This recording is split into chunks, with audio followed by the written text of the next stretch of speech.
Good morning. Good morning, everyone. Thanks, Darlene. Guess what? It's 8:30. Is everyone so excited it's 8:30 right now? Me too. Hi, task force members. Welcome back. All right, so it's exactly 8:30. We're going to get rolling. I know our fearless chair, Nelson, is online, ready to pump us up. Nelson, would you like to open day 2 of our meeting for us? I would love to. Thank you, Megan. Welcome, everybody, to the second part of our 10th meeting of the California Agricultural Land Equity Task Force. I want to start by expressing my deep gratitude to each of you for your insight, your thoughtfulness, and perspective in tackling California's land equity crisis. Your commitment has brought us to this moment with a strong, forward-thinking set of recommendations and a real, actionable policy solutions ready to make an impact. I now call this meeting to order. Pass it back to you, Megan. Thank you, Chair Hawkins. Woo. Okay, working on volume. Thank you, Hector. Good morning, folks. My name is Megan Wiley. I'm with Sacramento State University, providing facilitation support to the task force, joined by colleagues from the California Strategic Growth Council. To my left, Camille Frazier. Across the table, Sean Kennedy, Tessa Salzman, and Caleb Swanson. We are here to support the task force today. As a brief reminder, the California Agricultural Land Equity Task Force was established in the California Budget Act of 2022 via AB 179. They are a 13-member independent body directed to submit a report by January 1st, 2026 to the Legislature and Governor that includes a set of policy recommendations on how to address the agricultural land equity crisis. Task force members are working to finalize this report of recommendations by this deadline. The report has been developed following 2 years of meetings, almost 2 years to the day, site visits, guest speakers, presentations, and community engagement sessions across California. A lot of work has been done. Thank you, everyone, for following along this process. A couple of slides here to get us settled into the Zoom controls. If we go to the next slide, Tessa, we do offer Spanish interpretation. I'm just going to pause a moment. Let's check in with folks online and our interpretation team. If we can ask folks online if anyone would like interpretation this morning. If you would, please indicate so by raising your hand. ¿Hay alguien que necesite interpretación en español esta mañana? Si es así, por favor, puede levantar la mano.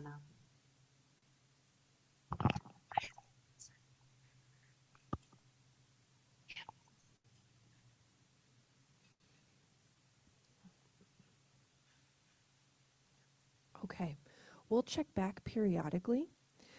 It is a very challenging job to do simultaneous interpretation, and our interpreters can take a small break until they are needed. Next slide.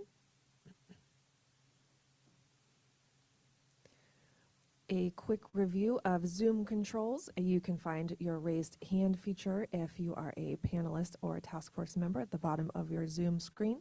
Language interpretation option there for you as well. I did want to point out that you may see chat and Q&A buttons on your Zoom toolbars, but these are here only for if we need to do some quick technical assistance.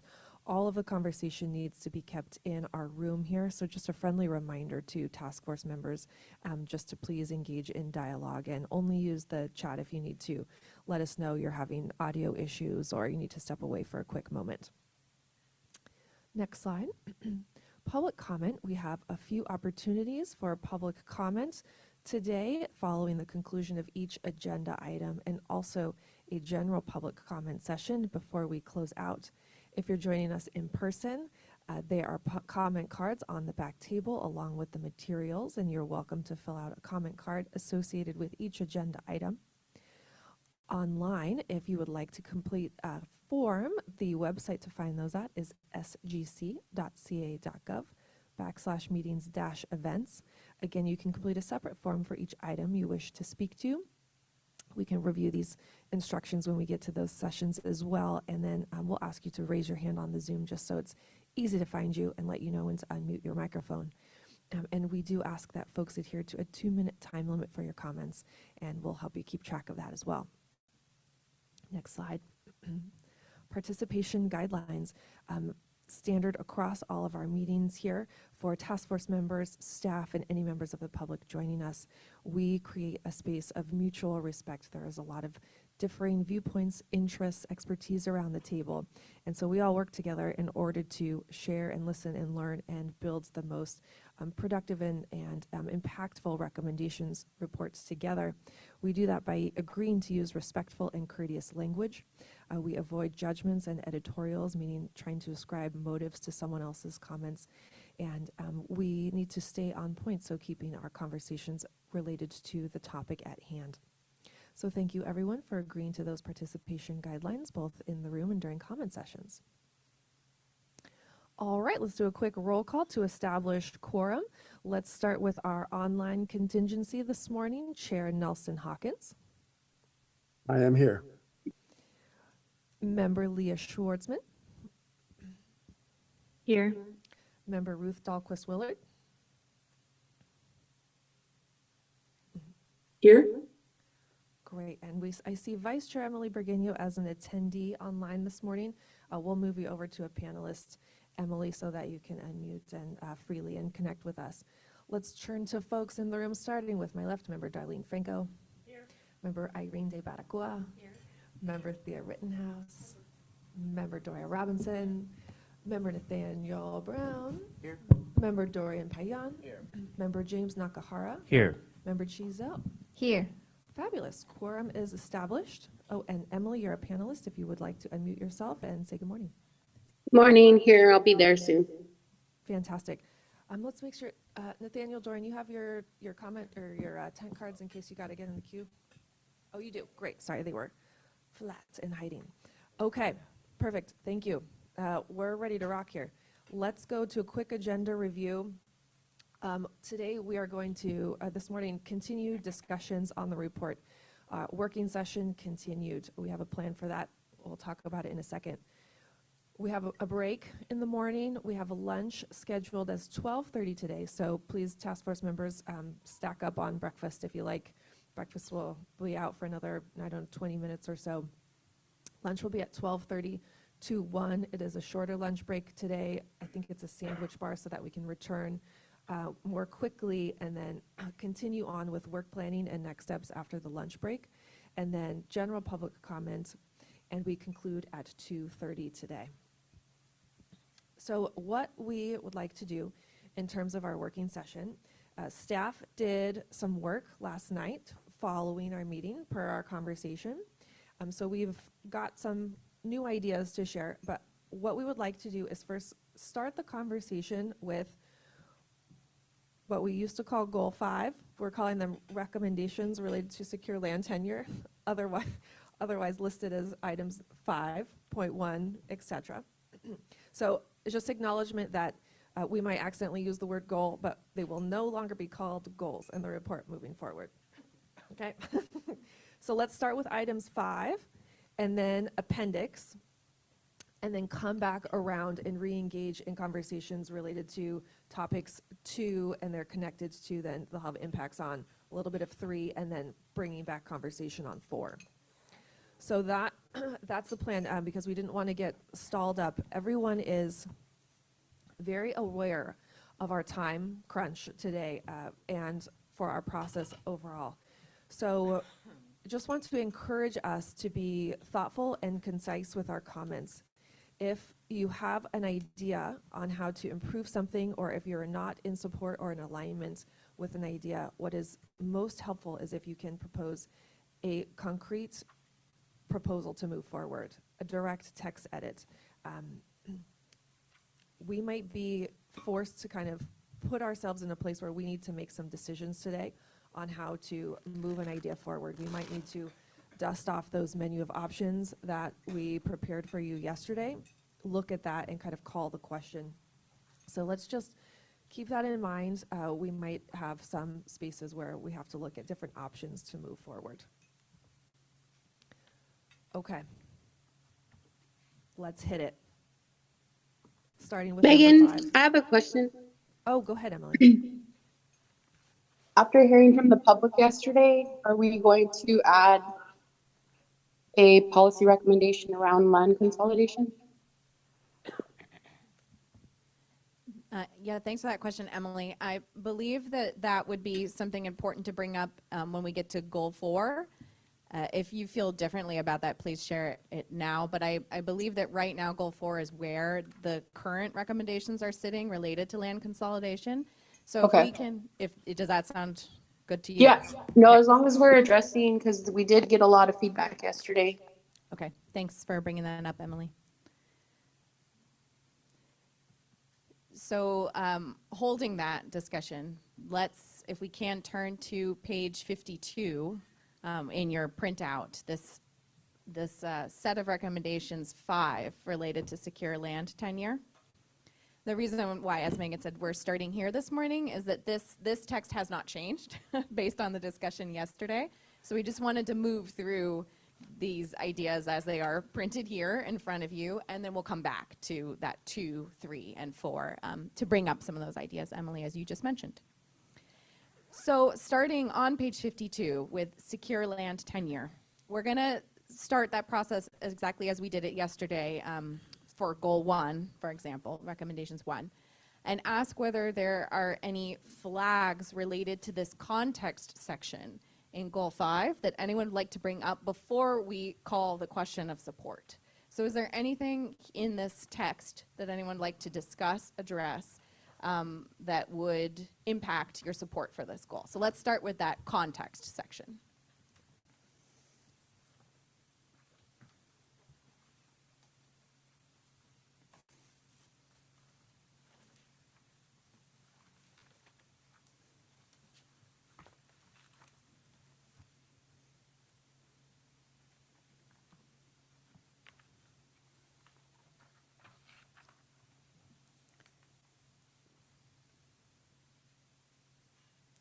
I'm seeing people reading, so maybe I'll just give everyone another minute to kind of get themselves back in the headspace. Nelson, I see your hand is raised. Yeah, so, excuse me, I just had a quick question on paragraph 2, where it says through engagement with priority producers and land stewards across California, task force identified 3 key issues. Are those in order of priority that was reflected in those engagements? Or are they just listed there? That's a great question, Nelson. They are in order of how they appear in the recommendations. They are not in order of priority necessarily. I think that's an important question to bring up to you all. Okay. Thank you. And you know what, Nelson, now that I'm saying that, I believe that the order has changed slightly so that it is no longer, those numbers in that paragraph do no longer exactly map onto 5.1, 5.2, 5.3 as they did. That was the original reason that order was that way. Thanks for bringing that up. Other comments or questions on this context section before we jump into those specific recommendations and consider the order, I think would be an important part of that.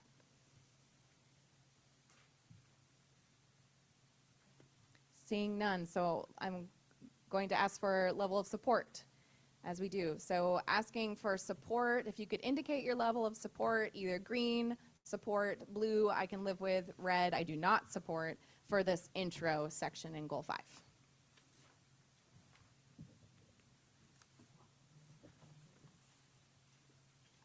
Great, seeing support around the room, online, seeing, great, okay. All right, thank you all very much. So let's go on to 5.1. So it might be helpful to quickly look. So we have this 5.1, address power imbalances in landowner-tenant relationships. 5.2, expand the capacity of CDFA's Farmer Equity Office. There's some sort of questions about that piece. 5.3, establish and fund regional ag ombuds positions. This is green because it was sort of asked to be flagged by the subcommittee who contributed this language. 5.4, address inequitable policy consequences while respecting the intention of the law. Again, here you have some green flagged text. And so just noting for everyone, that is the current order of ideas in this section, and wondering if anyone, and then 5.5, incentivize and support local governments to adopt zoning and land use planning practices that facilitate secure land tenure and stewardship. Lastly, there's orange text here, this 5.6, address land tenure barriers for urban agriculture. This is orange because the working group who worked on this did not indicate that they wanted this language in that October draft. So it is language for you all to consider and decide whether to incorporate into your draft. So we can do what we've done yesterday. Why don't we start with this orange text, actually, since this is making a decision about whether you'd like to incorporate this into your November draft. I think is a good way to jump into this. So if everyone could turn to page 58 and look at this orange text, 5.6, address land tenure barriers for urban agriculture. The floor is open for any comments here.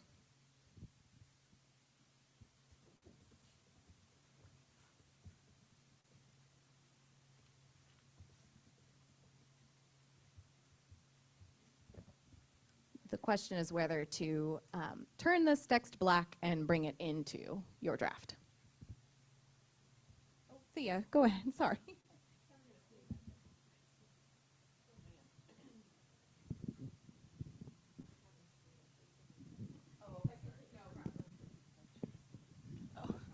We're having some screen share issues. One moment, we'll get that back up on screen. Go ahead, Thea.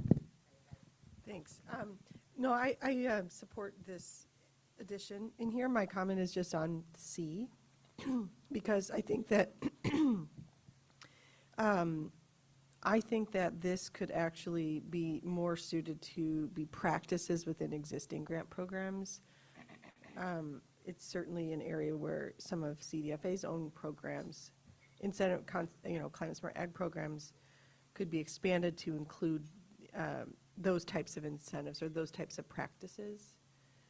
So that's my only comment here, is that maybe instead of saying create a new grant program or build upon existing grant programs, expand existing programs and reference those programs, maybe a footnote there or call out, so that it would be more clear of how to go about doing that.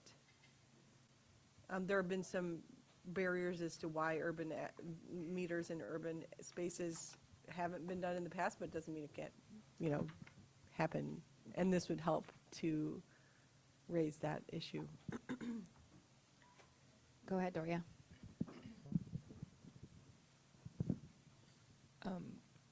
Of course, that's part of creating some of this, but I do feel like there was a couple of things that are missing, and I'm wondering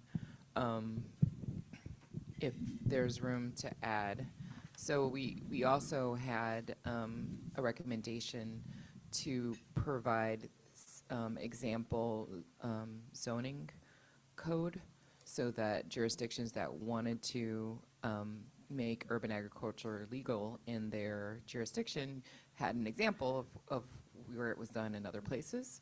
And including that, we also had an example urban agriculture ordinance, which is kind of a study, which are all could be precursors to changing zoning. And so I do feel like those are really important things to add, because those are definitely barriers that we've heard, and I didn't really see it here. Can I quickly note, Doria, that is in goal 4.9 on page 51. So just noting, if it feels more appropriate, that of course part of the challenge has always been what piece of the land equity puzzle are these recommendations addressing? So the reason why zoning is, and it's this 4.9G, the reason why that's there is it was understood by staff, and we'll take your direction here, to be related to land availability, right? Making sure that there is land available for agriculture, which was under that land access and acquisition, yeah. So, yeah, I get that, and it would be great to have all the urban ag stuff together. Okay.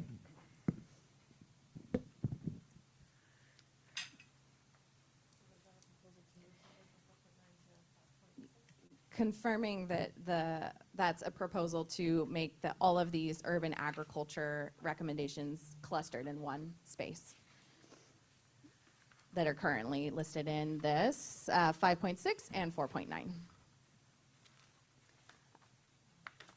You want to measure support for that piece?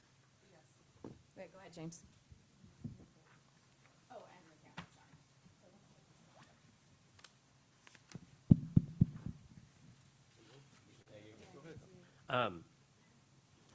If we have it feels like there are lots of places in the report that reference urban agriculture, and I'm wondering and I can't remember if we actually started with this as one of the kind of sections of the policy recommendations, but maybe it makes sense to do that, like pull them back under its own, like a section, like there's just a section on all the urban agriculture. I don't know how people feel about that, but it would definitely help with like clarity, so that if people are working in urban agriculture, want to see what the recommendations provide, then it's all in one place under one recommendation. Nathaniel? Yeah, I'm just wondering if in 5.6A, if there's anything else to include in like barriers to compost production that are other like similar barriers that it just seems very specific to just the compost. I mean, at first thoughts like bees, other things that are generally frowned upon in the urban agriculture setting. But yeah, is there a broader way to put those barriers so we're not like too specific? Okay, so Nathaniel and everyone, we might push you a little bit more today to actually provide that direction to us or a proposal for the group. If you, for example, would like to expand this to include beekeeping, let's get that on the table. Okay. I wasn't asking to include beekeeping, just making it more broad to not be just compost. And I know, go ahead, Doria.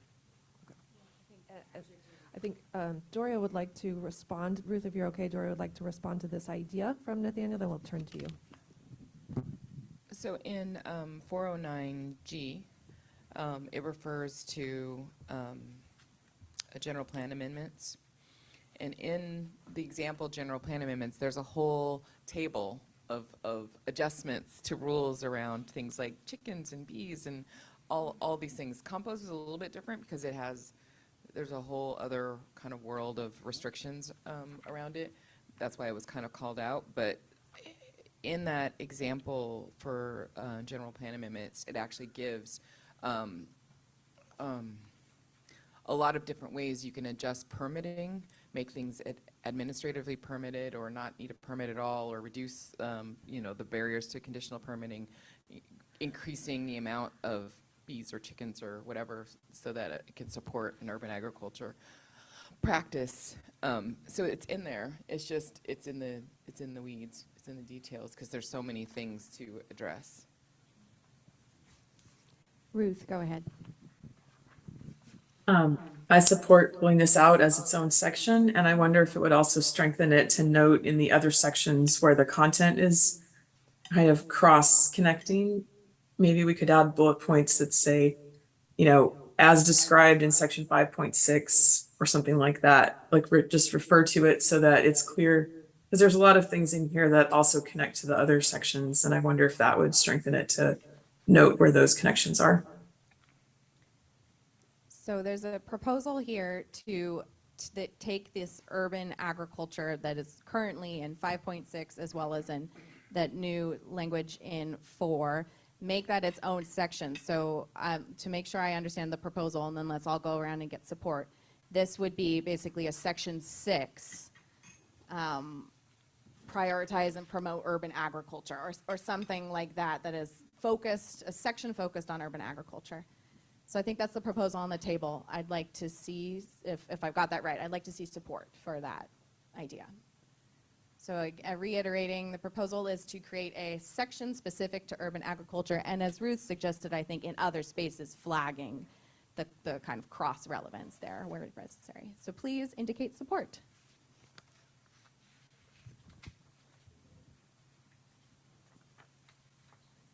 One thing we struggle with a little bit in this, when you start to put everything in these topic areas, is that you are going to have some repetition, and it would just be helpful for staff to know whether that is okay. Because there are some things that are specific to urban agriculture, but that would still fall in other sections of the report. So whether we are then trying to get everything that's related to urban agriculture just in urban agriculture, or some recommendations may appear twice in the report, because they are applicable to different topic areas.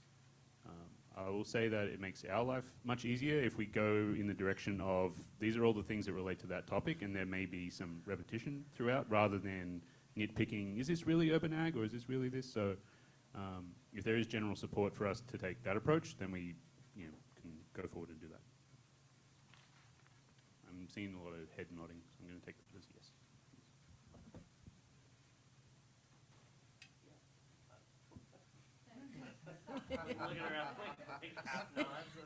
Did everyone vote I yes? don't know that I got. Did we okay. complete that? I think we got vote? a few can.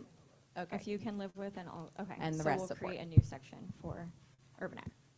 And then can I just confirm, based on Doria's response, Nathaniel, are you okay with keeping compost in there, given that the other barriers are addressed elsewhere? Yeah, sure. Why not?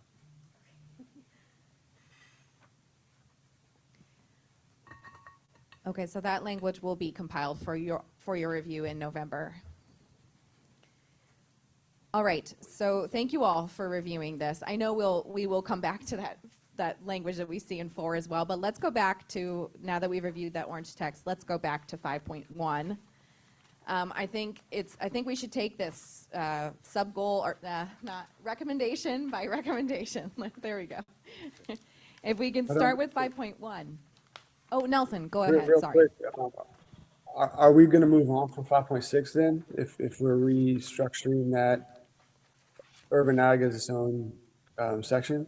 I think, Nelson, if you have any comments on 5.6, Yes. then we can take them now. But yeah, Okay. so go I got ahead if you.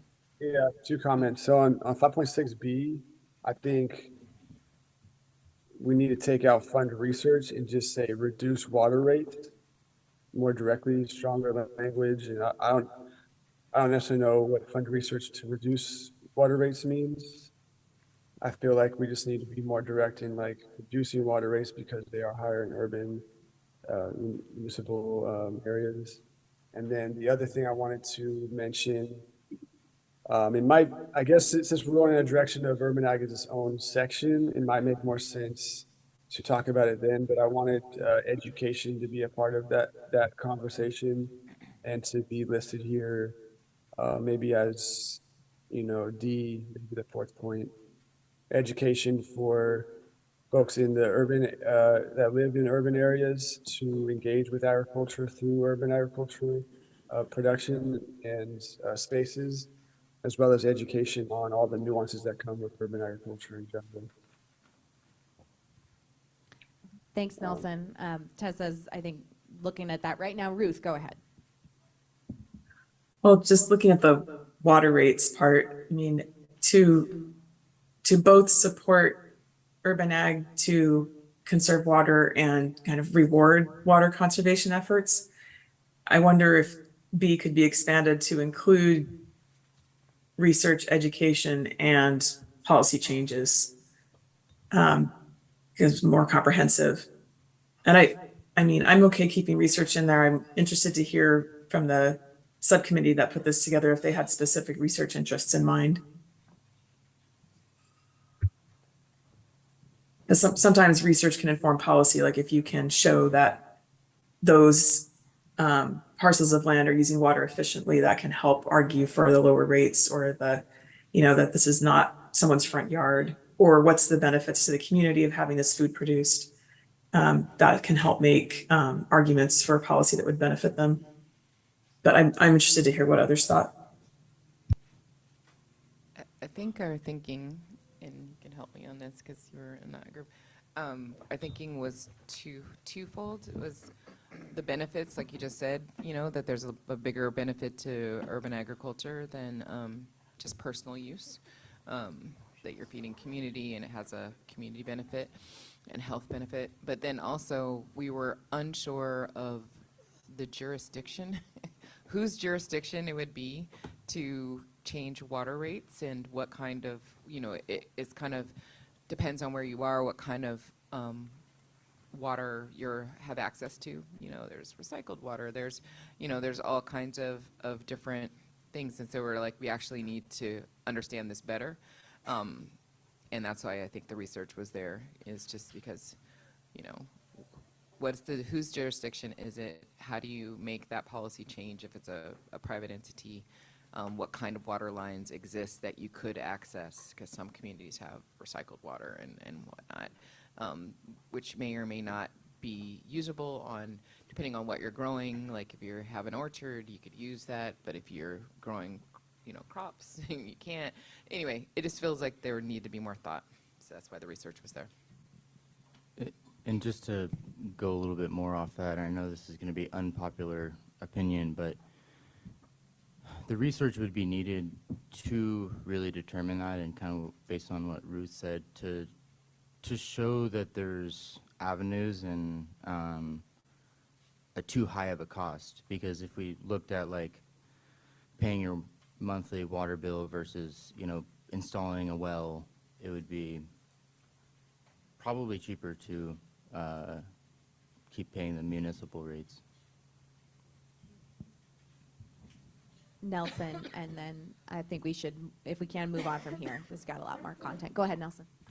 Yes, thank you for that extra context information. The way that it read when I first read it was like fund research specific on water rates. And I was a little confused on that, but I feel like adding some more of that context that y'all bring into the conversation right now around jurisdictions, around water efficiency, around maybe water quality too, would be valuable to be more specific on what type of research. And yeah, I agree on that part too. And just kind of circling back to what Thea had mentioned,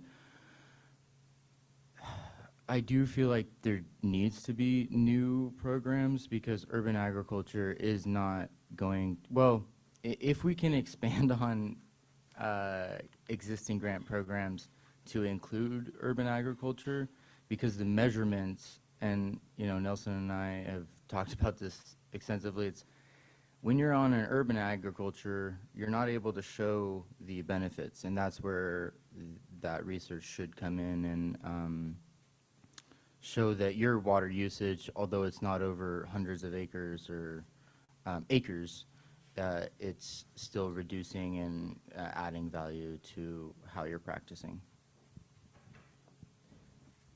Yeah, go ahead.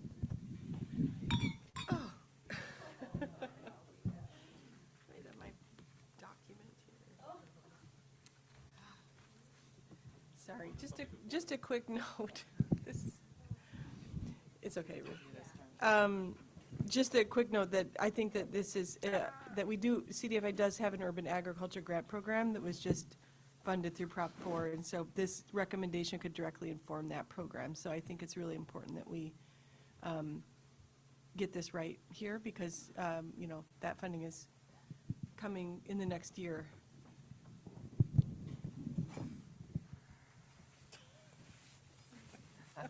Tessa, were you going to say something? Are you saying that you want to make an explicit reference to that upcoming program, Thea?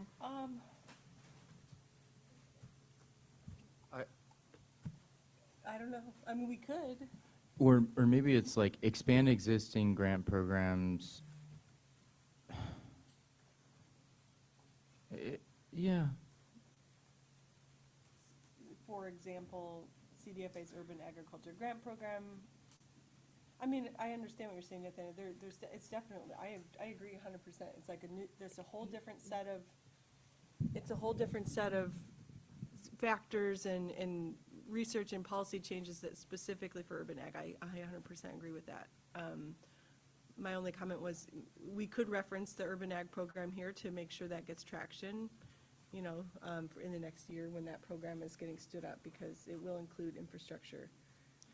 Yeah, it could be expand existing grant programs that support urban agriculture and climate smart water uses. So then it's not like to fund the installation of water meters, because, you know, that could be changing the pipes at the community garden to be wider. It could be a number of different things to make it more agriculture water use, but then, you know, throw a meter on there as a part of the how to monitor that. Ruth, you'd like to say something? I agree with that. I wonder if this could be made more general with water meters as one example, because there's obviously other things that could be useful. And I wonder if it would help to say expand existing grant programs and identify gaps that a new program might need to address. Well, maybe we could have both of those in there. So, my whole climate smart ag thing, can we find a better term? And then two, water meters can be, if you're on a lot in a city, a vacant lot, if you do not have a meter, you cannot get water service. So it's not about measuring necessarily for the sake of measuring. It's about access to water so that you can actually water your lot if it's a vacant lot. And those can run as high as $30,000 and higher to get just a water meter. And so it's really prohibitive. So for urban ag projects, if you're, especially because usually they're small projects and don't have $30,000 sitting around.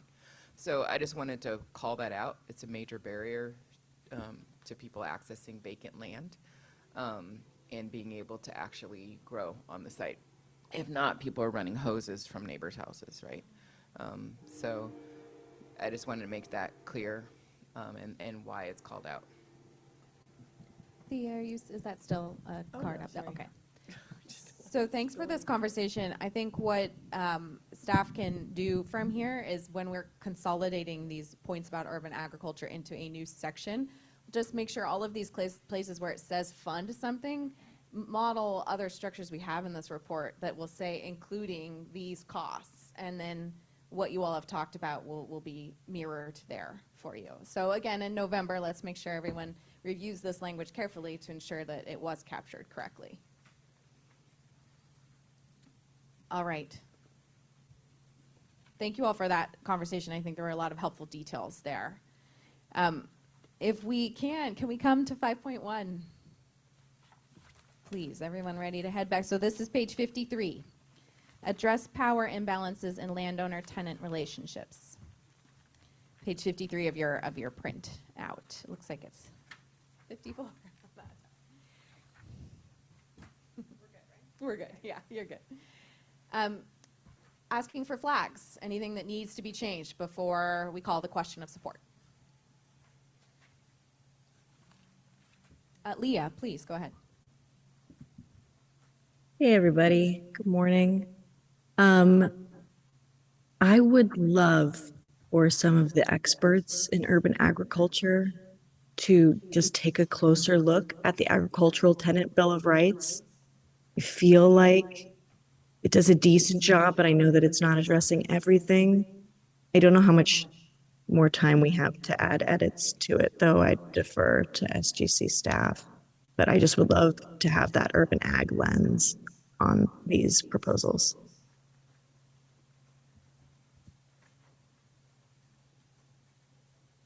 Thanks for that, Leo. We will go to those appendices and take a look at them, but I think what I'm hearing from you now, Leah, is if anyone, when we show that appendix, a request for support from a task force member who could assist with refining that text. Yes, and I don't believe the latest version of it ended up in what's in front of you, so that's a question that I have for staff. Yeah, so you have some updated language, right, Leah? And I think we can add that into the November draft. I don't know if, once we get to the appendix section, you would be welcome to point out the main differences if you'd like, to give people a heads up. Sounds good. Just it doesn't have the updated tenant bill of rights in the appendix. The question was about whether the agricultural tenants bill of rights in the appendix that task force members are looking at is not the most recent. I think that Leah, correct me if I'm wrong, but there in the last couple days have been some corrections or some updates to that document. Yeah, folks, apologies. That delay is on me. I've been working a reduced schedule.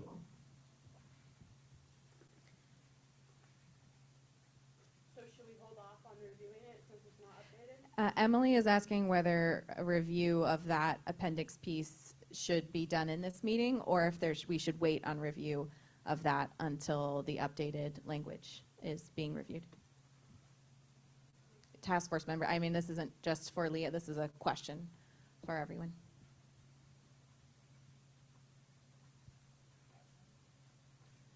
Could it be added right now?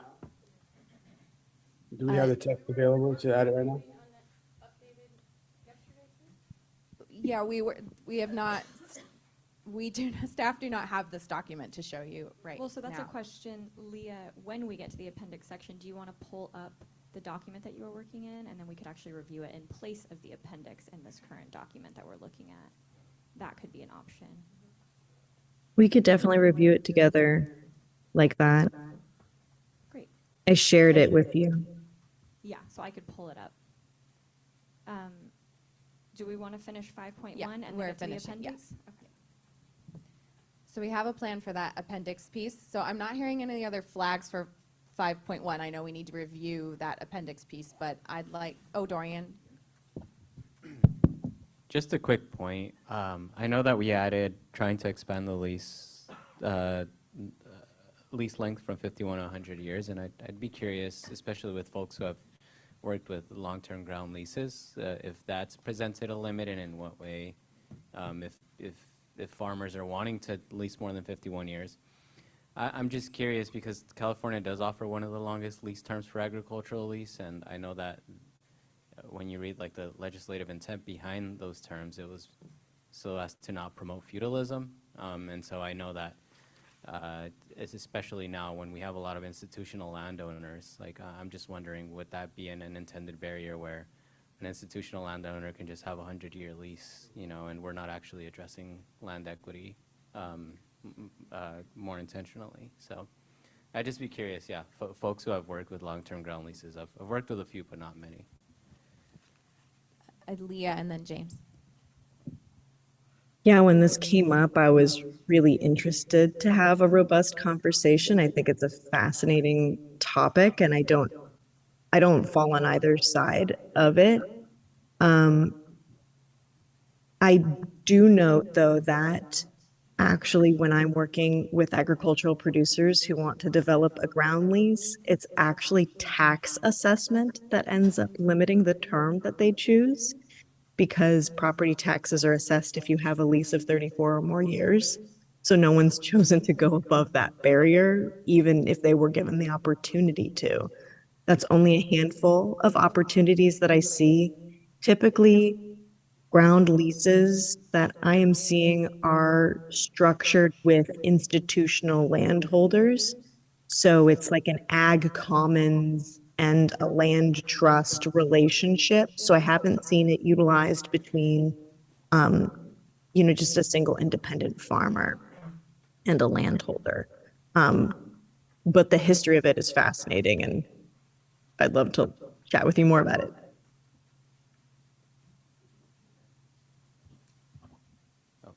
James, if you, Yeah, that's a great consideration. I've actually run up against that too. So I'm curious if that's a proposal we'd like to bring up so to Leah's point, when there's a lease that exceeds 35 years, something called a preliminary change of ownership gets triggered, and it's basically telling the county that it needs to reassess the property.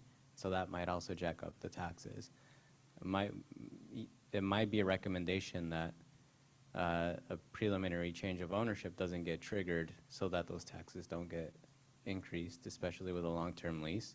And that might actually allow more flexibility for a 51-year lease with option for renewal. I do like segmented leases like that because I think it allows the landlord and the tenant to really come to the table again and assess the relationship and see what's working or not. But like I said, I'm also in the mind of like, would it actually be better to have a 100-year lease?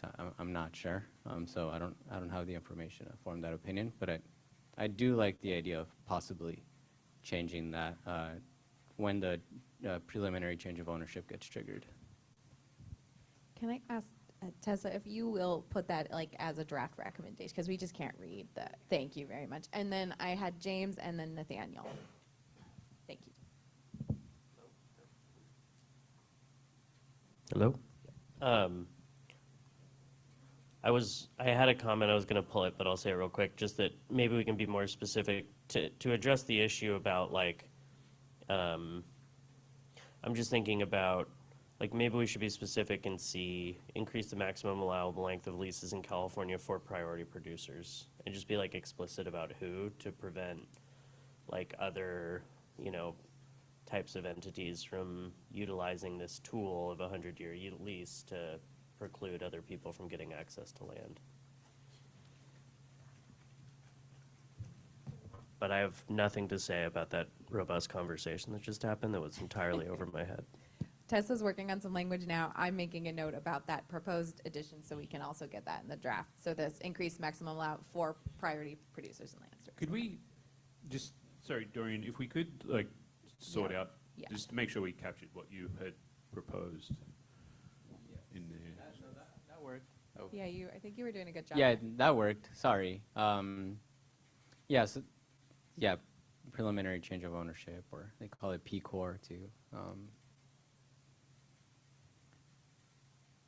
For leases over 34 years? 35 years, yeah.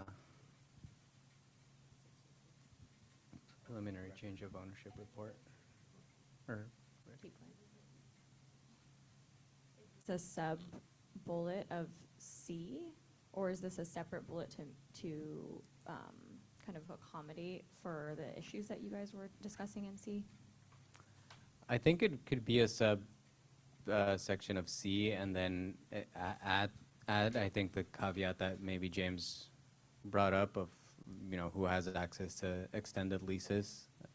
I do see, especially as we're trying to pair that with some of the issues that come up with the Agricultural Bill of Rights of like not being able to claim your improvements. I do think that would be beneficial if, say, a land trust were to be able to do that. So Tessa, that would be at the end of 100 years, say, for priority producers and land stewards. And Nathaniel, you've been waiting to. First off, I just want to say, thank you for bringing that in, Dorian, and I agree with what James was bringing in as well, because that was my main thought is it could, anyways.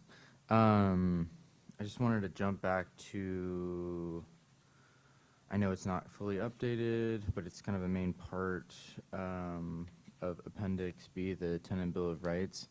When it is saying, and as far as like urban agriculture, having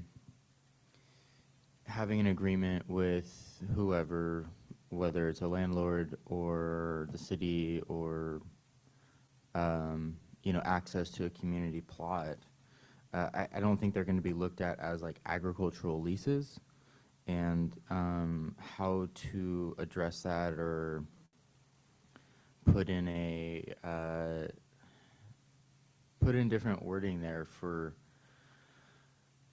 agreements or leases that are intended for agriculture or urban agriculture. because it could be agricultural leases and then another, you know, agreements for urban agriculture.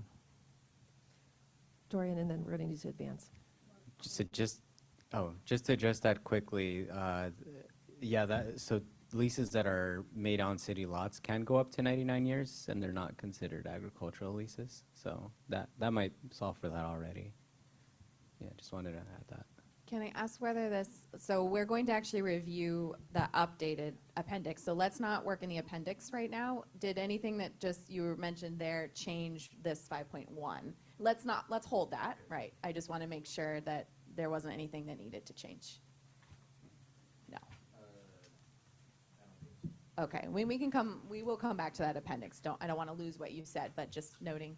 Okay, I'm going to call the question support for this 5.1. If you can please demonstrate your support for 5.1 with these revisions.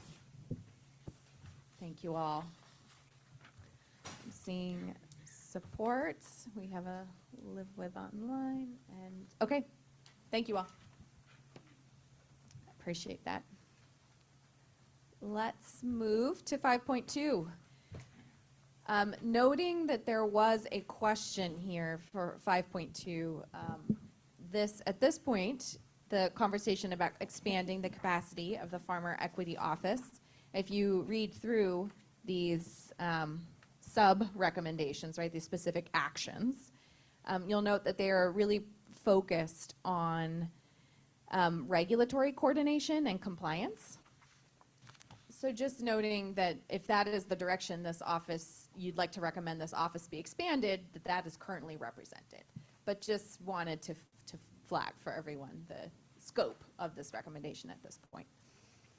And open for any comments, thoughts here. Yes, Emily, go ahead. This is a question more probably for Thea, because you're familiar. But for C, establish a process, wouldn't that be CDF?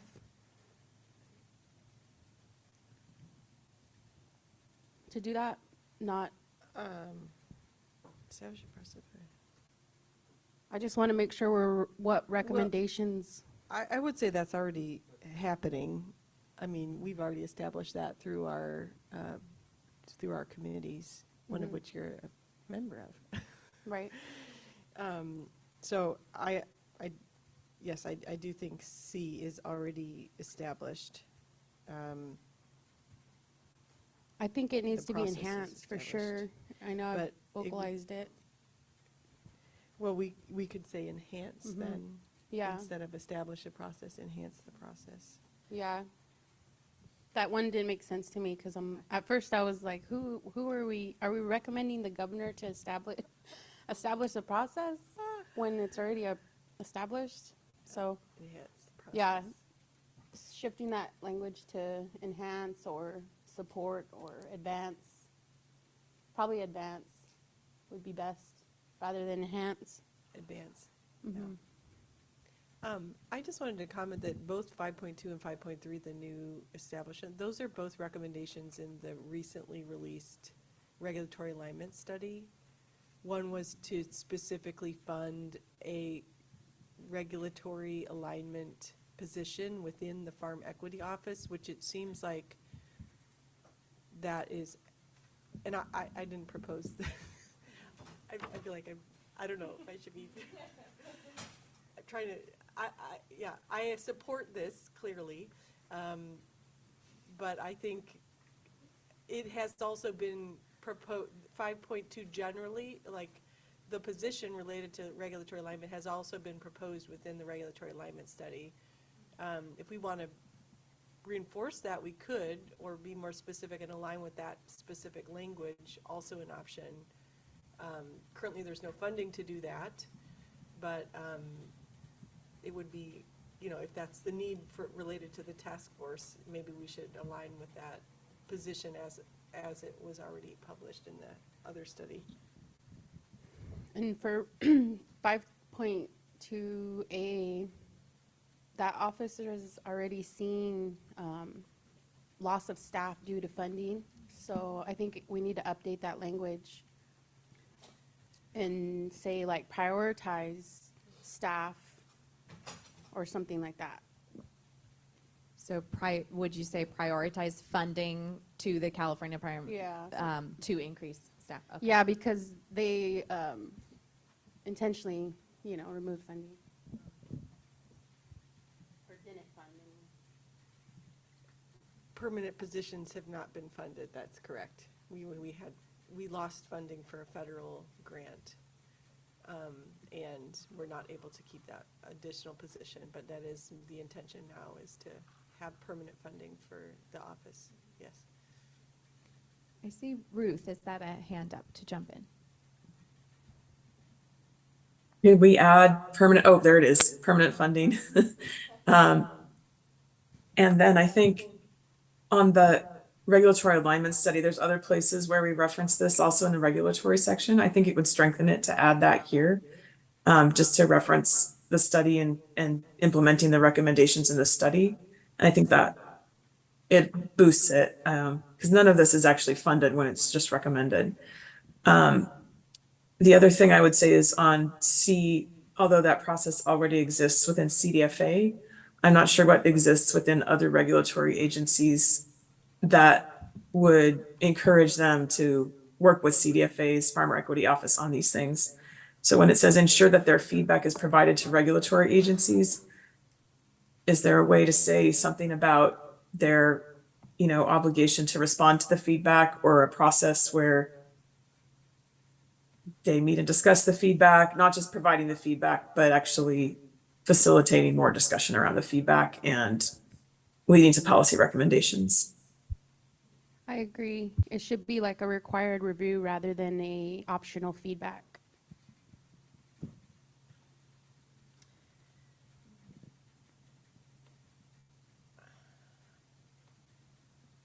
I'll just say, I don't want to get too much in the weeds here about that, but there are many times, for example, this public body also named the requirement of having a person from the BIPOC Producer Advisory Committee. She is serving in that role, as that dual role. Currently the advisory committee is not paid for their time, and this is something that that we've been trying to do and is not yet possible. It is possible for this body because of legislative action that included that language, but I feel very strongly about tasking people with more time to advise. I mean, I'm just saying, if we want to require that, I think that's great, and it should come with stipends or some other funding. Currently, those advisory groups do not have that, and if we're asking them to commit more of their time, they are farmers and advocates, and they deserve to be paid for their time outside of their normal jobs. So that's my only caveat there. But I do support including advising on agriculture regulations, like you said, Ruth. I see Emily and then James. I was just gonna support the statement. All of us volunteer on that BIPOC committee, and not only do we volunteer our time, but we also have to go through the state's requirements, right? That's correct. Yeah, and it's, yeah. It's time and money, honey. Yep. James, then Leah. Yeah, I'm really supportive of all these recommendations in here. The question that I have is, this is the only recommendation that explicitly calls for like funding for organizations and people that are like represented here. And I'm thinking about that conflict of interest conversation yesterday where they were like, and so I guess I'm just wondering, like, is it going to make it harder? Like, is this going to make, like, is having representatives from that committee, these advisory bodies, and, and Thea, like, is that going to, like, make it actually prohibitive? Like, is that going to legally preclude that policy recommendation from actually happening legally? I believe so. We can confirm this, of course, with the legal team, but that conflict of interest is related to grant and contract making. Okay. This is not about grant and contract making. This is about resources to a state agency. I think it's a different set of considerations. We should still ask the question though, thanks. I'm just thinking about if it's like provide additional funding for advisory members who are in this group that might, I don't know. It's just a question for legal. Okay, I'm we'll on make board sure with to bring that. everything that's been said. Okay. Thanks, James. We can make sure we have an answer to that for you all in November to consider. Leah. This is all great discussion, and I have the most boring suggestion. A seems to lead into subpoints. It says perform the following roles, so it feels like B and following should be a subpoint of A. I thought the same thing reading it, that A isn't necessarily, it's more context than anything. Irene.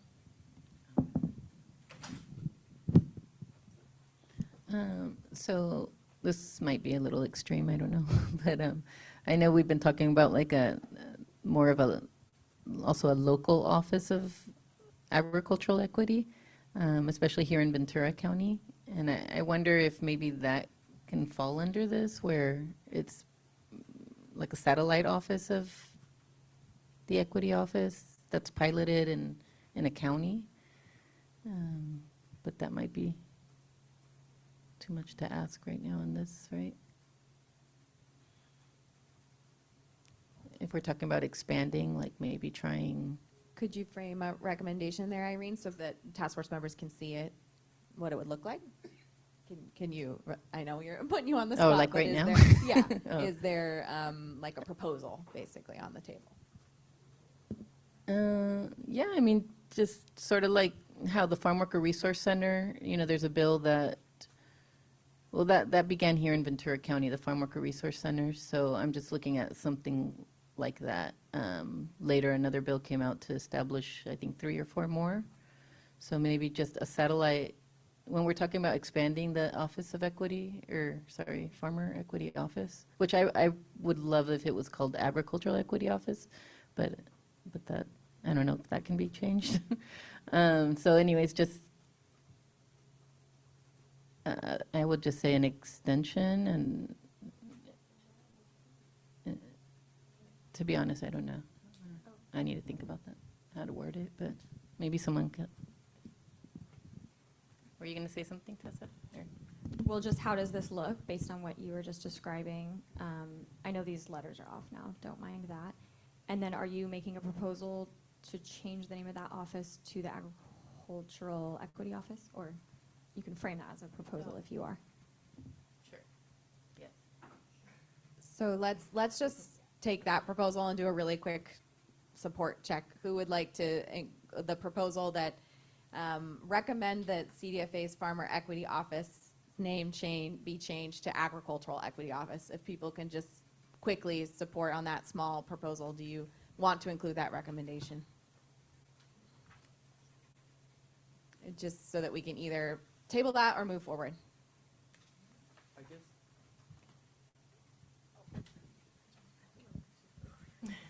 I guess it's maybe more a question for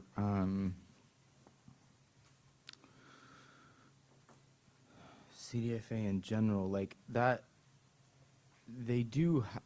I guess I'm confused on that. How that Farmer Equity Office, the office of it, of like, do they have regional people already that make up that? No, it's all from Sacramento. One person, just one person. It's all one person. It's Thea. It's right Yes. here. Oh my goodness. Oh my gosh. Okay, thank you. No, that was really what I was wondering. Okay, so yeah, then maybe it's like expand office into regional efforts, or like I don't know. Just trying to help Yeah, build thank up, you. Yeah. build off of that, because I was like, I've never been in that office, but yeah. I mean, it could be like agricultural. So I think This is tough, everyone, but I think the concept here, there's support for. We need to wordsmith and really think about the implications of the word. Chi, I see you. I want to hear what you have to say. I just want to close out this proposal to change Farmer Equity Office. Everyone pretty much can live with. There's not a lot of traction there, so we're going to move forward from that one and really focus on the ideas here. And then we need to move on. So Chief, please share.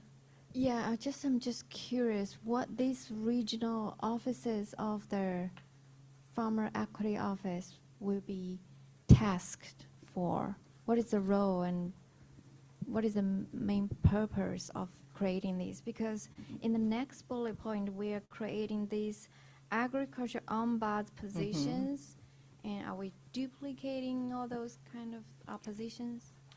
Yeah, no, that's a good question. I would think that's a place where these ombuds people could report to. That way there's more coordination at the statewide level.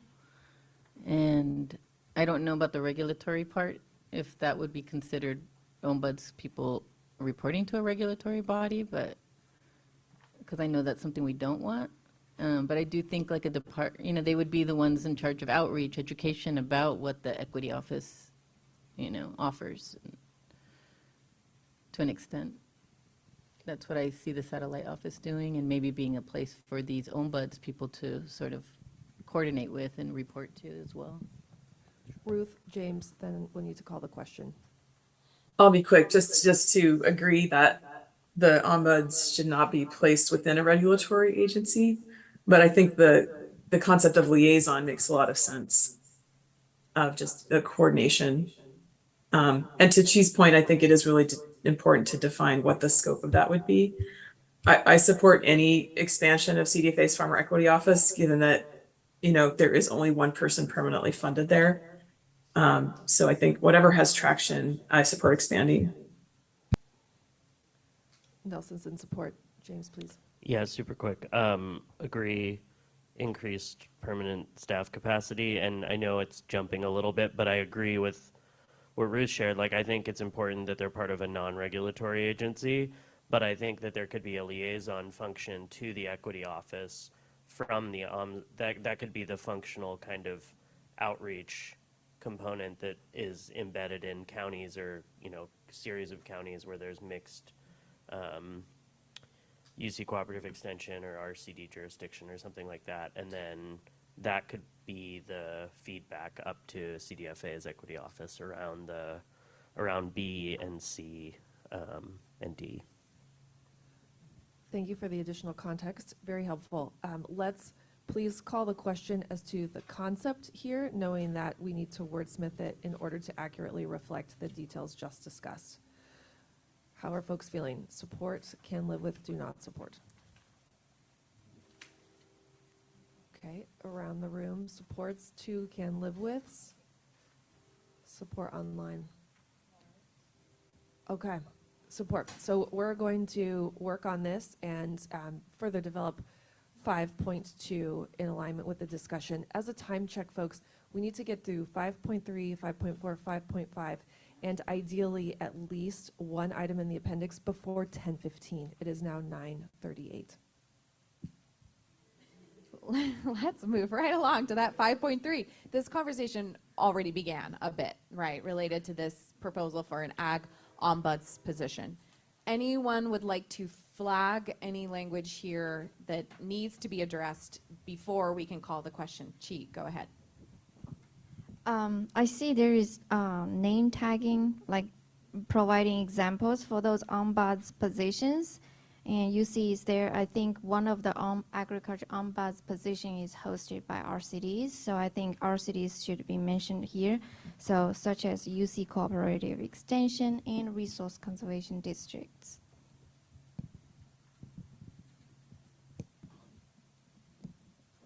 Thank you. Other comments, questions, thoughts?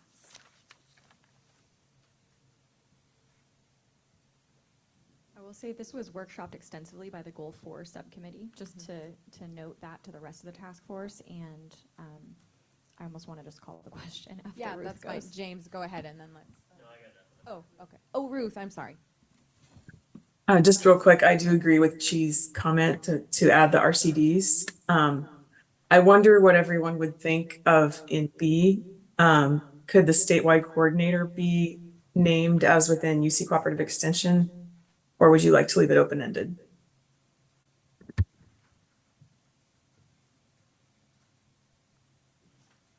Question here, leave that be open-ended or assign that position to UC Cooperative Extension? James, yeah, just jump in. I kind of think open-ended right now because it's unclear whether, because I'm imagining that there's a chance that there's some role, like that it might be a position at the CDFA equity office but I don't know actually, because it's like, I don't know how attenuated the regulatory agency can be from the liaisons to have the functional effect that we want of having the ombuds people be non-regulatory. But if that's doable, then I would say something like that makes sense. So I'd say we should leave it open to either UC Cooperative Extension, RCD, or a full-time permanent position at the CDFA equity office as being kind of the three best options. Okay, so leave open-ended. I saw some heads nodding. Chi, did you want to say something, and then we'll call the question?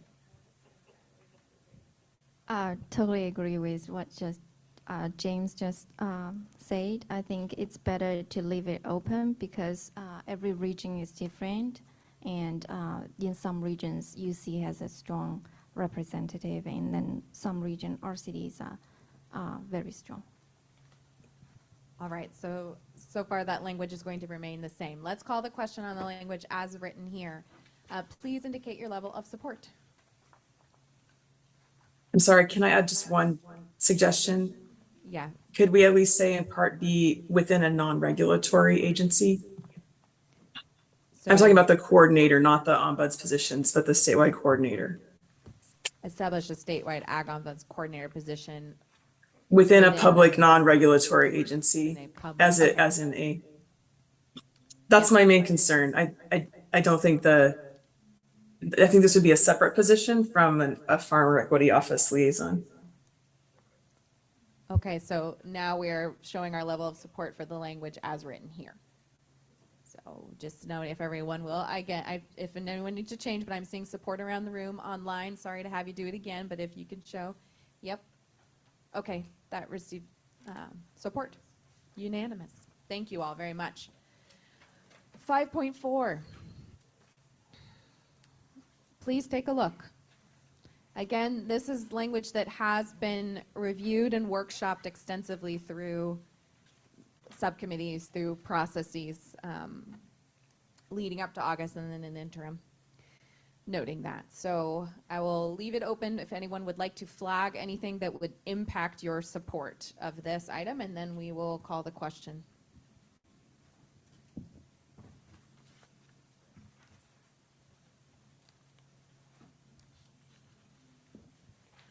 And Megan made a good point. If you are flagging things, come to share what you would change. Basically, what is your proposal for resolving any concern?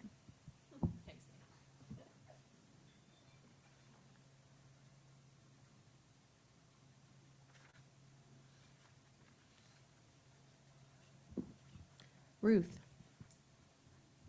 On the part, sorry, are we just looking at the green text? We are looking at the entire The whole thing. entirety of 5.4. So go ahead.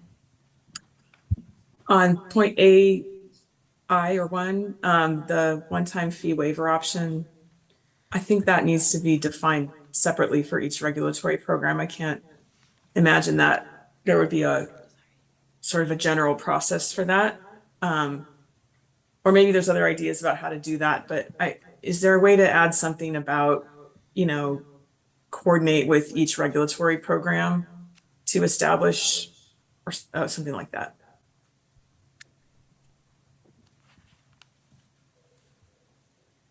Okay, that change is reflected there. Thanks for that suggested language. Others have direct changes to this language to propose before calling the question.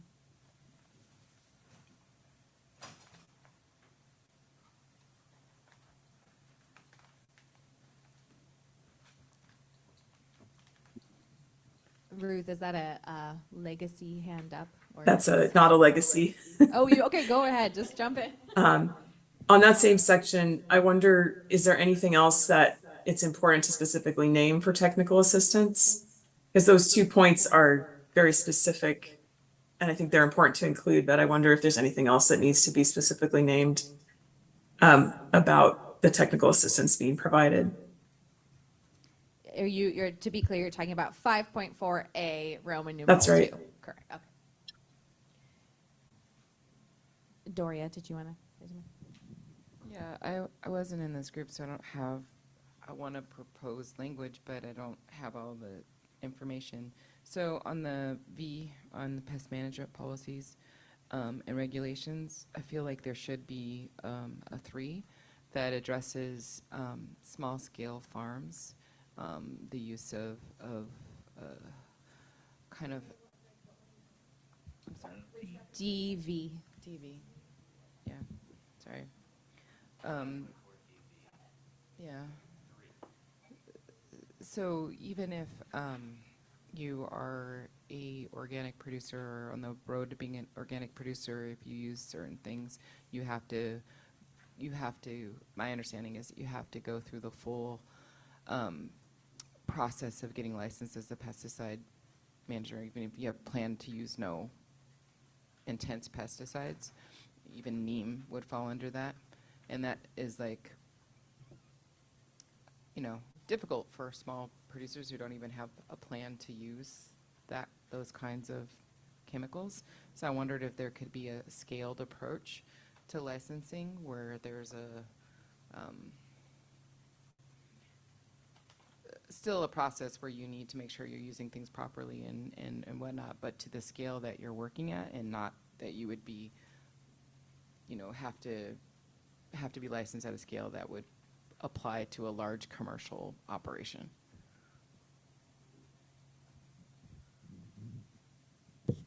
Doria, does that language that Tessa wrote there, does that?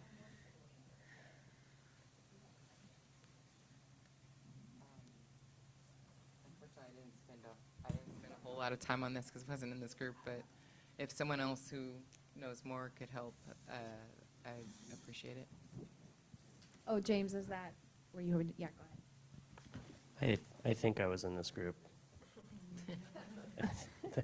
They're all, again, they all blur together. I support that amended language. I think it could be its own standalone for 3, or it could be maybe there's a way to kind of build out V2 better. One thing, it can be cumbersome to go, like, the process, you have to go to the county agricultural office, you have to take a test, you have to read a booklet, you have to do these things. I just know that some of that, because I've gotten my pesticide applicator's license before in the past, some of it's federal regulation. And so some of that I don't think we can actually adjust. But for the stuff that, I think, like, making it more accessible, making the training more accessible, making the resources more readily available, and potentially having like a sub, like if it's, the big thing for me is that the license allows you to purchase things, right? So like getting that pesticide applicator's license allows you to purchase the entire panoply of dangerous chemicals, as well as, it's not just NOP, OMRI. So I guess I'm like, I want to make it easier, but I still want to make it harder to buy the there needs to be like strict kind of regulatory framework around the most dangerous kind of applications. So for the things that aren't, I think, Yeah, for I that, think I think what I'm wanting to propose is that there's a set of technically pesticides that are not these super dangerous things, but you have to go through the same hoops as if you're gonna have the most dangerous things. Yeah. And it is difficult, and it feels like, why not be able to be permitted to use and buy this set of things, like different driver's licenses. Yeah. You can drive these vehicles, but not those vehicles. Right. And then, if you want to go further, you need to have more training. I'm super into that, especially if things are like NOP and OMRI approved. Like if it's for things that are National Organic Program, Organic Materials Research Institute approved, I have like zero problems with a reduced standard for entry to be able to, you know, apply those things. And maybe that's what the parameters should be, if they're approved by those particular programs, so that there's some kind of evaluation that has been done. But then there's like an easier to access permit. Yeah. I see, so we should be very quick, just noting time. Ruth and Irene, is that? Ruth and Irene, and then we'll look at this language. Oh, sorry. I'll be quick. Everything James said is correct. And I also really like Doria's idea of this different approach to organic approved products. Just wanting to note that there are some organic approved products that have higher toxicity in certain modes of exposure. Like maybe it breaks down quickly in the environment, but there's, if you spill it on yourself or ingest it, it can still be toxic. And so it's still important to understand all of the guidelines about, you know, rates and personal protective equipment and all those things. But I do think that something targeting OMRI approved and NOP products would be great. And I would really support adding that as a third point. Yeah, could scaled or, you know, just targeting those products. Irene. This is something really minor on AII.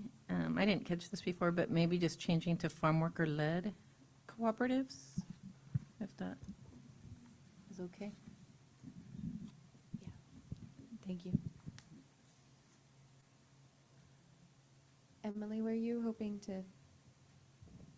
For number V2, is that, who are we recommending to provide culturally appropriate training to? Is that for V2? Is that the culturally appropriate training and technical assistance? That's the farmer, right? Or is that the agency? It's unclear. Chi, were you going to say something? And then Nathaniel. Go ahead, Chi and Nathaniel. I just wanted to quickly respond that I think that's for farmers, appropriate pesticides applicator trainings and technical assistance for these farmers. As I'm answering this question now, I understand and realize maybe this can be also for organizations to provide technical assistance to the farmers. Is it the culturally appropriate training? Is that, I don't understand that.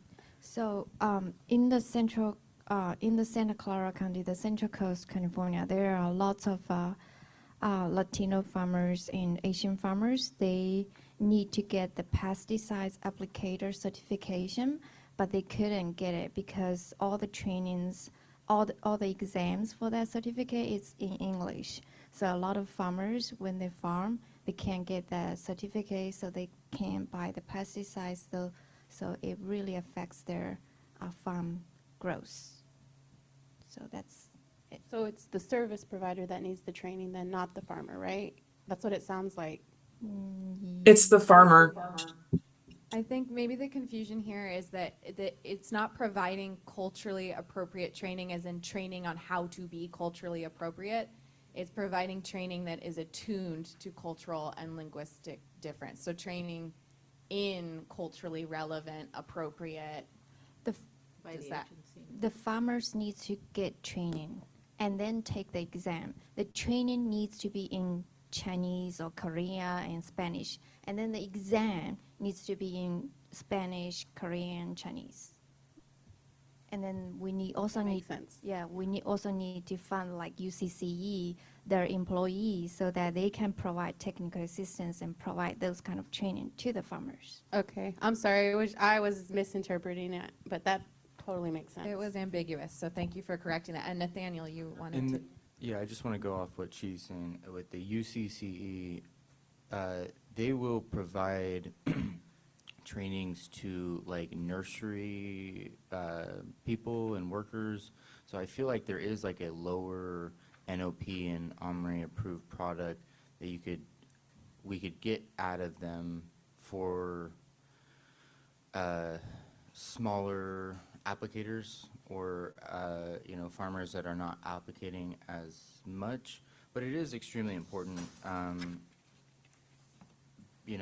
It's not about how toxic it is. It's like when it was sprayed or like at what conditions and like before harvest and things like that. So, yeah, I support adding that third point if, not if, but like we could name UCCE that they already do have those kind of trainings that are not for certified pesticide applicators. Ruth, did you want to say something? And just noting then we should get level of support for this language. But Ruth, would you like to hop in? One quick comment, can we add private applicator certification to point 3? So it would be for individuals. To point 3 Yeah, or just to? private applicator certification. It would be for individuals who are only using organic approved products. Is that correct as Tessa's written it here? Yeah. Okay, let's get level of support for this language in, what is 5.4?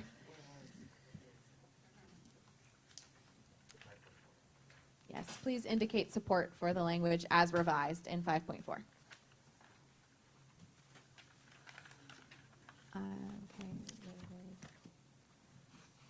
Okay, thank you all. One can live with an 11. All right, thank you all. We're going to do this. We've got this. 5.5. It's our last one because we've talked about 5.6 already. So 5.5, incentivize and support local governments. Let's please review this language. And please issue a correction or revision that you've identified if needed. And then we will ask for support.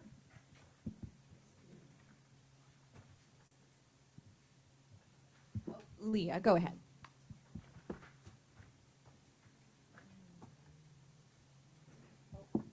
That must have been a legacy, so we're good. Okay, anyone in the room or online have any corrections, revisions?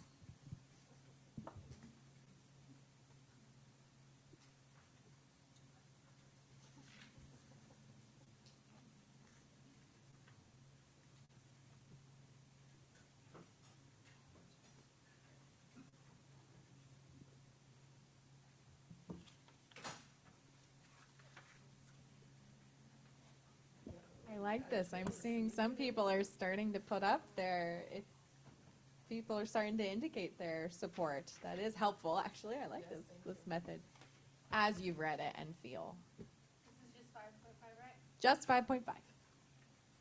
All right, I'm seeing no comments from anyone, so let's please call the question. Do you support 5.5?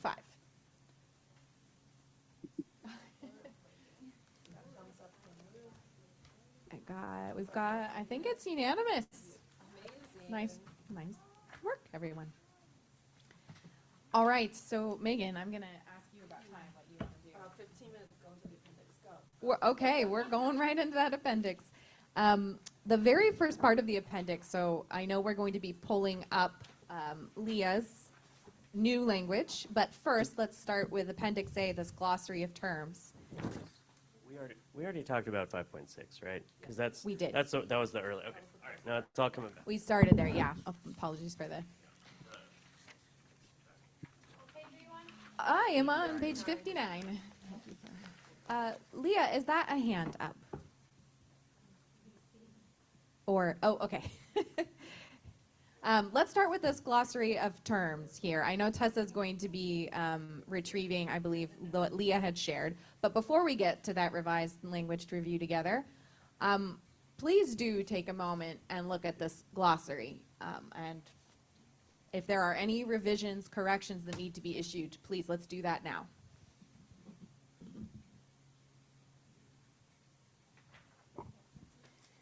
I think for land, agricultural land equity, it only focuses on people, and it should be encompassing of the entire environment, meaning all beings, not just people. Water, fire, creatures, everything. Can I ask if we can workshop how that change would, because at this point, it's defined as secure and affordable access to viable land. So I don't know, yeah, and I don't at all mean to, I'm just wondering how to revise this definition. I'm good. I'm just making conversation now. Well, it's open question. Go ahead, Dorian. You were going to say something.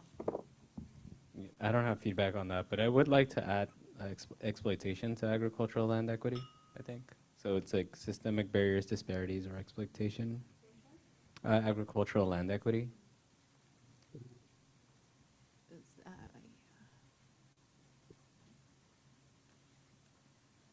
And then I think it would just be or, but that's a small.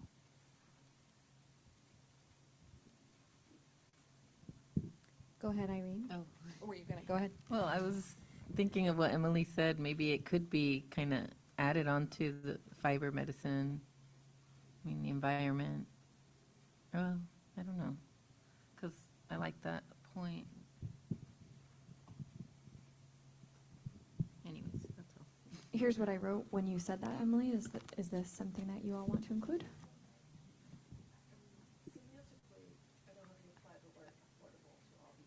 I think it does reduce the kind of action, the verbs there aren't relevant. But what, fibers, culturally, and, Like after listing. oh, that's what I was thinking, the care, because it's not just about taking care of the land either, it's the relationship. So, yeah, I don't want to spend too much time on it.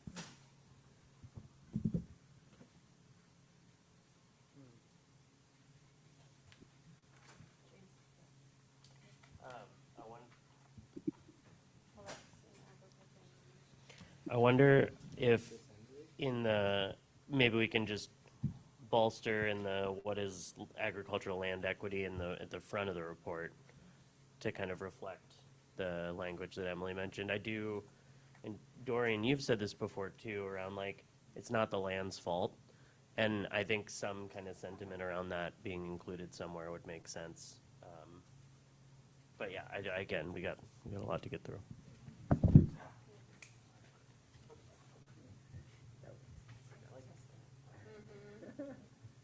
I think so. We have a proposal there to just return to that context setting section and make sure that when we're talking about agricultural land equity, that relationship with land is very clear and specified there. So that, noting that as a path forward. Let's also test these proposed edits for the definition of agricultural land equity, the addition of relationship with and or exploitation at the end. So just to read it, all people have secure and affordable access to viable land for the care, relationship with, and cultivation of food, fiber, medicine, and culturally valuable resources without systemic barriers, disparities, or exploitation. Any concerns? Okay, people are putting their green cards up. Folks online, what's your level of comfort with this revision? Is the vote for this definition? Yes, just the definition. Just want to test this one. Great, thumbs up. Okay, thanks, folks. Other definitions in the glossary we should revisit. Any proposed revisions to other definitions? And then Nathaniel. I know, or I believe in the conservation section of the document, we refer to prime agricultural land, and I don't see prime agricultural land in the glossary. Maybe I'm missing it, but I think that it's important to point out the difference. We can add that term as defined by the farmland mapping and monitoring program. And I think if prime, and there's also farmland of statewide importance or something. So we'll make sure both of those definitions that are referenced are here. Nathaniel? Yeah, I didn't know if we wanted to take this chance to define aspiring farmer and the beginning farmer or rancher. Because in beginner farmer or rancher, it's like, has not operated a farm or ranch or has operated a farm or ranch for not more than 10 consecutive years. And like, if we are naming aspiring farmer in the recommendations and sub-recommendations, that maybe we like define it for ourselves as like that first piece of has not operated a farm or ranch, but will materially and substantially participate in the operation of a farm or ranch. Just wanted to check temperature with the rest of the task force there. I'm kind of forgetting if we wanted to define that yesterday or we were saying we don't need to define aspiring farmer. Yeah, thanks for that question. So if anyone has any immediate comment, or let's just put that proposal out there. Oh, Nelson, did you want to say something before restating the question for support? Yes, I was just about to mention that as well. Nathaniel beat me to it. I was wanting to revisit if we did land. I don't remember yesterday if we did land on including aspiring farmer in that section. I forgot what section it was. Maybe the intro. James, go ahead. Can't remember. Yeah, I really like the work that we put in defining priority producers and understanding like socially disadvantaged, historically marginalized producers, and I have a question about like if we define aspiring farmers, is that going to create another category that we then need to infuse into the report to have it be represented in a lot of different ways, where we're saying priority producers and aspiring farmers. And I'm also a little worried that aspiration is a very broad kind of categorization, and when I think about the communities that we want to impact, I think there are lots of aspiring farmers as we think about it, but I'm worried about other interests that can claim to be aspiring all of a sudden. Like, let's say Amazon's like, we're aspiring to be farmers, you know, like that. I feel like there's just like, we would be spending a lot of time trying to create a definition that's protective of what's going to be for tribal communities and priority producers. And so I think we have so much good coverage that would apply to people who are aspiring and beginning farmers that I'm not sure having an additional definition has a ton of utility for us right now at this stage. I think Nathaniel wanted to jump in, and then I'm going to push it back all as a question to you to get levels of support. Okay, I guess in my reading of the beginning farmer or rancher, it does feel like has not operated a farm or ranch is that aspiring farmer. And I guess if we are including it in the beginner farmer or rancher, it still leaves that possibility, like you're saying, of anyone can aspire and say that they're beginning farmer or rancher. But if we defined it more, there could be, I don't know. I don't necessarily have a suggestion of time frame or how to define the aspiring, but I felt like the aspiring defines the has not operated better than beginner farmer or rancher, because that's like a 10-year window. Can I jump in? Yeah. To me, aspiring reads that they never had the chance or opportunity to be that beginning farmer in which we have the definition for. So I hear both y'all, but I think some people do get left out in that beginning farmer and rancher definition. And, yeah, I'll push it to you to put the question out there so we can vote on it or I card see. it. Sorry, Emily, I didn't mean to. I see Ruth's hand here, and then I'm going to make a quick clarification point, and then we can call a question about this. Ruth, go ahead. I do agree that the phrase has not operated a farm or ranch would include aspiring farmers. I think there was a comment yesterday about the records required to apply for certain USDA programs, that maybe 3 years of records are required. So I don't know if we want to address that specifically. But other than that, I think this definition works to include aspiring farmers. Nelson. Yeah, and adding to that, I feel like the distinction that comes to mind for me is aspiring farmer, that in preparation, you're actively building capacity and skills that's going to allow you to have access and a pathway towards operating. I see beginning farmers, you're in operation. Aspiring is you might be in apprenticeships, trainings and things like that. That's different than like an Amazon worker or anybody else that, I agree with the concern with it being too open, but I feel like there's a strong importance for us to define it ourselves.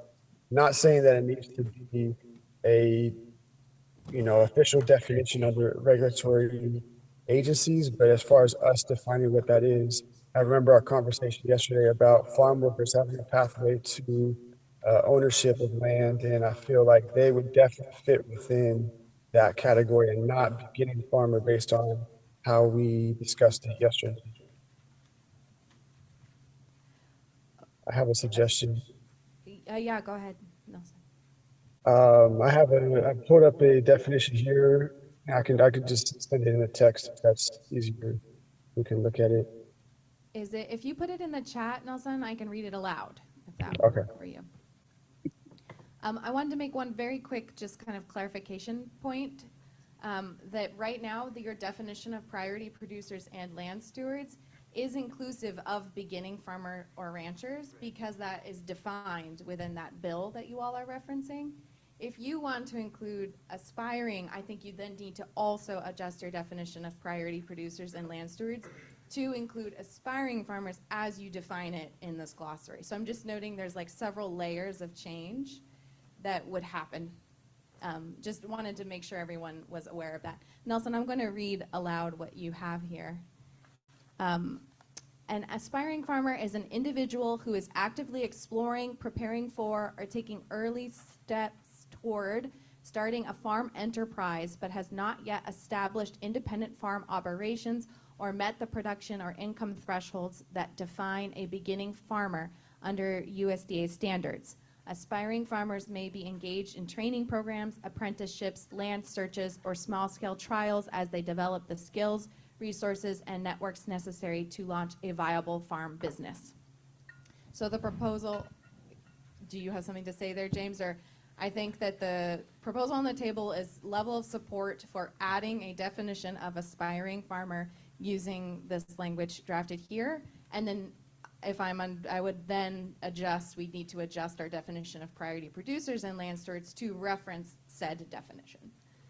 That is the proposal. I'd like to get a sense of support for the addition of aspiring producers. I see it. Okay.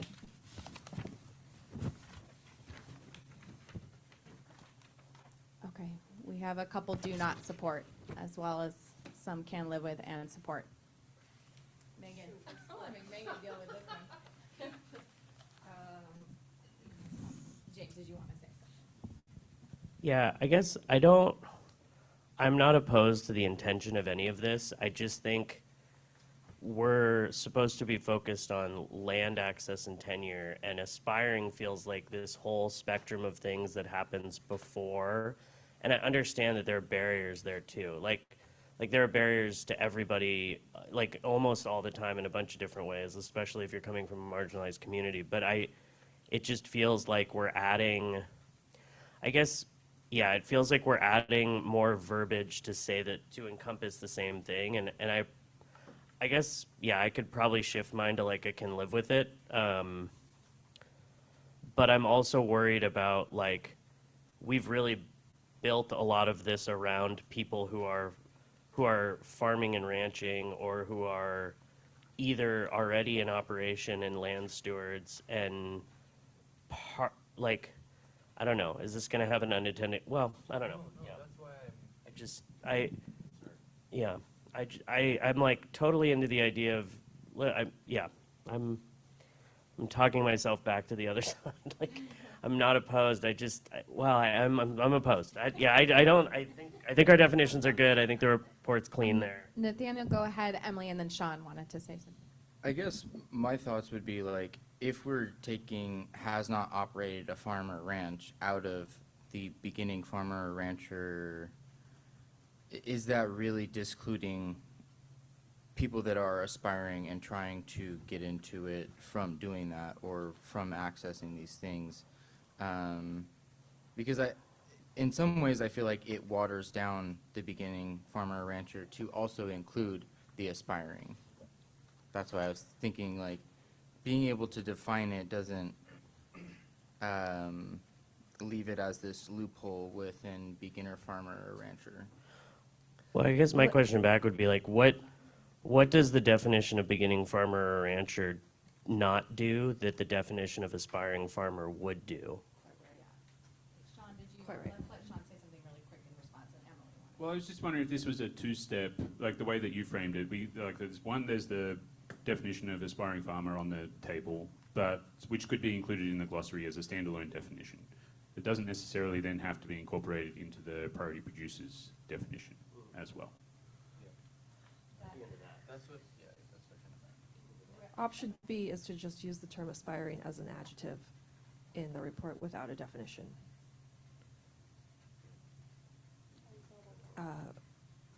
Emily, did you want in? I would like to hear the feedback about the second option too. Is that an option, or do we actually just need the definition?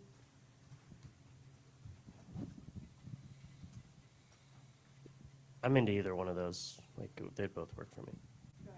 Oh, sorry, Nelson, please, thank you. Yeah, I have a proposal or suggestion as a third option potentially. I'm not necessarily in favor of having that separate definition that's going to affect other definitions. How about just add a little note to the beginning farmer and rancher definition that we have here in the philosophy that mentions aspiring farmers, or mentions how this doesn't, apply specifically to those that fit in the aspiring farmer category, so to speak. I'm sure there's wordsmithers in the room that could, add that. I think there's a lot of proposals on the table right now. I want to restate the two that I've heard that are different from what we measured before. One is adjusting this beginning farmer or rancher definition can be what you'd like it to be. I think, Nelson, you were referencing in making a note in this definition that aspiring farmers mean these things to this task force. Is that the proposal you put forward? Yes, and then also mentioning how beginning farmer rancher doesn't accommodate that. Okay.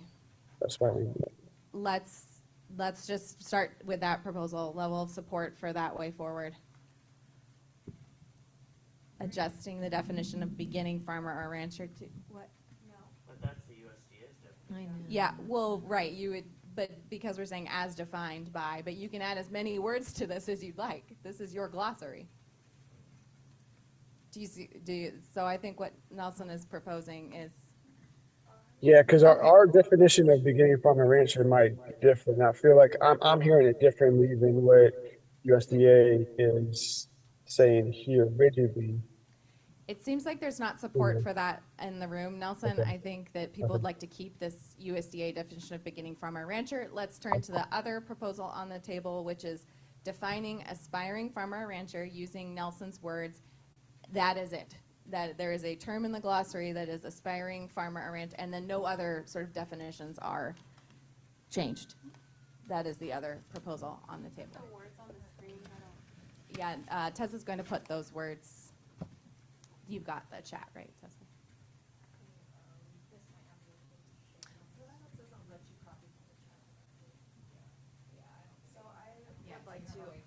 I feel like in the interest of time, what I would propose that we do is take Nelson's proposal for aspiring farmer, put it in the November draft, color coded as temporary, and then everyone consider this and consider the potential implications and be prepared to vote thumbs up or thumbs down in November without an extensive conversation around it.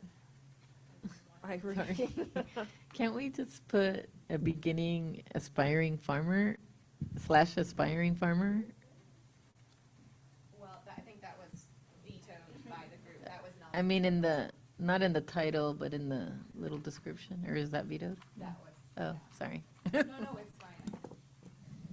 That did not entertain support. Go ahead, Doria. I feel like I'm feeling really guilty right now. 'Cause I feel like I started this because I didn't read the full text of the beginning farmer definition yesterday and didn't realize that it said has not operated. And what I was kind of reacting to was some testimony from farmers who spoke about the hardship of having to prove as beginning farmers or as aspiring farmers that they had a farming history in order to access grant programs. And I was like not wanting to exclude them by having barriers if that wasn't, my assumption was that it was already included in the definition. So I do want to ask the question again that James asked, is that I feel like this beginning farmer and rancher, if this is the actual definition by the USDA, that has not operated a farmer ranch or has operated a farmer ranch for not more than 10 consecutive years, if that's the definition, then I do feel like it actually includes aspiring farmers. I think that my worry had to do with testimony that came from folks that were trying to access grants and needed documentation of an existing practice when they were trying to get started. And that was hard. Then that meant so they couldn't get the resources to actually do the thing that they were trying to do. So I didn't want to repeat that, but I didn't realize that. So I guess I just wanted to put that out there. Like, can we think again? Do we really need this? I'm sorry I put that out there without reading all of the things or remembering all the things that I read. Leah. I'm trying to find the language that we were talking about yesterday, but I'd like to see it, and hopefully someone can roll to it. If I recall, we were kind of pulling up a definition of priority producers. It was in the intro and the beginning for land stewards. It's on page 15 in the paragraph right above protecting it. Okay, you got it.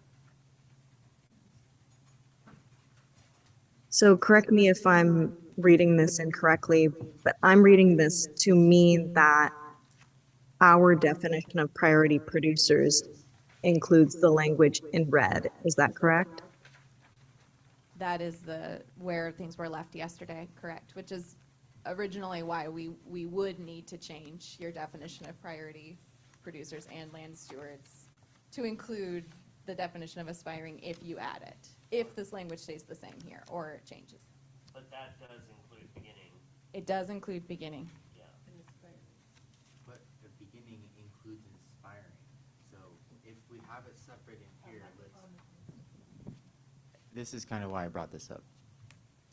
The beginning farmer or rancher definition does include aspiring farmer, because if you have not operated a farm or ranch, you are an aspiring farmer.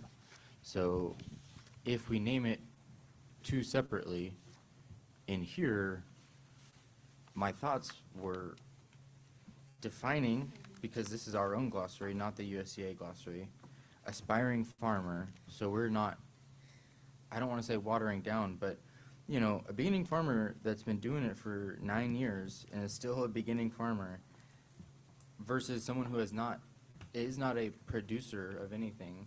They're not, I mean, they want to be, and we need to have all the other things that we're doing are making that access to those to start easier. We do want to like show that there needs to be support for aspiring and then still support for beginning. That's my thoughts. but also don't want to take too much time. Okay. Team, we've actually used a bit of time on this one. It's sounding like we've talked ourselves out of this idea. Well, oh, yeah. Yeah, well, no, I think this came up because of the definition that comes up later on producers and land stewards. This is not, right, on page 8? That's not page 8, right? Priority producers, land stewards. Or, because I think yesterday we were dissecting the definition of priority producers and land stewards to not include aspiring farmers or beginning farmers. That's Yes, how- that is where we're looking right now. Do you see the bolded priority producers and land stewards text? So I'd like to, I think we have to move on here. I think that what we have heard is that we should, at the last support level that we did was support for an inclusion of aspiring farmers as a definition in the glossary. I'm wondering if everyone would like to take a support of that again. Let's again pose the question, do you want to add aspiring farmers as a term in your glossary?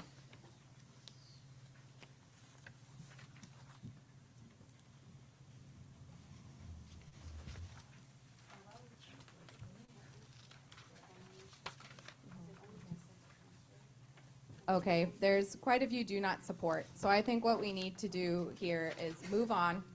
I think that what we can propose is taking that language that Nelson provided and doing something like we had done this time with orange text, so that it's not necessarily in that official November draft, but it is presented to you all for your consideration.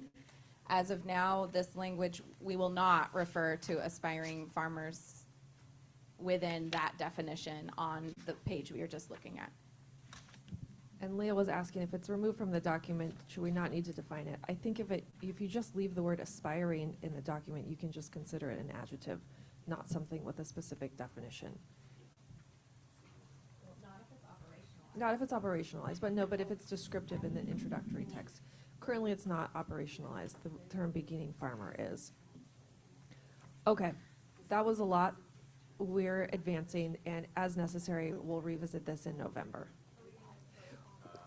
We need to, well, yes, I was about to ask, because we're also 15 minutes now past our designated time schedule, are there any other terms in the glossary that require discussion right now?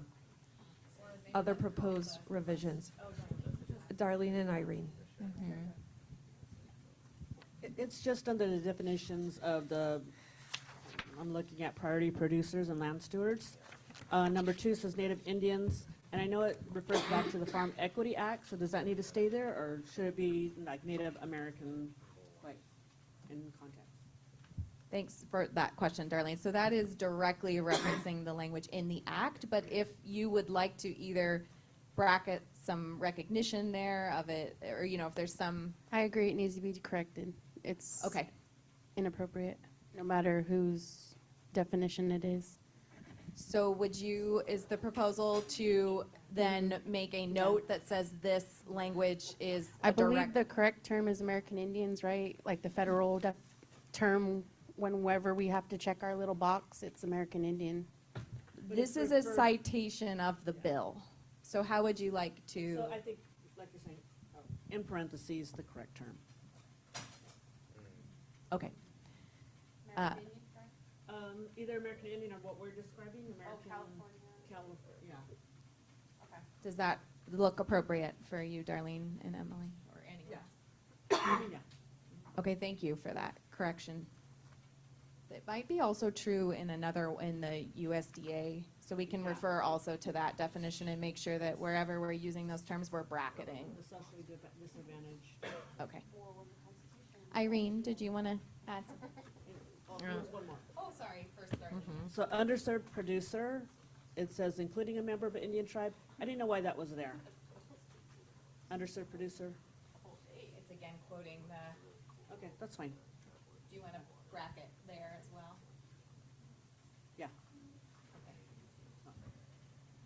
So just to reiterate, we're going to, again, where we're quoting the underserved producer definition, it says individual, including a member of an Indian tribe. So we're going to, again, bracket American, what, in this case, this is a federal definition, so, well, we can just, okay.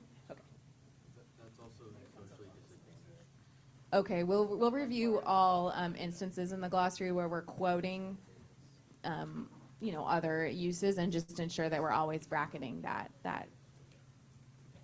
Thank you for that, Darlene. Irene? Yeah, I was looking for the definition of land steward, but I see it there. They're together. But I also feel, again, like it's just kind of misleading because we're not seeing aspiring, but I know now we know that a beginning farmer is someone who has not farmed, right? But a land steward can't be defined on its own, or does it have to be together? Can you With point priority us producer? to where, The same 61, priority producers and land steward. there is a definition for stewardship, but are you Oh. recommending that we define land steward as a separate glossary entry? If I'm hearing you Yeah, correctly? sort of. So in the intro section that we were just looking at and talked about yesterday, we added a sentence that says this term includes farm workers and beginning farmers, with the caveat that aspiring It was took not out not this- resolved. oh, And yeah. so perhaps the proposal is adding that to the definition to ensure that farm workers are explicitly captured. Is that what you're pointing to? Yeah, I mean, and I liked the aspiring that we added yesterday, but I think it was removed, right? It Yeah. was. Okay. Yeah, and I don't know, maybe it could be included on the definition. Since to us, all it beginning farmer, now that we've reread the definition, does include aspiring, but I feel it's misleading to not say it, because others are gonna confuse it like we did, right?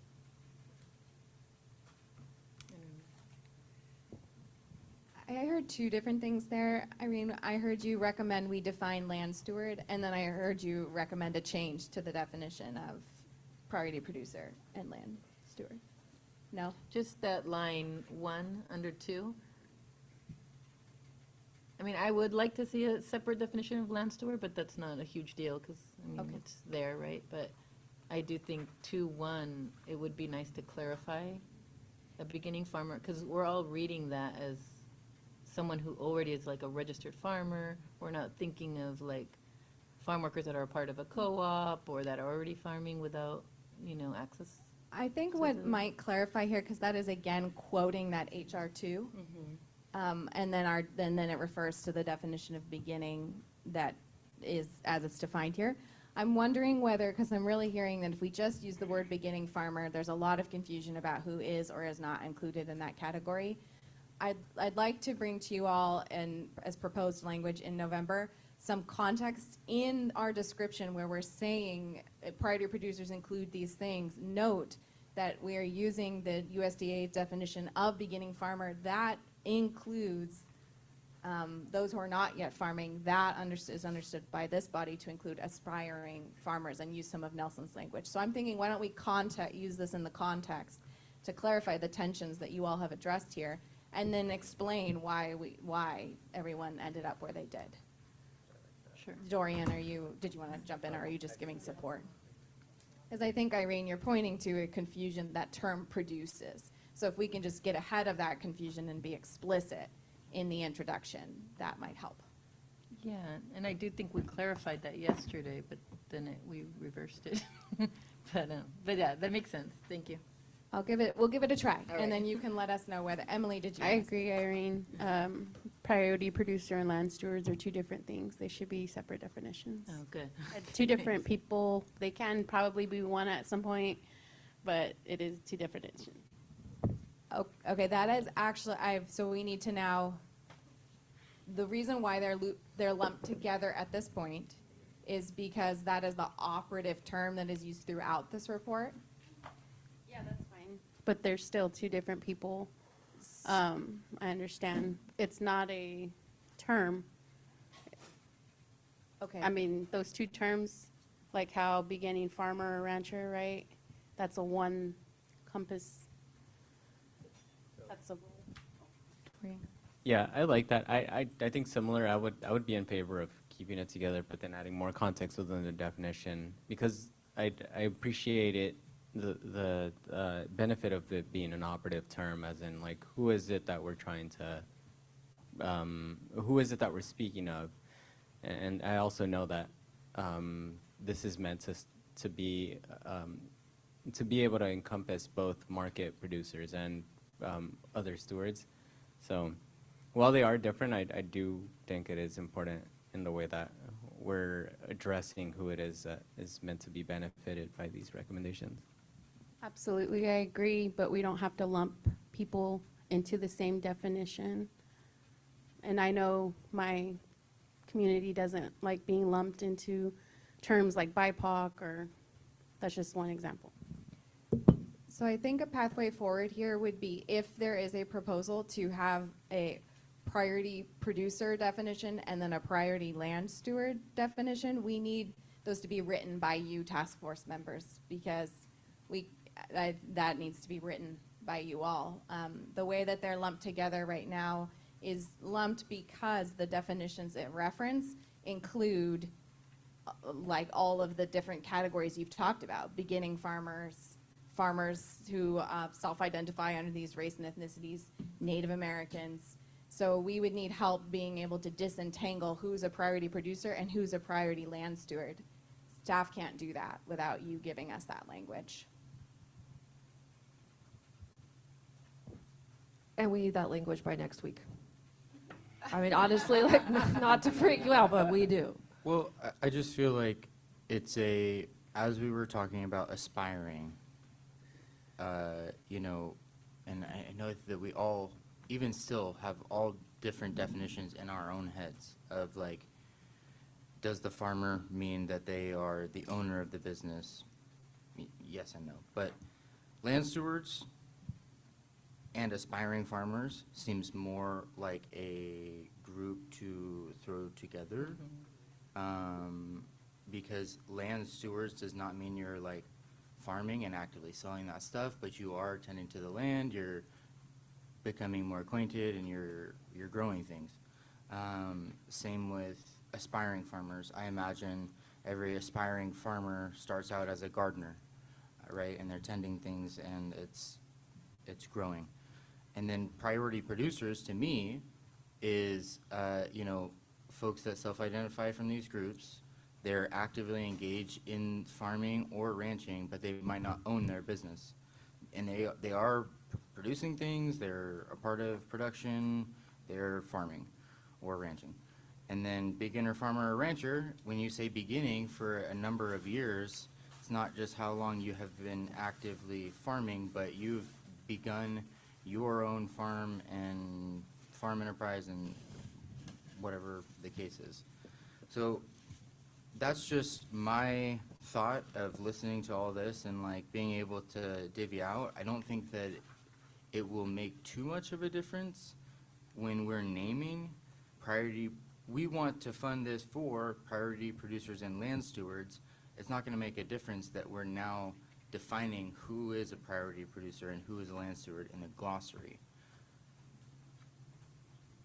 But we don't have. At this point, there is no way to disentangle those two terms. That's what I'm saying. It won't make a difference if we have to disentangle them. Like disentangling. So you're saying keep them together? Keep them together Okay. in the Okay, thank language you. throughout the recommendations, but in the glossary, explain who is that, because a priority producer, socially disadvantaged farmer or rancher versus land steward and aspiring is all just as, I don't know. It makes sense to me, but I guess beginner, I've tried to frame myself as a beginner farmer or rancher for quite some time now. I feel like the words that we're trying to separate are producer and land steward. Maybe what the move is to define producer with a definition and provide land steward with a definition, and then just keep this joint terminology so that doesn't throw us off kilter. I've seen heads nod. Maybe we have a solution. Okay, seeing some support for that. I will note that I have tried to draft the definition of producer and land steward and really struggled to get those words right. So I just I'm gonna need help. I think staff are really gonna need help. Because we've had, the task force has had conversations, noting that stewardship runs across who would be called a producer and who wouldn't. And so there's been a lot of conversations this body has had that have led us to this moment. And so just was wanting to note that it will be quite difficult to do that. That does not mean that, but we would really appreciate your help. Do we have a volunteer? Do we have okay, it looks like Darlene is volunteering. I'll volunteer to help with the definition of land steward. Okay, we have a volunteer to help with the definition of land steward. Do we have a volunteer who would help with the definition of producer? Okay, Nathaniel. Thank you all. I'd like to help with the land steward, like just take a look. Okay, okay, yeah, we can, Thank you. our working groups can have 2 members, so we have Irene. Thank you, and just, we'll need to workshop this with you both by the end of next week, or the 3 of you by the end of next week separately. Okay, serious time check. Anything else that we need to flag in the glossary? We may not be able to discuss it, but is there anything that we should be prepared to discuss in November? Yeah, there's a few things. With the ancestral land return, the transfer of property ownership or property rights to a California Native American tribe with ancestral ties to that property. I was just mentioning, and I don't have a recommendation here, but a point to make, because the state often uses this term ancestral land return through different ways of transfer, meaning acquisition. So I don't know if we needed to put like the actual ways of ancestral land return in there. So that's just one thought.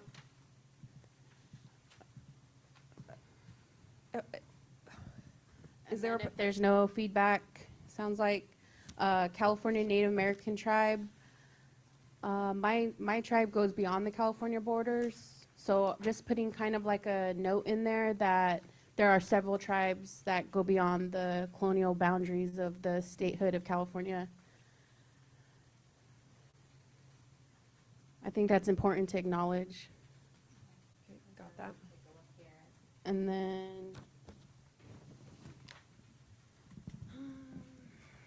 when you're defining non-federally recognized California Native American tribe, I don't think starting with an organization is appropriate, because not all non-federally recognized tribes are organizations or identify or as organizations. So that would be something I would defer to Darlene to. You're right. I looked at that, but I thought, Do you have a suggestion there that could? I can look at it and give you a suggestion. Thank you. Thank you. Thanks for volunteering to help with that term as well, Darlene. Emily, did you have more? I didn't want to stop your list. I do, but I can type them out to you guys. Yeah, because. Thank you for that offer. I'd like to suggest that if you have immediate text edits. One thing that should be noted, sorry Megan to interrupt, because federally recognized California tribes, we are not entities, we're sovereign governments.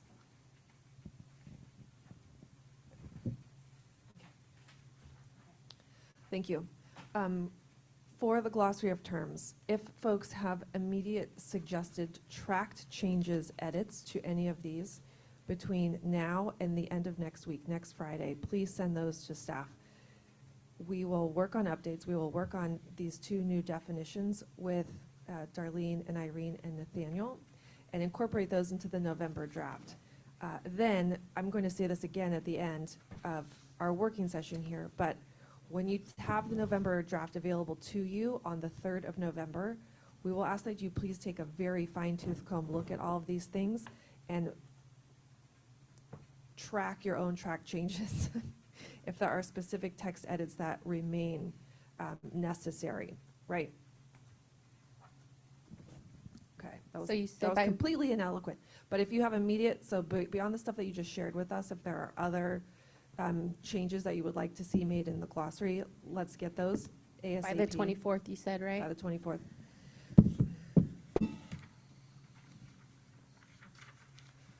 Okay, 10:45. We need a break. We're gonna break until 11 o'clock, and then we're gonna do it. We're gonna get through it.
All right, folks, we're missing many people, but we're at 11:01. We need to re-engage. I'm going to go to the hallway and check.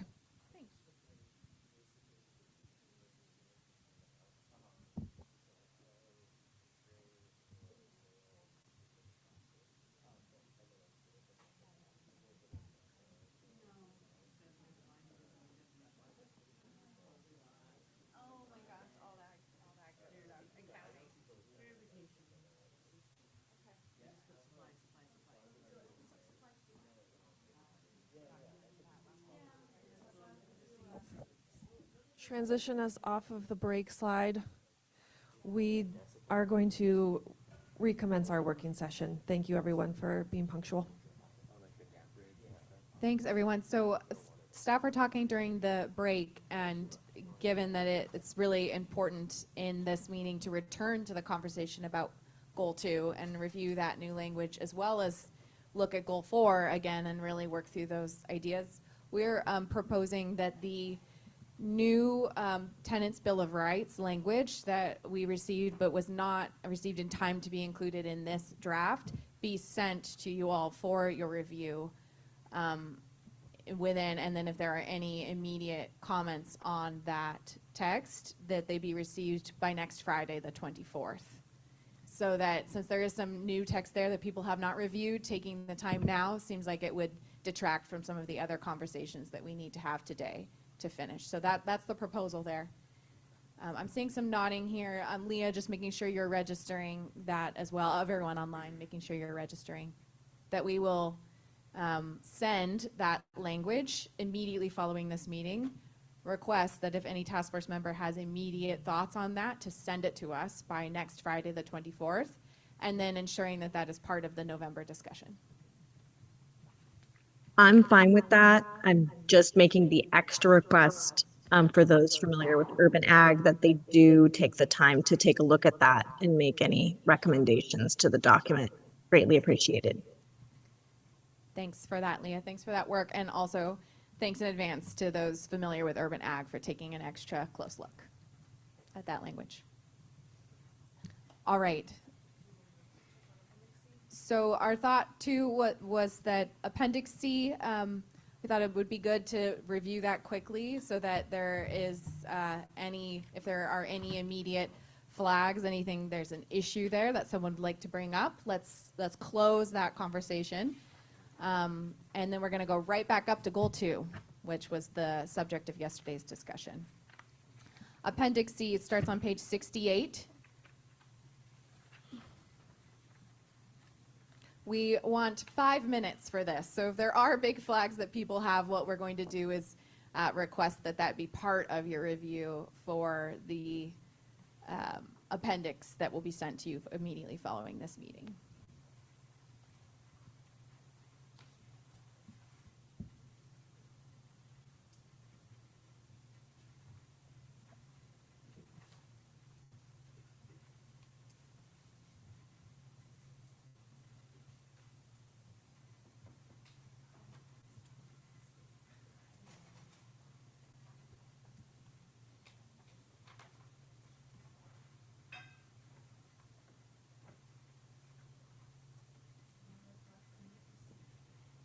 It looks like there aren't any immediate flags, not seeing anything in the room or online.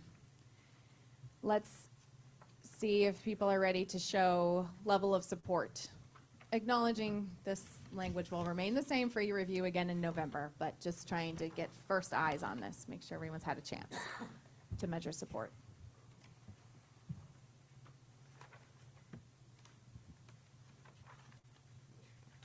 I see some people putting up their cards, some people still looking.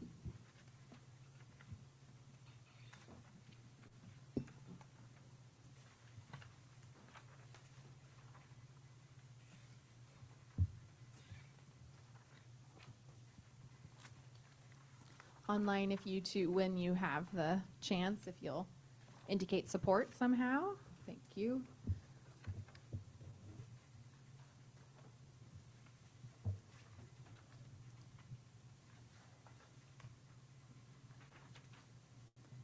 Looking like support in the room. I see one support online, and I see can live with. Okay. Thank you all for taking that time. We're gonna jump to goal 2. So as a little refresher from yesterday's discussion, we're no longer going to have in front of us a printed, you have something printed, but based on yesterday's discussion, staff have tried to revise goal 2 in the way, that, basically as a straw proposal. So recognizing there is work to be done here, but also trying to capture the intent of the conversation yesterday.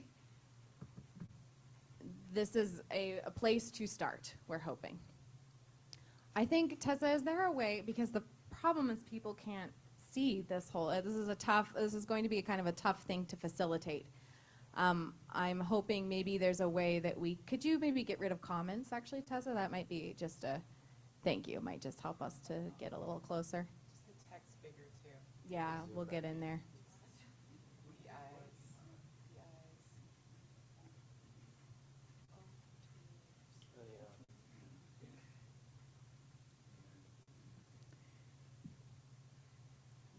So I think what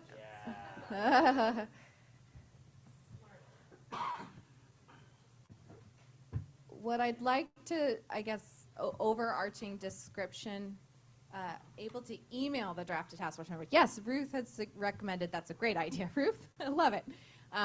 Do you mind, maybe Caleb, you have access to that. Do you mind sending that email to task force members? Yeah. Thank you. Caleb's going to send that email with this to you all. It'll have this very large text but you'll get a sense of it. I think you got to go back. Okay. I'll just quickly describe what has changed here. So we heard an intention of both recognizing the need to account for many overlapping forms of continued and historical harm, while not losing the specificity of the African American experience.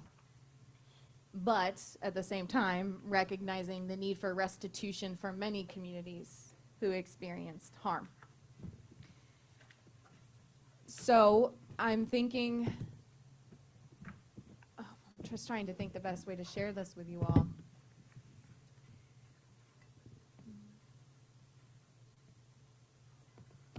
Just take a look at the text, I suppose, and let's scroll down.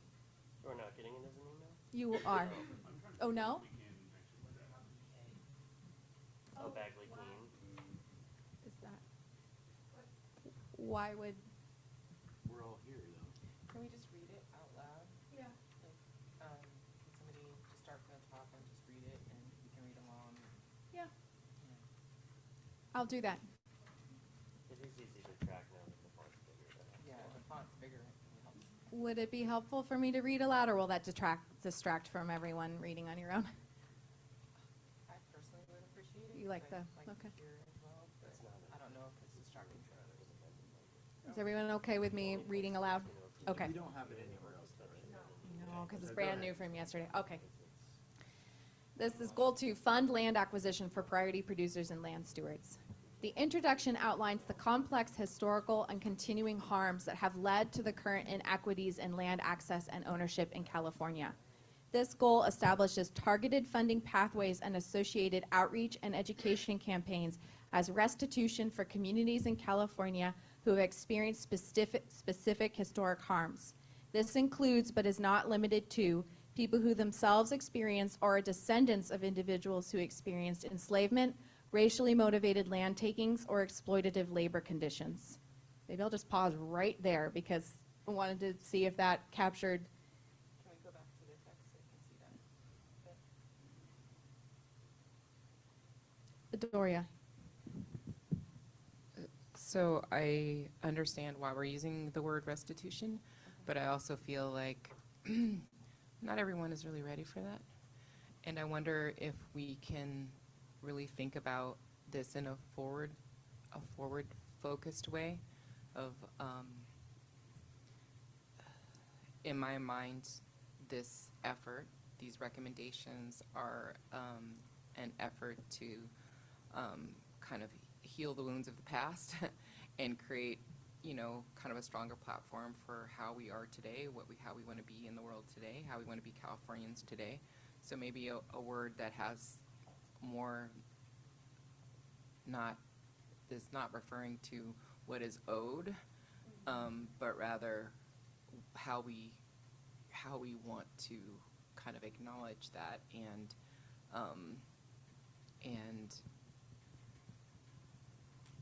create a new pathway, create that kind of healing.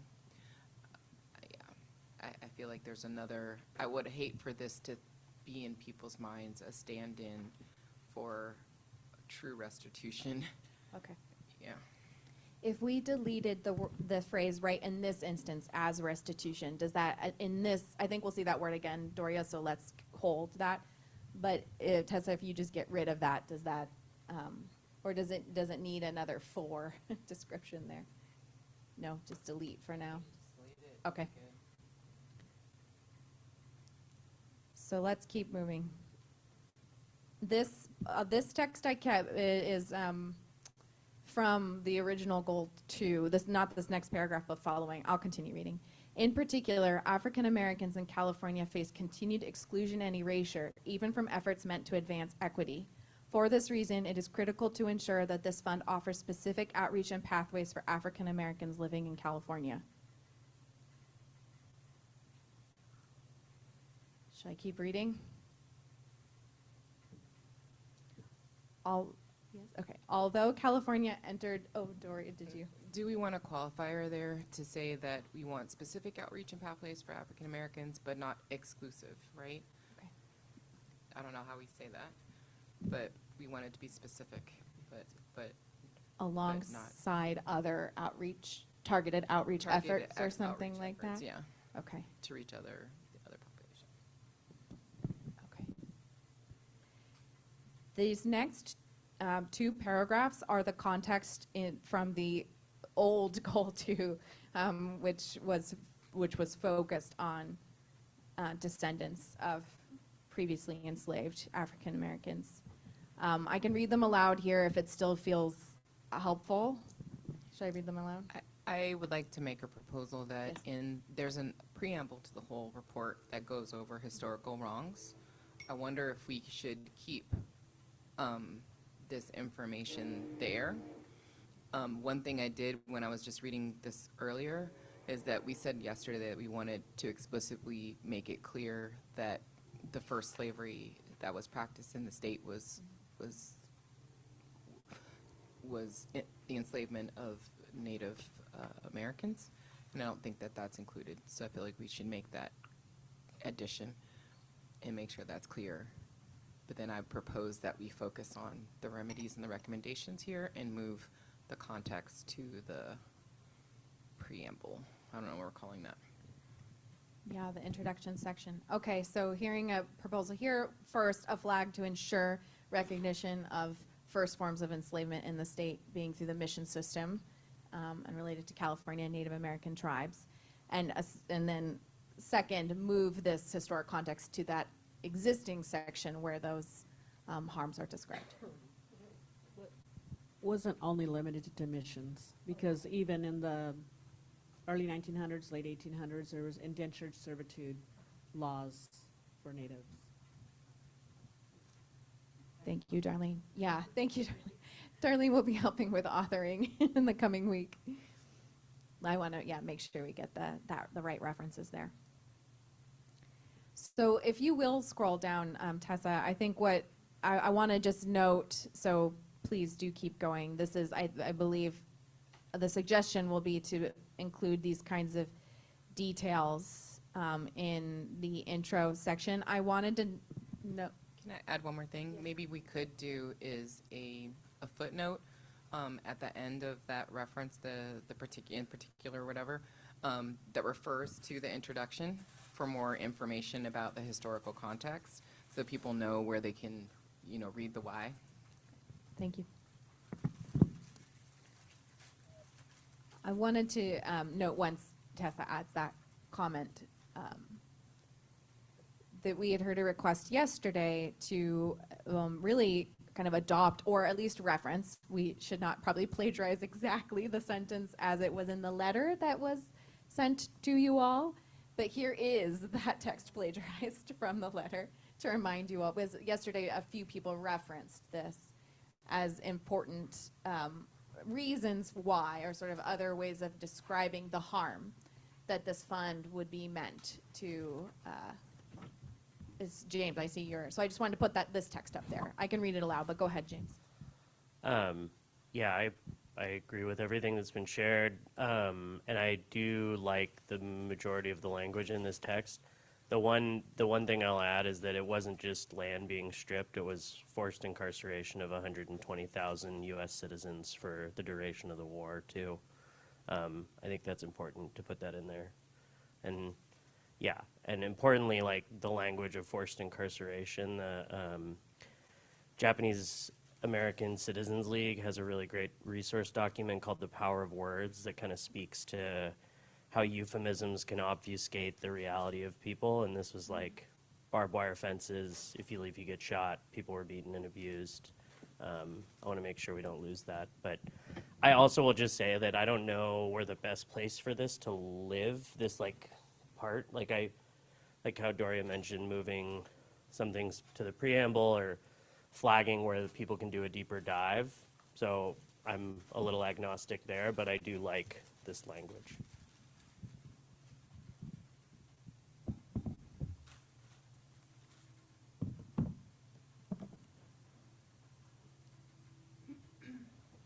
Are there other comments here?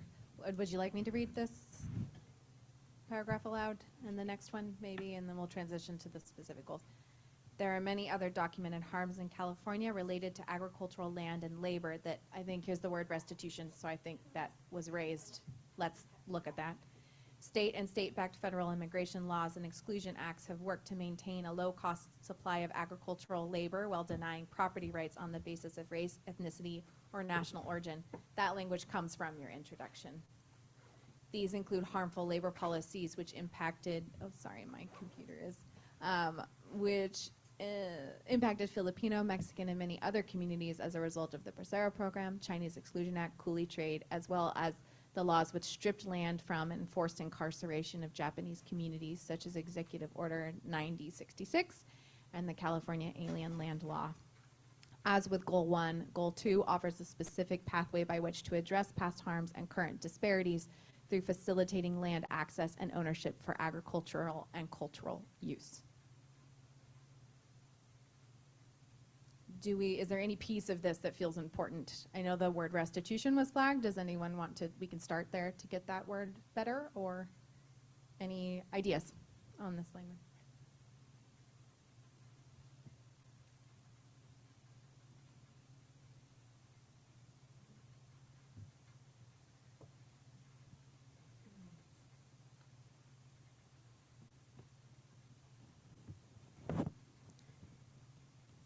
James, you support the language. It looks like you're indicating. I'm not saying any hands online, but of course, feel free.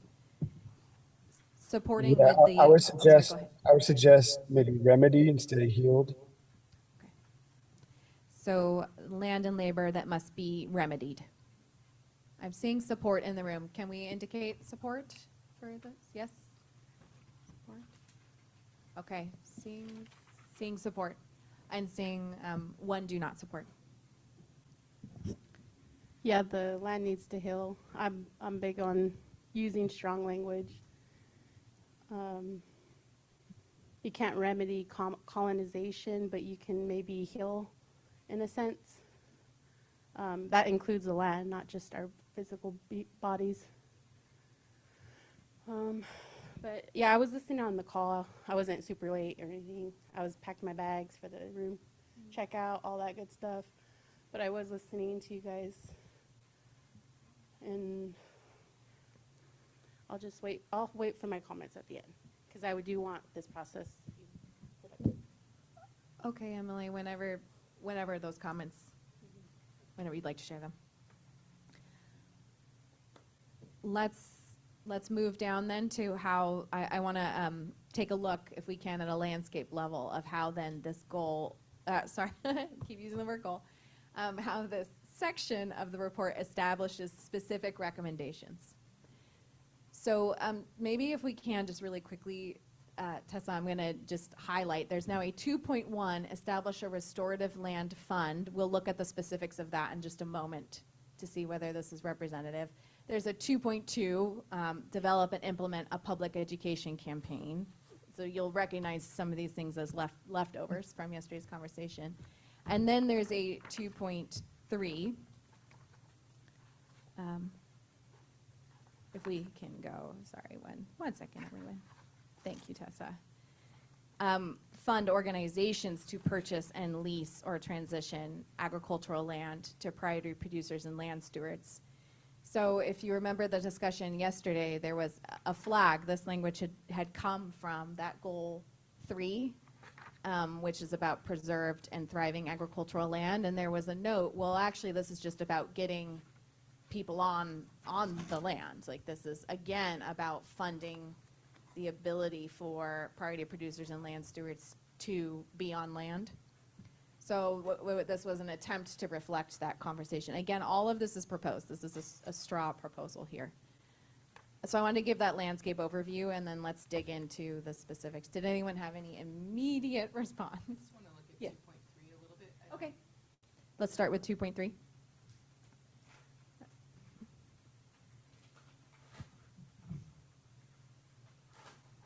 This language was pulled out of goal 3.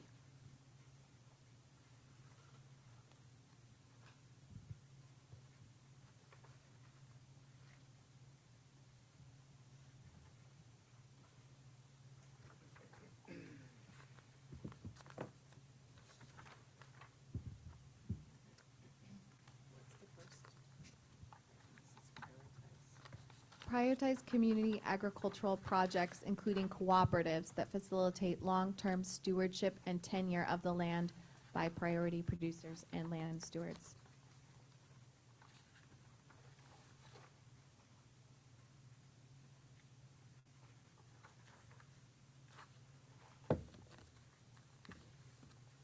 Nathaniel, go ahead.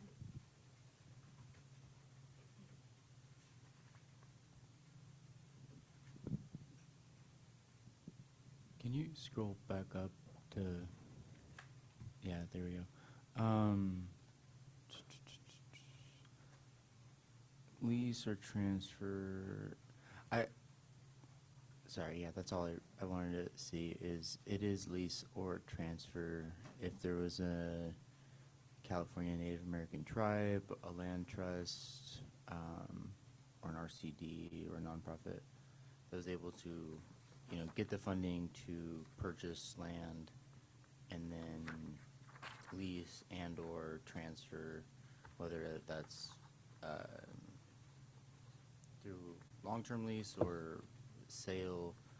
I think kind of what Emily said earlier, like transfer seems to step around the like acquisition word, but I like that because acquisition seems more pertinent to it being sold. And can you scroll back down? Sorry.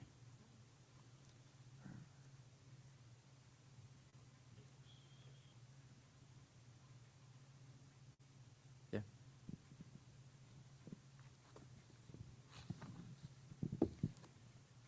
Should we maybe go back up to some of these other pieces of the goal and just see whether, there's other pieces that need to get fixed up or corrected or revised, and then we can get a sense of support.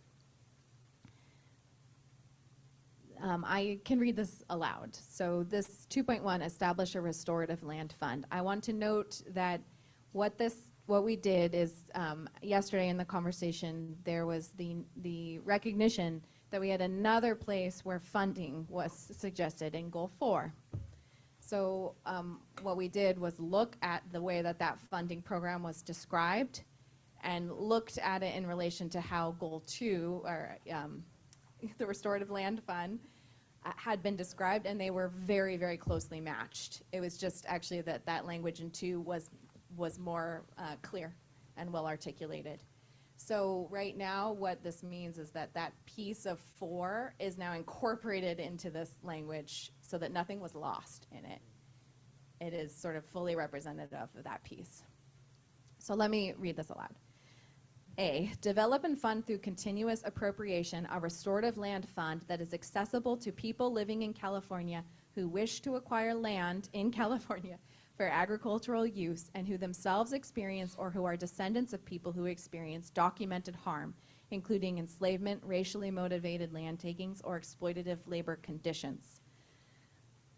Subpoint, ensure a specific pathway for African Americans living in California who are descendants of persons enslaved in the United States, building from the structures established in AB 437 and SB 518. Those are those 2 just recently passed bills that will establish pathways for documenting descendants of enslaved individuals, as well as the Freedmen's Bureau. Those 2 were passed. Yes. I'll keep reading, but at any point, anyone, stop me. Okay. B, fund the following activities. Land acquisition for agricultural use and associated costs. Allow a third party to hold the land if needed until the recipient is ready for the land transition to occur. 2, costs associated with starting an agricultural operation, including infrastructure improvements. 3, resolving title issues by financing the purchase or consolidation of property interests and financing costs associated with a succession plan, as modeled on the U.S. Department of Agriculture's heirs property relending program. 4, legal and technical assistance for funding recipients to develop appropriate business and governance plans, including cooperative and community land ownership structures. 5, research to document historic harms and eligibility for the program.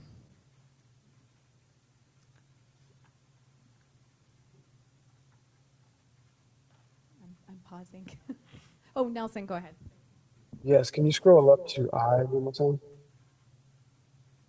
I know that not every context requires like specificity, but I do want to acknowledge the potential for abuse and exploitation by not being as specific, by saying third party.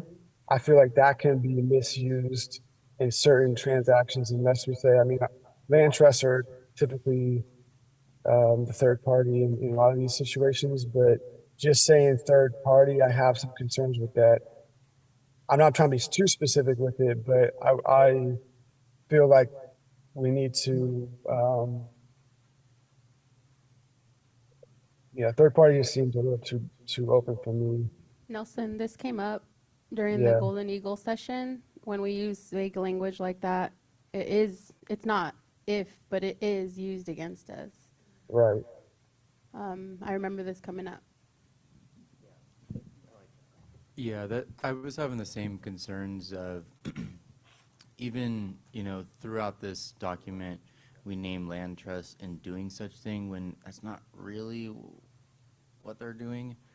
So if we could name an example, even, I think that could be helpful, because a third party could be a private entity or a private person saying, oh, we will purchase it for you and hold it. And that could look like a number of different things, whether it's a governmental entity, a non-governmental organization. I just think third party leaves too much, and maybe there's just like one or two examples we could use. James and then Doria. I like the new proposed language. I kind of like the idea of examples, but I also think that gets pretty specific, right? That's like that kind of becomes the like paradigm of what we want people to do. So I think we need to be really careful which example we pick. I really like the language here of third parties that serve priority producers and land stewards, because I think that does take it out of the realm of kind of bad faith operators in the space. I was gonna propose, I agree, I like the language. I was gonna propose that we put in the word temporary to hold the land temporarily if needed. So just making it clear that they're not supposed to, it's not, the intention is not that they hold it long-term, that they're the owners. It is a bit confusing though, because we do have in the previous, we just talked about organizations that would hold it long-term and then lease it out. So it is kind of like, I don't want to say either or, but both and of, it could be for a temporary, but it could also be for a,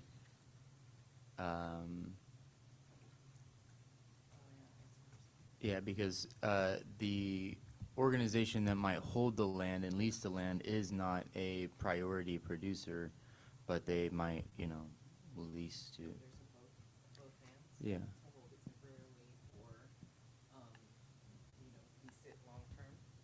I think, yeah, quickly noting, I know James and Dorian would like to send, just noting that the way these are structured right now, this fund would be funding acquisition by individuals, whereas this sorry, I'm in a different, the third one would be funding organizations. So just noting that that's the difference there. James and then Dorian. Yeah, I'm trying to look for it, keyword searching, and I can't find it, but I thought somewhere else we had talked about that specific function of third parties that are like holding fee simple land, like because 1.3. yeah, because there are certain situations in where like maybe somebody wants to put an easement on it, but they don't want the title. So if there's a third party that can hold the title to have an easement or some other thing put on it. But the distinction you just made makes sense. So this is about individuals. This is a fund that individuals would access, as opposed to, yeah, I guess it's just I'm a little confused in how the allowing third parties can be both individuals and organizations, and so I'm getting a little tripped up on language there. Dorian, go. So I've actually worked on this scenario. The way that I'm thinking about it is an individual is wanting to acquire or apply for a grant that would allow them to acquire land, but maybe they haven't developed a business plan yet, or for some reason or another aren't ready to have take title to the land yet. And so this is where like an intermediary landholding organization is really useful. So I just want to say in that instance, sometimes, you know, I'm picturing like, say the grant requires there to be a qualified party that can take title to the land. I think this would allow that temporary organization to serve as that proxy for that, for in the meantime, so that it doesn't disqualify the individual from being able to apply for that grant. So I think that's the purpose that I'm like seeing it serving. If the individual wants to apply for the funding, they can still apply as the individual, but then they can also, within the application, say, you know, this organization is going to hold it in the interim as I sort of skill up, or, you know, need to do what we need to. And so, yeah, we're working on this specifically with one organization that is developing the cooperative and actually wants more time to develop their infrastructure before they take title to the land, just because it, you know, it becomes a different asset to deal with. And so we're seeing the benefit of that. But yeah, being able to say that in the grant application would be important. I see Nelson. Oh, and then Doria, are you? No. Go ahead. Yeah, Nelson. thank you for that example, Dorian. I was thinking something similar with the language of like a contract that guarantees that the third party only holds it temporarily. And I want to call on anybody that's got more legal experience in this, especially you, Dorian, of in my mind, it's like a two-step process that's separate. But if there's a way to guarantee agreement with it that can be enforced by the law, I think we should name that in the language. That it needs to be a contractual relationship that actually has some accountability, because those that own the land call the shots, and I just worry that if it transfers to a third party, there allows this potential for it to end in that third party, and the transfer doesn't happen in the end. Dorian, go ahead, and then Nathaniel. So I guess there's a couple of ways you can do like future interests, which are tricky, but you could also maybe in the grant do something like a purchase option that the grant recipient immediately has for like a nominal fee, right? So they'd say, I'll be able to buy this land from the intermediary landholding organization for $1 or something. I don't know. I think that would get specific as the policy gets fleshed out. But I'm seeing that's like one way that we're approaching it, is this intermediary organization can hold it, and then you just have a purchase option held by the priority producer that actually applied for the funding, that gives it like a purchase option or like a transfer right. Before we jump to Nathaniel, really quickly, just wondering whether that text should actually say allow an intermediary organization that serves priority producers. Just noting that that seems to be the language you're using there, Dorian, and just wondering if that clarifies at least one piece of it. I think that makes sense for me as an organization. I think just speaking to the concerns that other task force members are talking about of like another individual, being in that role, and yeah. Nathaniel, and then I don't know, James, if your card is still up. No, okay, go ahead. Oh, you're good. Okay. So this language has been revised in these ways. Should we continue moving through this? Did anyone want to bring us to any other piece of this fund the following activities, or should we continue? Emily, go ahead. Whenever you're talking about agricultural uses, I don't know if we need to list like agricultural and stewardship, because I'm not sure if that language is going to leave out terms or tribes in the TK. Yeah.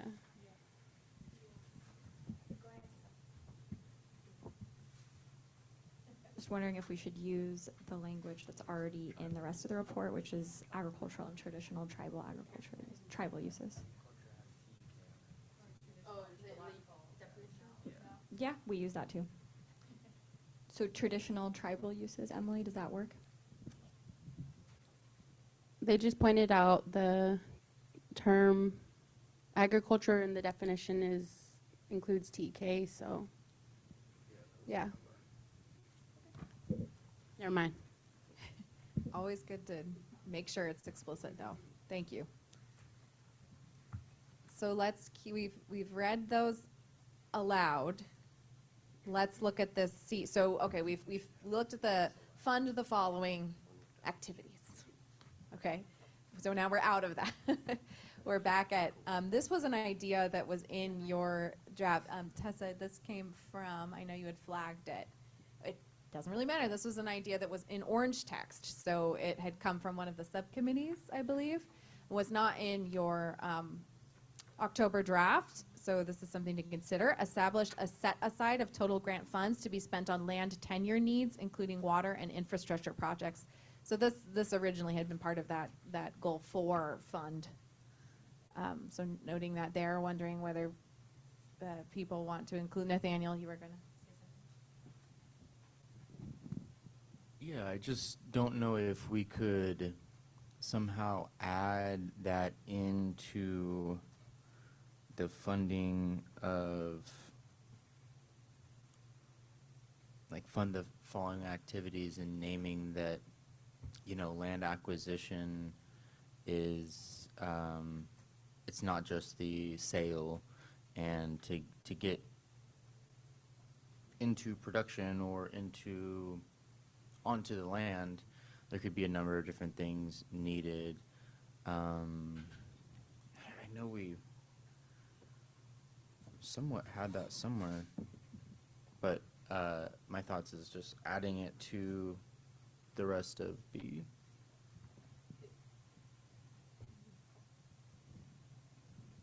What's the structure here again? C is a subset of what? C is just underneath that fund at this point. It's not, and within those. Yeah, I fund the agree following that activities. maybe it Okay. should be under B as fund the following activities, so it should include a set aside for 10-year needs, but including water and infrastructure projects. Like, so that funds could be used for 10-year as well as acquisition is what, this fund is meant to be used for all those things.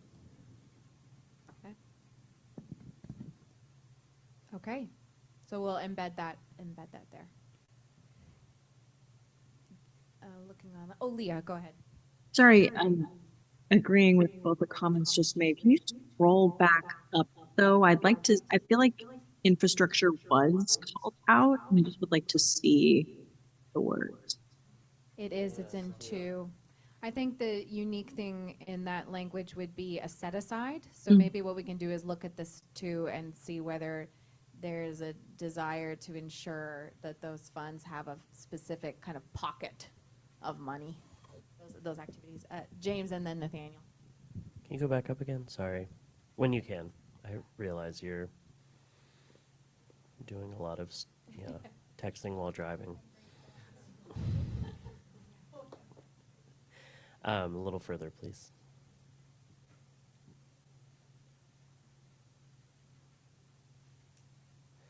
So, I mean, just one thing to flag is that the explicit statement in the first part of A is to acquire land, but then we also talk about the land tenure improvements, and so to acquire, maybe it's like to acquire and improve land or something like that.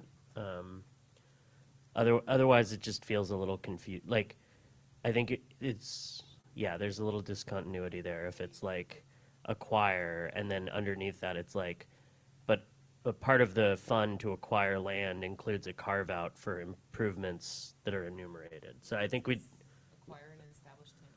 Yeah, acquire and establish tenure, acquire and improve, support, Yeah, I agree with that. I do feel like it shouldn't be a separate fund. To me, that means a separate application. And if it's like, hey, this acquisition cost covers the sale and getting onto the land, whether it's having an easement written to be able to drive to the property or, establishing a well or what have you, it's a part of that needed cost to farm the land or, do what they're going to do there. So a separate fund seems too much like a separate portion of money versus being able to know, hey, you're going to budget all of what you're getting to get onto the land. So I'm hearing that the interest is just to make sure that funds for tenure needs, including water and infrastructure projects, is there, and that, I'm sorry, Nelson and then Leah. Yes, I'd like to, could you go back up to the last point? I want to add to what James mentioned. What was it, to hold the land and establishing tenure. Yeah, I think that's very important. And I remember very clearly from the Bakersfield listening session on some painful stories of those that got ownership of land and then it got taken away because it was expressed the need to have support in understanding how to maintain and hold the land. So I don't know if establishing tenure really captures that. I'm thinking like holding the land, maintaining ownership of the land, something like that. I feel like establishing tenure gets at it, but I just want to note that on the record on what I remember from our feedback sessions. And that funding would support that, yeah. I say maintain ownership, not just access. It's like once somebody owns land, once they get past the acquisition, how do they maintain and protect themselves legally against being taken? Maybe like acquire and or maintain. Doria, did you want to jump in specific to this? I know Leah's waiting as well. I can wait until after Leah. Go ahead, Leah, and then Doria.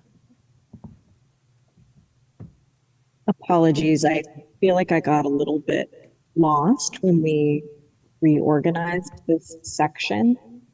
Is there still another land acquisition fund in the document? Or are we, the proposal that we're creating a singular land acquisition fund?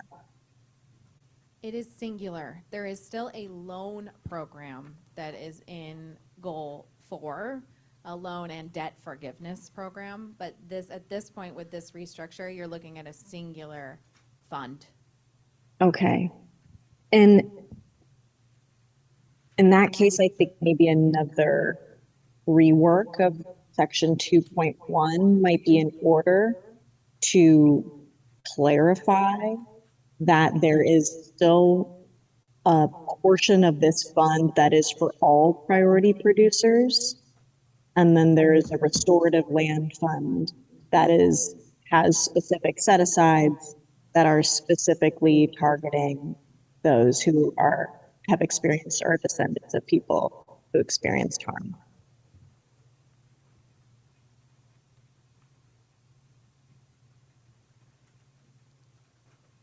So that it would be a difference here. It might be different tracks, different pathways for funding. That a proposal was just made to separate out a fund that is for these specific individuals who can have these demonstrated harms versus another kind of call out, or changing this language to be more inclusive.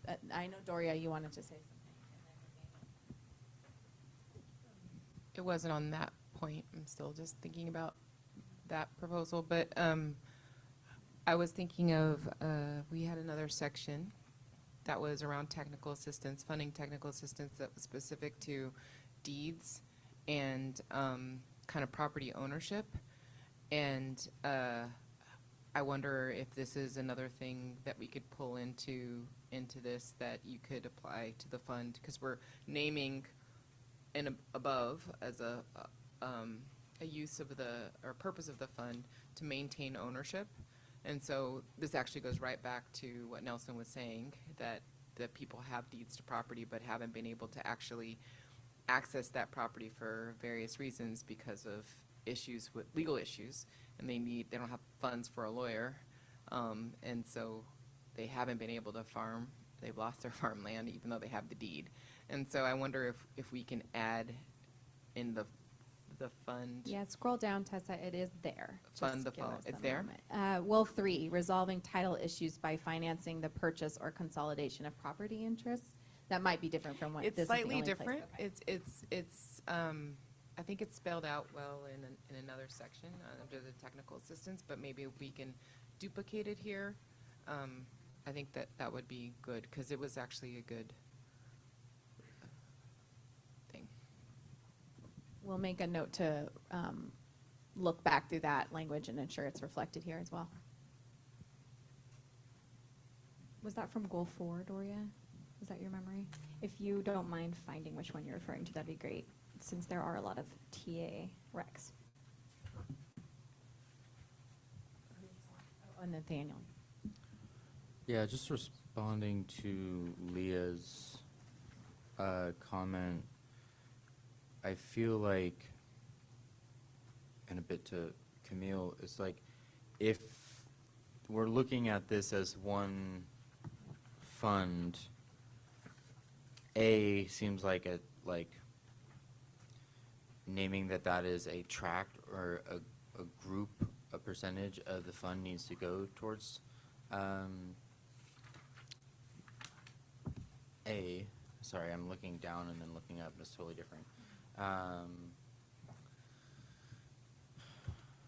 But funding all of the following activities for priority producers, and then we don't have to necessarily get into the weeds of how much percentage of the fund, but note that you know, some of the fund is specifically set aside for African Americans living in California who are descendants of persons enslaved in the United States, and then knowing that the whole restorative land fund in general is going to all priority producers, but at least we're naming that because so many times black folks are kind of sidelined in this situation of land funds, that putting it to the forefront of, yeah, it's hard to not say how much, but just that there needs to be an amount that's set aside. Doria, just noting we really have 10 minutes left for this before we need to move on, so we have time for goal 4. So quickly, the thing that I was referring to is 4.6 AII. It says legal assistance navigating deeds, titles, water rights, and trusts, specifically in including support with resolving heirs, land ownership, succession issues, and secure land tenure. It's just more detailed, and includes a lot of different things that people are experiencing. So in terms of this fund and kind of, I personally would like to be proposing one fund that maybe has a specific set aside for those who have experienced historic harms, or the descendants of those who experienced historic harms. That's not specific to any particular historic harm, but is a set aside. So it's a special category, kind of like if you were you're in a rural place and there's specific set aside for rural people. But one fund. I think to accurately represent this, I think actually, Tessa, what you would be doing is see that chunk that says who themselves experienced or who descendants of people who experienced. I think there'd be a set aside for that community within this larger fund. Am I understanding people correctly? Read, develop a fund through continuous appropriation, restorative land fund that is accessible to people living in California who wish to acquire, maintain ownership, and establish tenure on the land in California, agriculture use, blah, blah, blah, who themselves, in here, right there, instead of and, you would do, there should be, or, there would be a specific set aside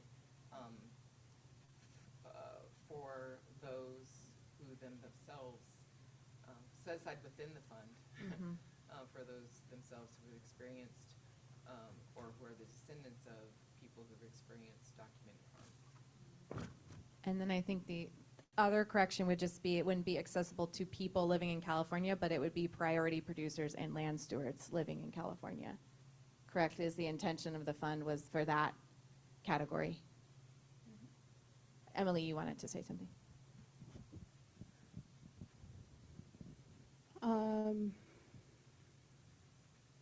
I don't want tribes to be lumped in with the, yes, we all have experienced harm, but the harm that tribal nations have experienced here is genocide, excuse me. This was a systematic process that this statehood did with the intention of eliminating the people of this land. But unfortunately, we're still here. So I do not want to be lumped in, and this is why I have, this recommendation could be anything, right? Because it's not about the specific recommendation. I fully support a restorative land fund, but the fact that it came after the opportunity for tribal engagement is very concerning. And I know I will personally will get I am getting a lot of feedback, well, let's just say that, from tribes. that this was not put in the engagement sessions. So this is what we are used to with the state, being engaged and then things coming up after that we do not know about.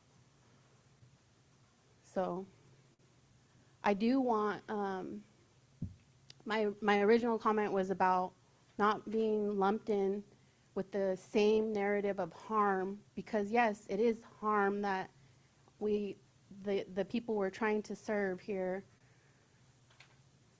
but the experience for 250 years is not the same as the harm we're talking about, okay? So that's my feedback for that, but I do want to make a suggestion or a recommendation when the time is appropriate. When you're ready, Emily, go ahead. Oh, I'm ready. I think to be clear in this report, because in the beginning, it's saying we're doing all this engagement, and that's how we got all these policy recommendations. But number 2 was not listed in this engagement, so that is not fully accurate. Yes, there is part of number 2, what we moved from 4.2 over now into 2. That was part of the engagement session, yes, but that's not fully transparent. So I do want to make some type of clause or just statement for 2 that it was not part of the engagement session with tribal nations, because that's fully transparent in the process. And I think that's what we're trying to be, is transparent and serve the communities, the governments that I serve, the tribal governments. I need to be transparent with them and to let them know that they were not part of that process.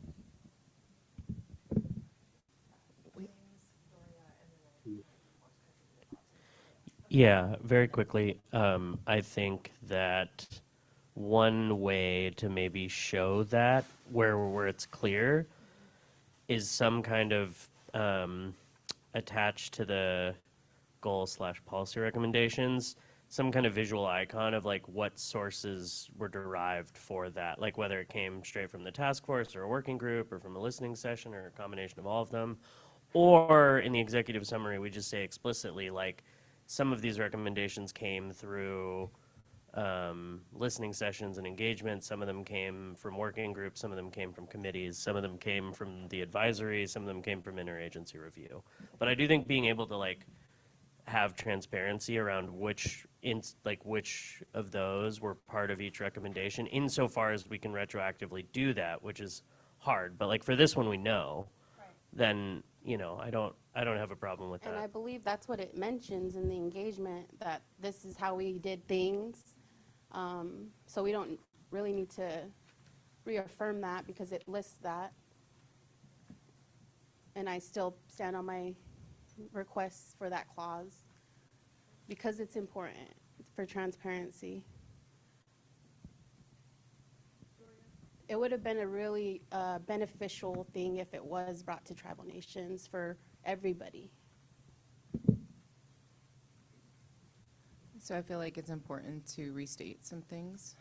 One, we had a fund dribbled throughout the proposal, the report, that was reviewed by folks. And a lot of what exists here had already existed, just not in one place. 2, there was no effort on the part of this committee until I brought it forward to do explicit outreach to the African American farmers. There was no effort. And then when I brought it forward, the soonest we could get it on the calendar was when we got it on the calendar. Right. There was no interest, there was no effort, there was no energy put towards that. That's why it was so late. And this is what happens all the time to us. So that's why it was late. If I hadn't have said anything, if I hadn't have pushed for it, it wouldn't have happened at all. Again. So I just want to make that really, really, really clear, because it almost didn't make it in here.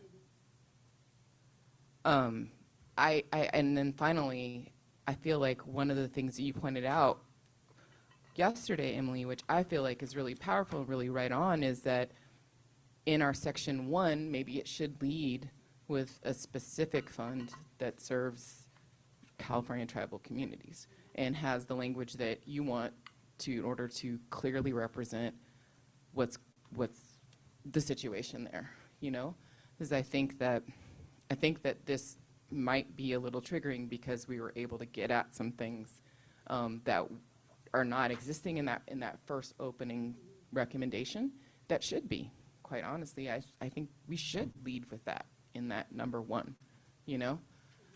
So my recommendation or my hope would be that we would revise and have a strong number 1 in that calls for exactly what it is that you need with the words that are precise. Nelson, and then I'll contribute a thought. Yeah, a few things to mention. Start out with supporting everything that Doria just commented. The point that Emily mentioned of like not getting lumped in, I agree with that. There's a lot of instances and times where, because it's the same oppressor, you know, we get kind of pitted against each other, and this is what we want to avoid. Been brought up in the concern has been discussed, but the experience is different. It's very specific, even though the oppressor is the same. The oppression is different, as Emily pointed out.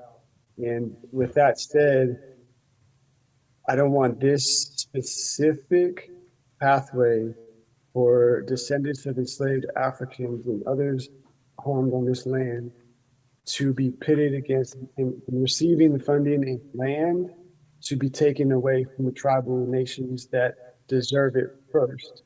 And so I feel like this needs to be added, like Dory mentioned, in addition to goal 1 or section 1. But this was in our listening session. I was not aware that all of our community engagements needed to pass through tribal engagements first before getting included. I know our timeline didn't allow for that to happen, but I was unaware that we had to pass through that. This was through a listening session, and that's why we added this and addressed this specifically, because it wasn't brought up. There's a lot of things that we learned in those engagements that we missed. I know Doria can speak to that as well. Like we discussed that. Like there's a lot that we missed. Like, how did we miss a lot of these details? And now we have it. So I'm defending like what we have in here too, and I don't want it to be in any way that's going to put us against each other or group us together either. You know, specific pathways. Nelson, thank you for that. I really appreciate that. The thought that I was hoping to offer is just an acknowledgement that this process has been extremely iterative, and it has unfolded over the course of 2 years. And the content that we're looking at is really a reflection of that. And it's a reflection of the time and energy and dedication that you all as task force members have been able to contribute over these last 2 years. We can certainly put in some acknowledgement in the report that different iterations of the draft, as concepts evolved, were available at different points of the community engagement process as a whole.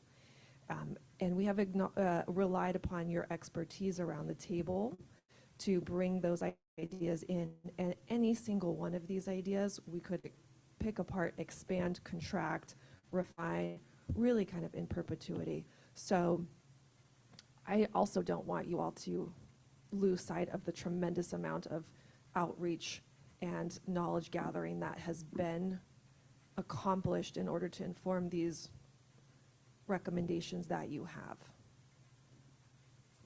Okay, we do need to do a time check. I just want to thank you because I experienced that too. If it weren't for me advocating for the tribes, we weren't gonna do those sessions that we organized. And what was it, 3, 4 sessions, right? Altogether for the tribe? It was 3 in person, 1 virtual, but kind of across 2 parts. But Yeah, out of 100+ tribes, that's still not, an appropriate amount of engagement. It's not even bare minimum. So if we didn't advocate for those 3 plus the virtual, that wouldn't have happened either. So I thank you for doing that, because that's why we're here. That's why we committed to this role, is to advocate for the communities we serve. So thank you for serving them in that way.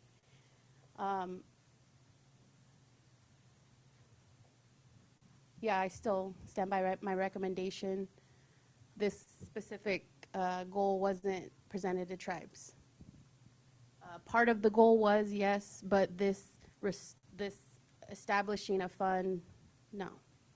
And honestly, I do thank you for bringing this goal. I think it's an amazing thing, because it's even enlightened me how light this report is. And I will be providing, written comments when it comes to the historical context. Like, we never even say genocide once. Maybe we do. Maybe I read over it. Okay. But to your point though, Emily, do review. Yeah, I plan on still providing some more supportive language. And hearing your note to make sure that there is a very explicit description of what, of timeline, really, to know what was shared when, and especially that this was not part of those tribal engagement sessions.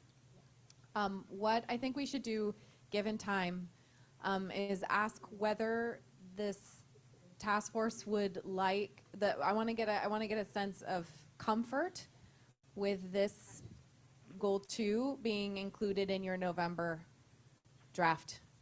So if I can please see support for goal 2, or recommendation 2 being in your draft report for November.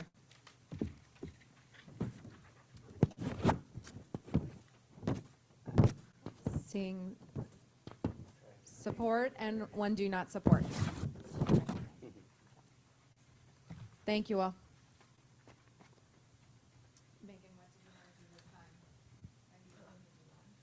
Well, so lunch is out for us. It's a sandwich bar. We budgeted 30 minutes for lunch today. We still need to have a conversation related to topic 4. And then we do have some time that we need to spend on working session. So I think it might feel like an appropriate time to take a lunch break, come back in 30 minutes, and then staff will do some quick back of the envelope calculations as to how much time we can spend on those 2 things, plus public comment. Okay, cool.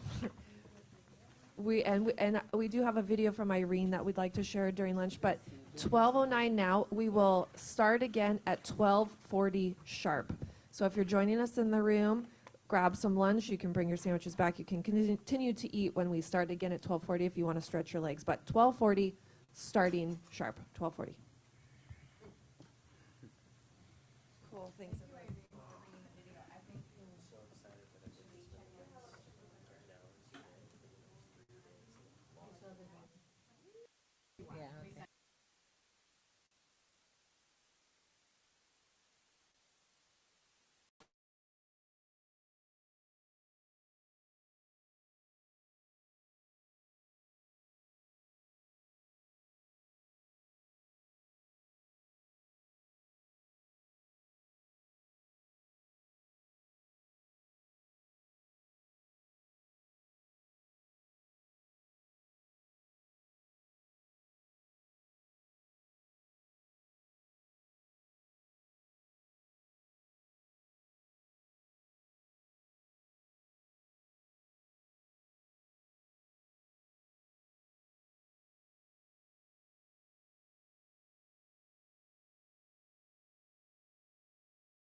move the to panelists? Did you?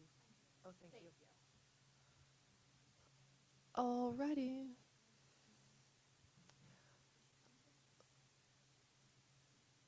Okay, she's just trying to get to the airport. All right, folks, we are going to get started. Please feel free to continue to enjoy your lunch, of course, and if you have travel ahead of you, make a sandwich for the road. So the time is 12:41. We would like to spend approximately 30 minutes on Goal 4. Want to acknowledge right up front that it is highly unlikely we'll get through the entirety of the Goal 4 conversation. We did have some of this conversation yesterday as well as today. There'll be some moving around of pieces, but there are formerly known as sub-goal. The recommendations numbered 4. There are 9. There are fewer now because we moved some. But let's just acknowledge that items 4, under the umbrella 4, will be revised, and we're going to need to take a closer look at these together during the November draft. But we do want to spend some time checking in. We want to look at some concepts and just kind of get general sense of comfort with the content therein. We need to reserve time for public comment related to working session. We need to spend some time work planning, and we need general public comment at the end. We are scheduled until 2:30. So let's get going. Do we have a scheduled break in there at all? We do. But we're going to cut it from 15 to 10 minutes. Hold your breath for the next 2 hours. That's okay. Camila is just doing a quick internal note over here, and we've got number 4.1 up on screen.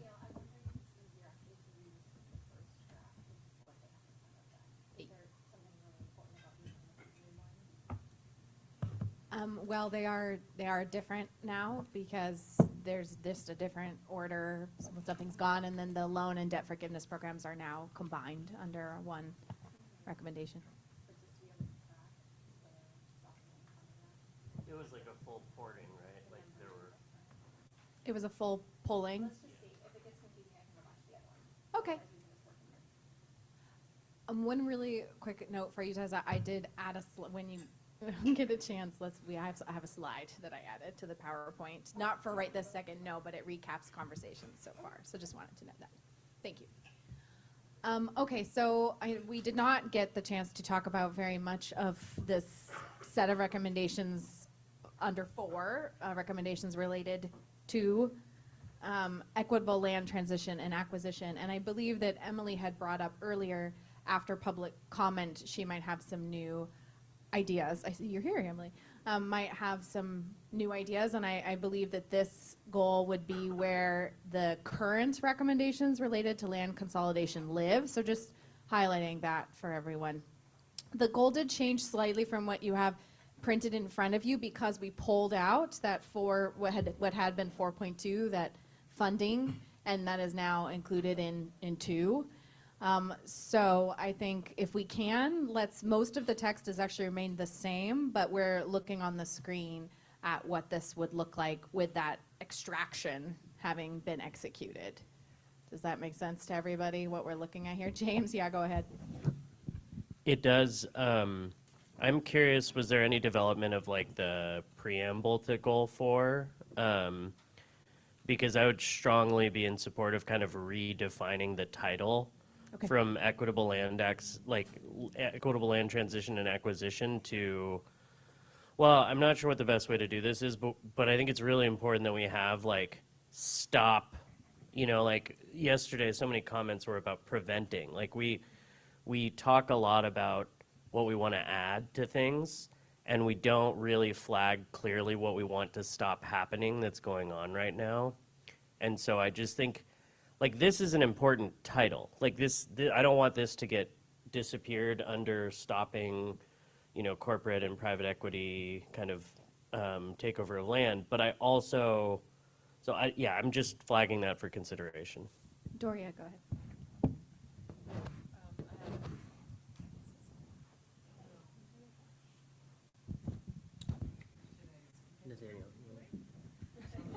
Yeah, sound.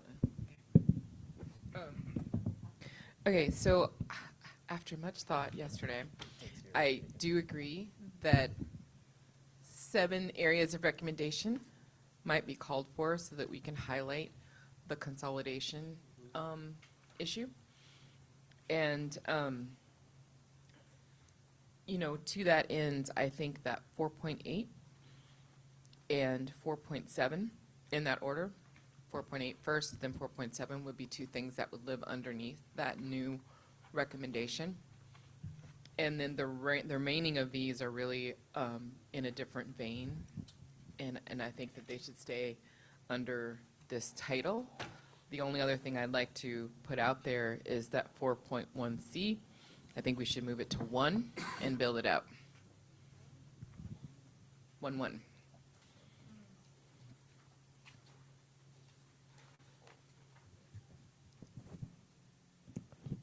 So proposal there, 4.1C, being moved to goal 1, or set of recommendations 1, and expanded upon.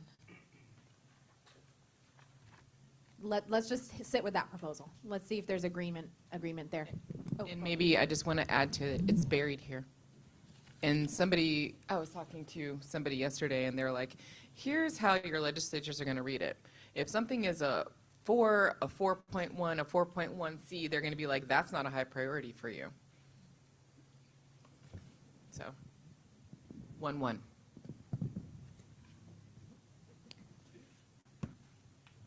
Did you want to say something? Sorry, I shouldn't be chiming in, but I was also wondering why that's under that subheading. Like, why does that fund belong under a subheading? First or, yeah, that doesn't, I guess because it's to purchase, so it's the fund to purchase, but It's under there because of the acknowledgement that's taken place in a couple of different subcommittees and engagement sessions, that if you're going to set up an opportunity to purchase program or right of first refusal, then those who are being benefited need a fund to actually follow through with that. So that's why it ended up here. But your proposal is to move to goal 1, build out. Do we want to vote on that? Yeah, and I think with a reference there, Tessa, that if that is voted on and chosen, we can reference here that fund from goal 1. So just noting we won't lose that, but just that it will be an organizational shift. James, did you want to say something before we go around for support? no, I could say it after. Level of support for taking this 4.1C and adding it to a 1.1 was what was proposed, 1.1. One adjustment is removing the priority producers because we already have that in 2. Because this is create a fund for California Native American tribes and priority producers. Sort of the, yeah, so this would be a fund for the, yeah. for Explicitly, California Native American yes. tribes, yeah. So I think what we would do with that C there is make sure that in 2, there is a reference to funding for being able to respond to first opportunity to purchase ordinances. It would appear both in that 1.1 and then in that 2, and be again referenced here. Yes. I Well- didn't see, oh, sorry. Oh, I was just gonna say, I think, you know, this came up earlier, Sean brought this up about like repeating ourselves in a couple of different places. I think maybe the move is to kind of create synergistic links.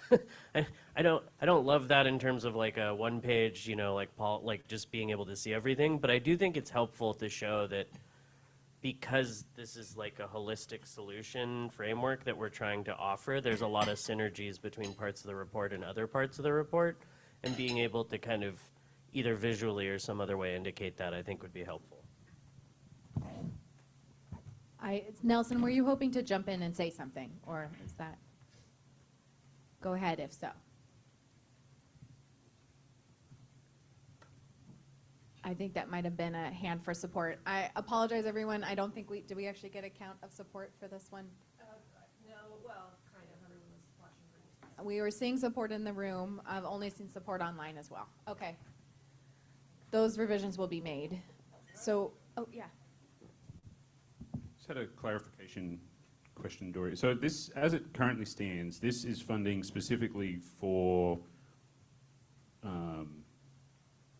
respond to the opportunity to purchase when land becomes available, but being made available through these first opportunity to purchase ordinances. And so it sounded like you were saying we should be like broadening the scope of that beyond. Yeah, that was the building it out part. Yeah, okay, I good. think that responding to first opportunity or to purchase is one function of the fund. Yeah.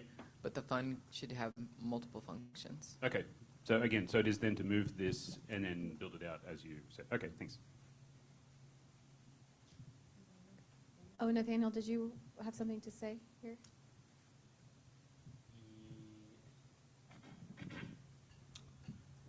Yes, I'm just, no,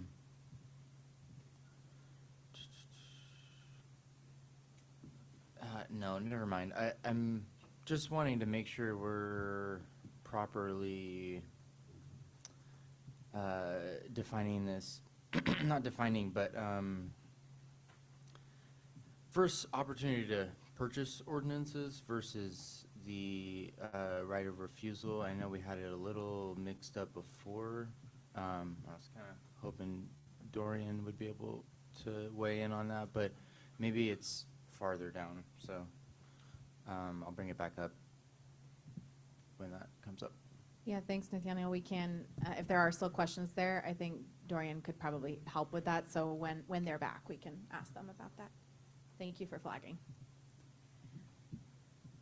Let's move to 4.2. So I will note this is a little, Leah, I see a hand up. Yeah, and my question might align with Nathaniel's, but if you could go back up to 4.1.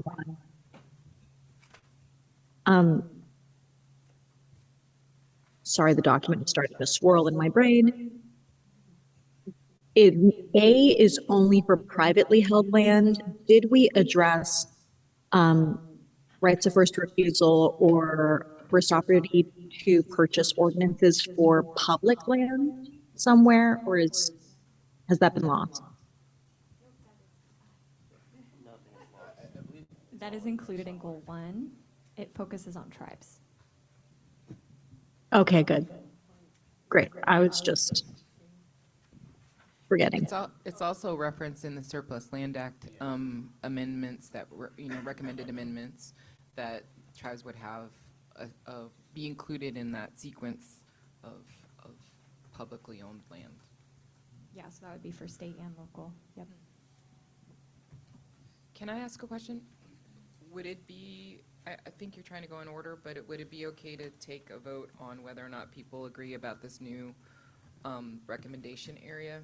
Yeah, let's moving jump stuff to that. something that feels like it's important to get clarified now. So can you point us where you are in the text, Doria? So my proposal is to take 4.8, page 50, which is 4.8, which is limit agricultural land ownership by investment companies. And you can read the details under A and B. And 4.7 after that, and make them a new recommendation area so that it stands out, so that it's clear that it's important to us. And, what sold me on it was this idea that the more consolidation that happens, the less available land there will be. So we can create all the programs we want, but if you can't compete in that consolidation market, none of the things that we're doing would actually be effective Can we to highlight? serve priority producers. Can we highlight it exactly how she said it? Because she's reiterating what was said yesterday. Let's test. Would you? Yeah, I'm wondering, yes, that sounds, so there's a proposal on the table. I'm wondering though, Tessa, do we want to, can we extract this language to a Word doc just so people can see the order of ideas here? Are we all I'm just worried that we're not all tracking exactly what is being proposed. Is everyone tracking this? Would it be helpful? You are? Okay. So then we can work within the comment box. So the proposal is to create a new section of the report. The context section will describe, as Doria just did, the issue of land consolidation being a sort of underlying foundational barrier. And then making 4.8 be, gosh, that would be 6.1. And then this 4.7 would be 6.2. Okay, just to clarify too, that it would, because you were saying to sorry, elevate it as well. So being number 6, is that sufficient? Or does I it would need to be- actually propose that it's number 3. But if people want to do something different, I'm not totally married to that. I just do feel like I definitely heard the argument that people are going to look at the numbering system we have as a ranking of a priority and importance. You know, so to move it up. So section 3. Go ahead, James. I just wanted to offer, I really like the language that Doria shared, and I think there's probably some good reference in that letter too. I remember from CAF, there's like a clear call out to that, so maybe marrying those two. And I also agree that it needs to be moved up in terms of prioritization. I'm curious if there's a way between now and the next meeting to kind of straw hat poll how task force members feel of a prioritized list that we could, you know, like if you all sent us a doodle poll of like, how would you prioritize these? And then that gets aggregated. That might be like a good way to kind of come in with like everybody weighed in. This is kind of everyone's ranked choice for the sections. You know, we can have a discussion about it, but I think that will help, because otherwise we're going to end up having that discussion at that meeting, and I think that could take some time. We could share the poll results. Can I ask you quickly there, James, when you were speaking, were you thinking prioritization at the section level, so 1 through 6, or were you thinking at that level and then within? No, just at the no. section Yeah, level. just Okay, the first thank you. one. Yeah, I mean, I think, I don't think it's. I mean, I think people will I think people will assume that, you know, various subtopics are prioritized, but I'm not sure. I mean, that's a lot. Well, I mean, if it's just like a Google poll or something, like it wouldn't be too hard to say which order would you put these in. So maybe we could do it. But primarily the important thing would be the section titles, not the subpoints. But I'm open to it. Great, we can do that. I would like to ask for the task force commitment to respond to said poll. I'll respond. Thank you. I love Google Thank you. polls. Thank you. Thumbs up. Ruth, go. Yeah, Ruth, go ahead. I filled them out because I want other people. I support what Doria and James just proposed. The other thing I'd add to the prioritizing the sections is that some may more logically flow from others. For example, it might make more sense to put the land tenure section after the land acquisition section, regardless of how they're ranked, because one, you know, comes before the other in time.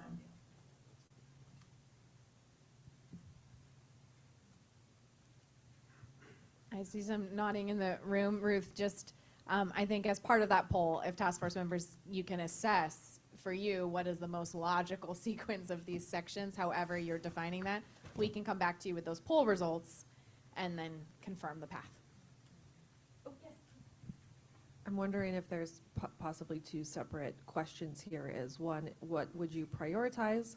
And 2, does this flow make sense? And then there's visual cues that we can maybe offer within the report executive summary section or some other spot that says, this is the story we're telling. These are what we think are the priority recommendations.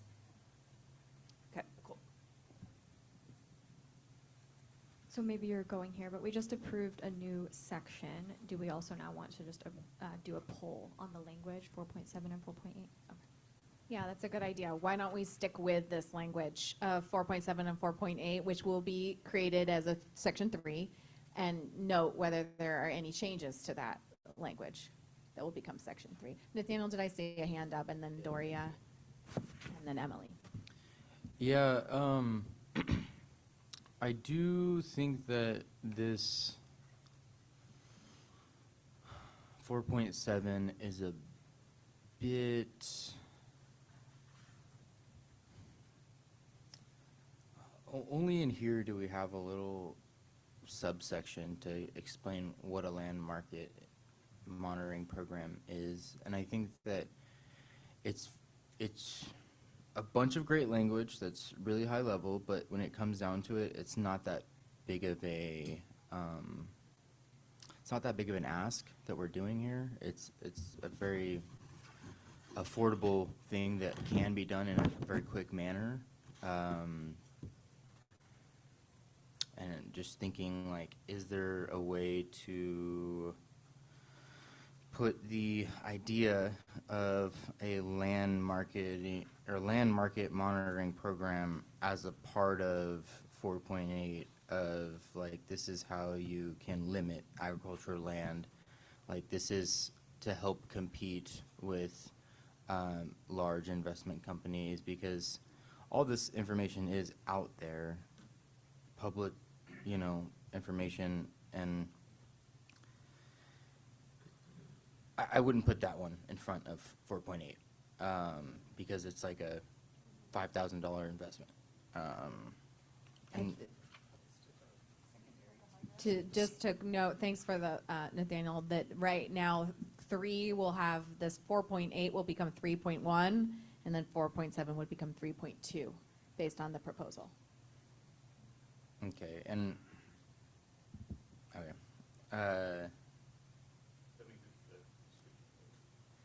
yeah, I guess so. It just, I know that it sounds better than it is going to be, and it's only as is one of the ideas of, can we keep this task force going as a website? And like, that's going to cost. It's actually going to cost more in people power than it is just to gather the data and like make that data available to us. And for how long? I just want to make sure that it's not like it doesn't sound better than it is. Because right now, for me, it just sounds better than it would look in practice. So I agree, it could definitely run the risk of being a total waste of time. But at the same time, there were some interesting things that also got into conversation about yesterday, and that is there was a request for expanding this land marketing market monitoring program to not only include kind of an annual gathering of data and assessment of what's happening in agricultural land trends, but also a separate additional item that would be research into the impact of land consolidation on agricultural communities. And so that, I feel like, is actually really powerful and something that we have not looked at before. Like, what happens to a rural community when you have one entity or one person or one family owning, everything or a huge proportion of whatever industry is prevalent in that area of the land? What happens to, the economy? What happens to supporting industries? So I actually felt like that was a really powerful thing. And if you can pair it with this data around, well, what is happening with land markets, it becomes a powerful future tool for any kind of regulation that we may need once we have that information, we understand impacts. So I'd like to propose the addition of the research into the social and economic impact, this is so well said, of land consolidation on rural communities. And then, and yeah, that's it. I have James, then Emily, then Ruth. Second that, all that, totally agree. And I do think there's some other things in 4.7 that are strong, that like potentially, and reporting anti-competitive land holdings and procurement practices to the Justice Department, right? Like, that's a pretty strong recommendation to say, like, if communities feel like there's bad faith action happening with regards to a land project, like, I think that's a strong recommendation. So, yeah, I think it should be supplementary to the 4.8 goal, but I think it's complement. I guess I'm saying I think it's very complementary. And we also heard in a lot of sessions that despite this information being publicly available, you can go to the county's assessor's office, like, that is not exactly the most easy thing to do. And fundamentally, a lot of land is purchased before it even goes on the market. And I think that's something that this land marketing monitoring program would be able to research and investigate to potentially, like, ameliorate that down the line too. which I think is cool. Look, it's aspirational, right? But like, we got to put it out there if we want it to happen. I have Emily, then Ruth, and Nathaniel, and then maybe we can consider moving on.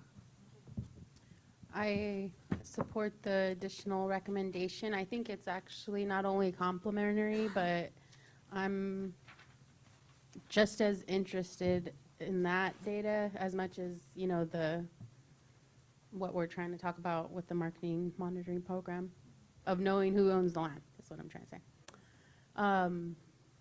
But I also want to add to that the environmental impacts that these private owners have, you know, damming up the water, as well as the cultural impacts, because those are both factors.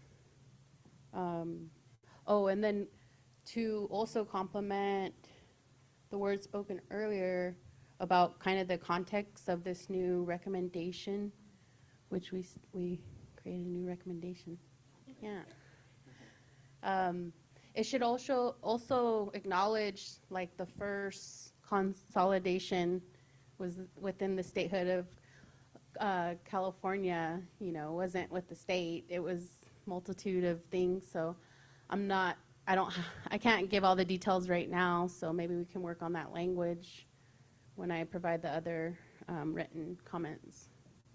Thanks for that offer, Emily. We'll take you up on that to provide that deeper history of consolidation. This isn't something new. We should acknowledge that it's a historical practice and it's a systematic practice, systemic.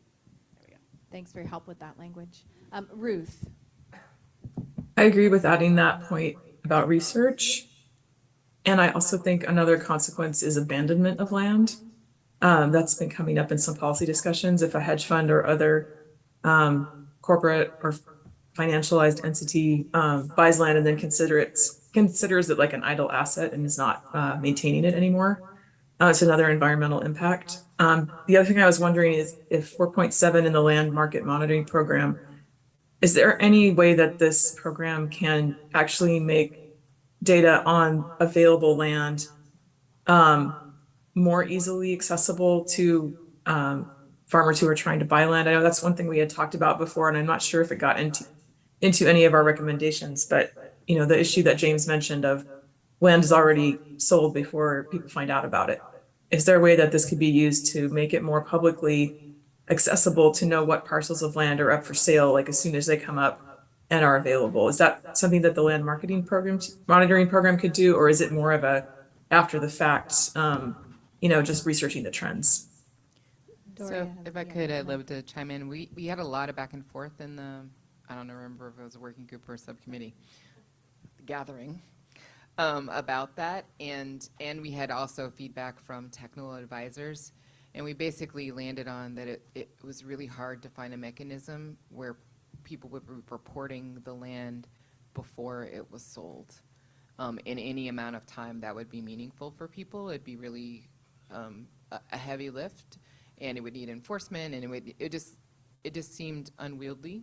And we kind of ended up landing on, if we have a retrospective after the fact picture, we can talk about trends and set policy based on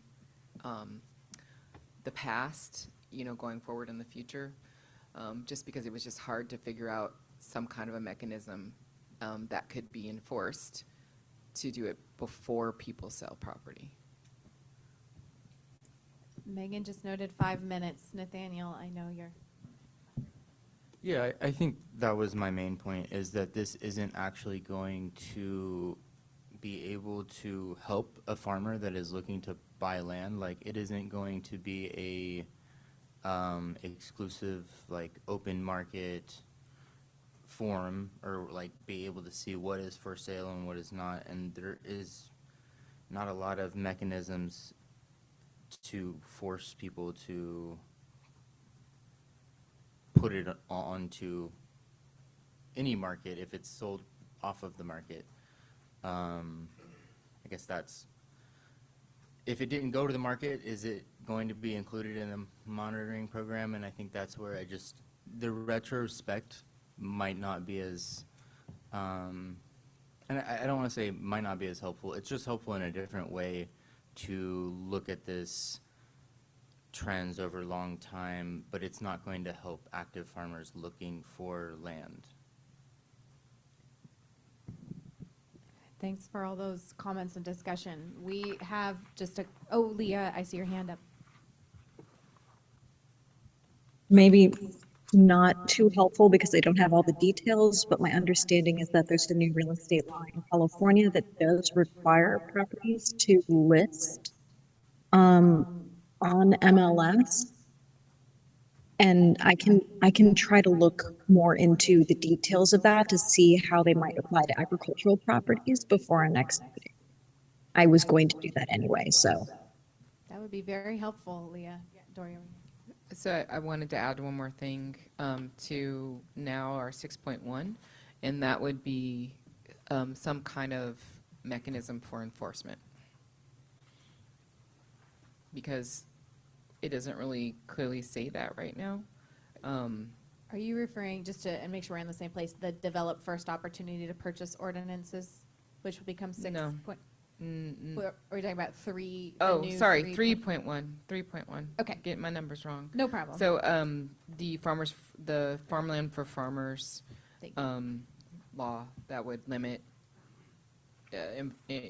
economic instruments and investment entities from purchasing properties, that it needs to come along to also include a recommendation for enforcement.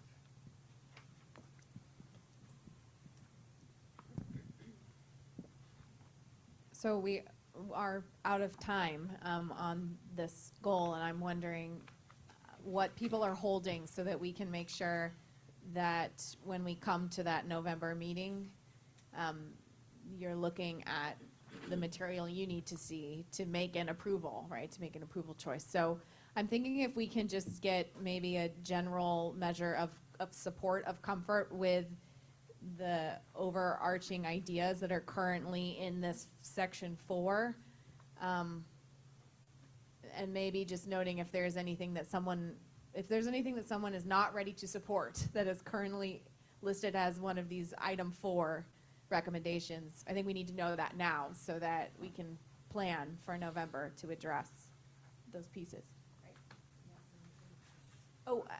Oh, Ruth, go. Leah, I don't know if your hand is still up, but Ruth, you said, can we add to former 4.8, create tax incentives for landowners who donate or sell to land banks or directly to underserved farmers or sell small parcels to beginning farmers, family farmers, sole proprietors?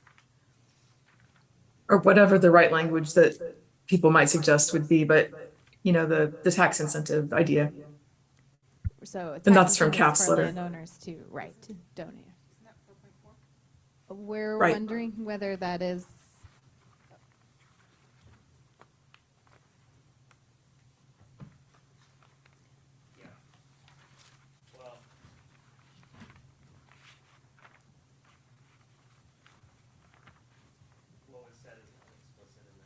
Okay. Oh, is it already there? I think that the conversation is about this 4.4. I think everyone is acknowledging there is no explicit tax program as you've described it, Ruth. So there seems to be agreement on adding that explicit recommendation. No? So I don't think that we should add the tax recommendation to the section that talks about consolidation. I feel like it lives in 4, whatever number 4 ended up being. And it should maybe be, if it's not already in 4.4, if it's not explicitly the same thing here, then it should be added here. And it is another strategy of 4, which is equitable land transition and acquisition, because that's clearly a transition strategy, or a recommendation, right? If you're having tax incentives for people who are leaving farming to transfer it to a priority producer. Leah, is that a hand up? I know that we need to move on, so I was just just confirming that I have the opportunity to provide a few brief written edits to section 4. Okay, we'll take those. We're going to be requesting any of those kinds of edits 1 week from tomorrow. Yeah, so Friday the 24th. Is there anything else anyone here? Thank you, Leah. Ruth. Are we going to discuss the orange language in G? That tax, that seems important. Can you direct us, Ruth, to what? There's a few orange. That one right there. There. Okay, perfect. Thank you. Yeah, establish a tax on agricultural operations that cause ecological harm and so on. I'm going to say I think that's going to be very difficult to define and enforce.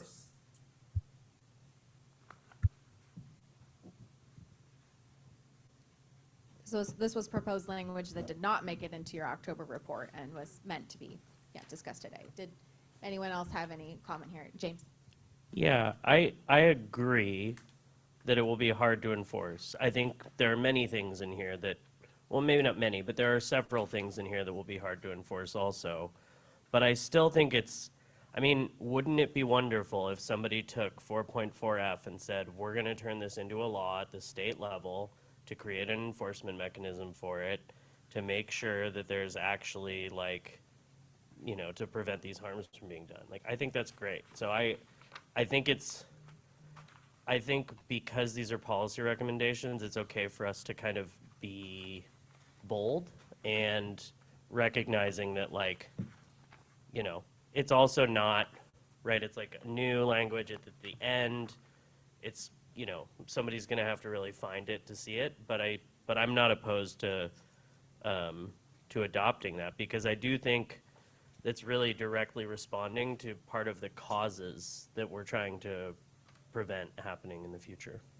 So Ruth, you had a follow-up, and then what we'll do is get support for the inclusion of this idea, and then we'll move on. So Ruth, go ahead. So I support this according to the values behind it. I think I'm coming from a similar place. I think those things would be important to disincentivize. I just wonder how that language is going to be interpreted, causing ecological harm to soils. I mean, every farming system disrupts the natural ecology in some way, even regenerative systems, even organic systems. And that's why I think it's really important to define that. I don't want to add taxes to farmers unless it's really clear that it's not going to have unintended consequences for small and diversified farms, for organic farms. I can't imagine trying to have this conversation with stakeholders in agriculture because there's going to be really strong pushback. Again, we can be bold, but I think this opens up a can of worms that is probably not the best use of the recommendations on this this report. I just want to make sure that's something we discuss, is that in theory, I think that's there's a lot of valid reasons behind that. It's just that I think defining those things like what's ecological harm, that's so subjective, and there's such a spectrum there of what you consider to be the threshold of ecological harm that would result in a tax. That's just, I don't know if that's the best way to go. James, go ahead, but just noting a lot of nodding as you were speaking. Ruth, go ahead. Yeah, so everything you said makes sense, and that actually convinced me to change my position, because I do think absent clear, even though we say large emitters, which I think that then just pivots so if you're an 80-acre farm, are you large, right? What's the calculus? And if we're not going to do all the legwork to build that out, I actually think it's better to just not have this language in there at all. There are other places where we talk about how large emitters cause ecological harm. We talk about that in the preamble, and I think we talk about that in a couple of other places. So I guess what I would suggest is that we make sure that this message of impact is clear in the report about what's been going on, but we don't actually use this specific language unless we have a subcommittee to build it all out into a little mini program or something, because yeah, it's like a tax on agricultural operations, which could be, yeah, I agree with what Ruth said. Okay, so did you want to say something, Emily? Or Dorian, you wanted to say something? Go ahead. I just wanted a second. I think it was Leah who just mentioned this. I would want a second because I'm just, as I hear you all processing this, and I like the idea of like a vacant tax or a vacant land tax. I know that the city of Oakland has one already, Measure W, and it's basically if the land is vacant for more than 50 days, let's put a tax on it. And I think as we're thinking about taxes, I would just second that, and I think that's an effective way of addressing, yeah, the just negligence of stewardship. We can try to capture that. So that would be an additional. So it sounds like I'm not hearing any support for G. So that's going to be struck from the. Yeah, Doria, did you want to say? And then I hear a new proposal here. And then Agreeing on striking the G. I feel like that's an unnecessary drawing fire. And then I worry about what was just said in terms of the land tax because of what's happening with fallowing and water and whatnot. And I wonder, I like the idea in general of forcing, especially folks that are buying land and sitting on it as a economic instrument, you know, a speculative tool. But I also know that farmers are being forced to fallow because of water and other issues, and that we don't want to, again, you know, create an even worse situation for farmers by accident, right? So I just feel like we need to think about it a little bit more.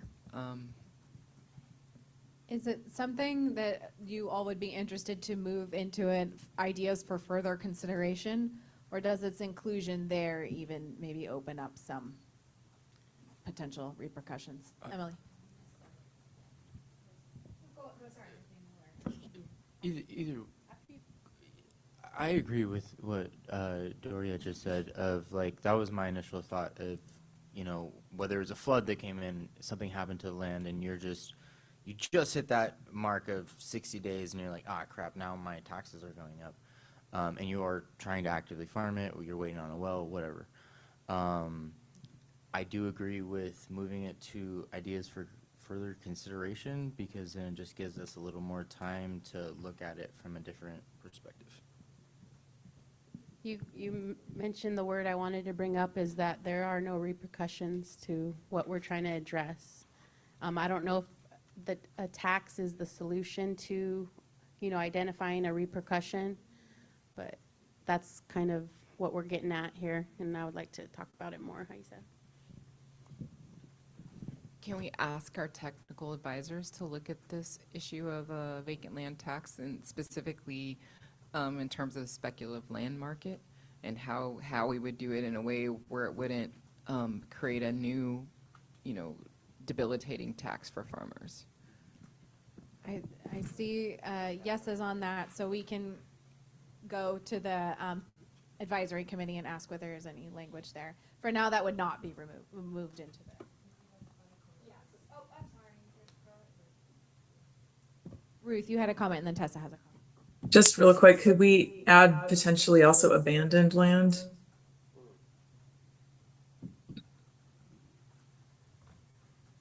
Just for the advisory committee to look into.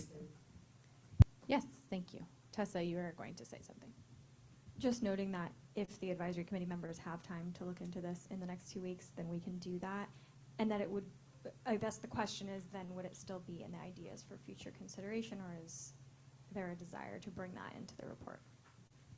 Let's leave it as a colored text before we decide where it goes. We'll just leave it within the report body. We'll make that decision in November. I'm going to make a quick comment. So the benefit of trying to address it here is that it's a larger issue, not just for priority producers, but when land is left, you know, untended to, unstewarded, it attracts pests, there's all kinds of issues for neighboring farmers. And so I do feel like it's something, if we can address, we should, because it's a general looming issue in ag in California, especially with the fallowing. Also adds to wildfire, whatever. Okay, we will reach out to the advisory committee and see if we can get support on that in the time that we have. Thank you all for that. So we need to move on to public comment about these working sessions. I wanted to note that the language that is here that you did not have the opportunity to, this sort of proposed orange language that is in this report, will remain proposed orange language that does not make it into your November draft either. We'll just carry that on over. And if it does become something that you all wish to move in, we will discuss that in November. So just noting how much work you all did. You got through a lot of comments and questions and text just now, and really appreciate all that work. Let's see if there's any public comments specifically related to the working session. If your comments are in relation to the report goals 5, 4, and the appendices, formerly known as goals 4, 5, and appendices. Otherwise, please hold your comment until the general public comment session. We have Melody, I believe you are interested to share a comment related to the working session. We're going to unmute you in 1 moment. Please remember to stick to the 2-minute time limit if you can. I'm going to pull up our handy dandy timer. We're attempting to unmute you, Melody. Hang tight for a sec. Okay, give us a try, Melody.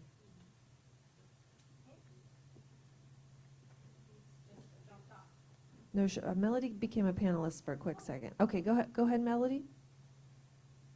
Hi, my name is Melody Ng. I'm a researcher at UCLA studying how land use affects the equity of food systems, and I'm calling to thank the task force for acknowledging consolidation and financialization of farmland as a crisis and a major barrier to land equity. Land consolidation and financialization has been happening since the 2008, and it's contributed to over half of California's ag lands already being owned by the top 5% of landowners by 2017. Consolidation is also only going to get worse as hedge funds, private equity firms, and other corporate interests continue to buy up large swaths of land they are likely to abandon only after siphoning off healthy soil and local groundwater resources and without any intention of managing it sustainably in the long term. I think the gravity of this crisis requires explicit policies to stop land grabs by private equity firms, hedge funds, and venture capital. Please include a distinct and separate goal to address the financialization and consolidation of land. And please also include recommendations like laws limiting corporations and private investment funds from purchasing or leasing farmland, and also meaningful efforts to monitor and enforce against land grabs. Clearly acknowledging financialization and consolidation of land as a crisis and addressing it is foundational to addressing all the other goals that the current recommendations aim to address and achieving land equity more generally for our communities. Thank you. Thank you, Melody. I believe that is the only public comment online specifically related to the working session. No public comment in the room specifically related to the working session. Hang tight, we're double checking. Okay, we have 1 hour remaining. We need to go through work planning, general public comment. Does anyone need a quick 5-er? Yeah, let's do it. Okay, 5 minutes. We're gonna start at 1:35. This is seriously a stretch break. Shake it out.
Okay, everyone.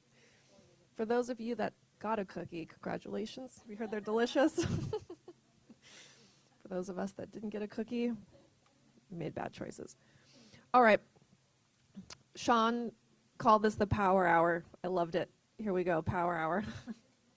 We need to go over work planning and next steps, and then make space for general public comments and get everybody on the road to head back home at 2:30. I'm going to turn it back to Camille. Thank you. Okay, the very first slide is just a chance for us to make sure we all can recap the outcomes of that very robust discussion that you all had over the past 2 days. With that section 1, noting that there were a few minor revisions there, that existing language was otherwise approved meaning approved for inclusion in November, where you again are going to have a chance to take a look at this, make sure your edits are appropriate, plus that addition of a new 1.1 with an explicit call out for funding. We have a new section 2 that has revised language that was approved by you all just this morning. Goal 3, the language there was approved yesterday, but with a pull out that's now in that section. I started removing goal and forgot. It should say 3, with a shift in focus to improving conservation goals and strategies, as was discussed in that discussion yesterday. 4, we have the separation of 4 into a new section 3 related to stopping land consolidation and financialization. We had a chance to look at some of that other text, but it will require further review in November. 5, we had the language approved there with the revisions that have been tracked, noting the Appendix A, that's that glossary, approved with some revisions, and we have some very specific work tasks divvied up amongst yourselves and staff. Appendix B, noting that we did not review that new language, but that new language will be coming to you all tomorrow so that you have the chance to review and provide any initial comments. We'll give you that deadline in a next slide. And then Appendix C, noting that that was approved. I did not note any revisions in that section. So I just wanted to highlight that. Yeah, Doria. Did we miss the addition of a separate section for urban ag? I don't see that here. Yeah, very good point. Yeah. We did miss that. Thank you. It would be the last section, which I'm fine with. Okay. But we did pull it out. I think we voted We and did. agreed. Thank you very much. Yeah. It came from two sections. It came from 2 different sections, but it was going to be its own recommendation. Thank you. Yeah. We're going to make sure that that is, and great, I'm glad I recapped because we would have found that out later, but thank you for that reminder. Good to restate it all here. Any other kind of initial thoughts on this recap? Let's move on then. Let's do it. Okay, so now let's get into this work planning. So we're going to look at that remaining timeline in our deadlines so we all can put them in our calendars right now and make sure we all have a sense of the tasks that task force members and staff are working on. We'll talk a bit about our December 11th meeting plans and then a quick note on those post submissions, that 2026 plan. Okay, here we are. We have 2 meetings left. A 1-day meeting, November 13th in Berkeley. A whole long day meeting, everyone. Where we will finalize that report text, and then we're planning that December 11th meeting in Sacramento, where that sort of final vote for approval of submission will take place. We'll come back to that December 11th meeting in just a moment. Here's the deadlines that we all have been tracking. So by next Friday, October 24th, requesting task force comments, anything you're holding that you'd like to see represented in that November draft, please send it our way. We will send that November draft to you by November 3rd, and that's 10 days in advance of your meeting. We want to make sure you have that time so that you can read every single word on that page and come to that discussion ready to approve or suggest very clear changes. You can review that draft in that period there, so noting those days. We're proposing a November 10th by 10 a.m. a deadline, if there is anything as you are reviewing that November draft that you say, I will not approve this language until this change is made. If you can send us those changes in advance, we can make sure we enter that November discussion with some solutions at hand. So that's our request for you all. Does that request make sense? Okay. Plus the deadline for the poll. So we've heard a poll request for priorities of sections. So we will keep that very brief, very quick poll, but it will be helpful in measuring people's sense of priorities in terms of the section order. And then we have our meeting. Did I go through all of that? Any questions? Did I get that all right? Staff team. Yeah, James. Maybe like an optional statement around not to add too much to the poll, but it might be nice to have an optional statement of why, you know, like even if it's just at the end, like what was your general thinking around prioritization? Just because I think that would be helpful to reflect on at the next meeting, and like seeing the raw data will be helpful, but also being able to read like why people prioritize things a certain way in the briefing packet, I think could be great if it's just adding like a short answer question at the end or something. We'll make sure that's part of the poll.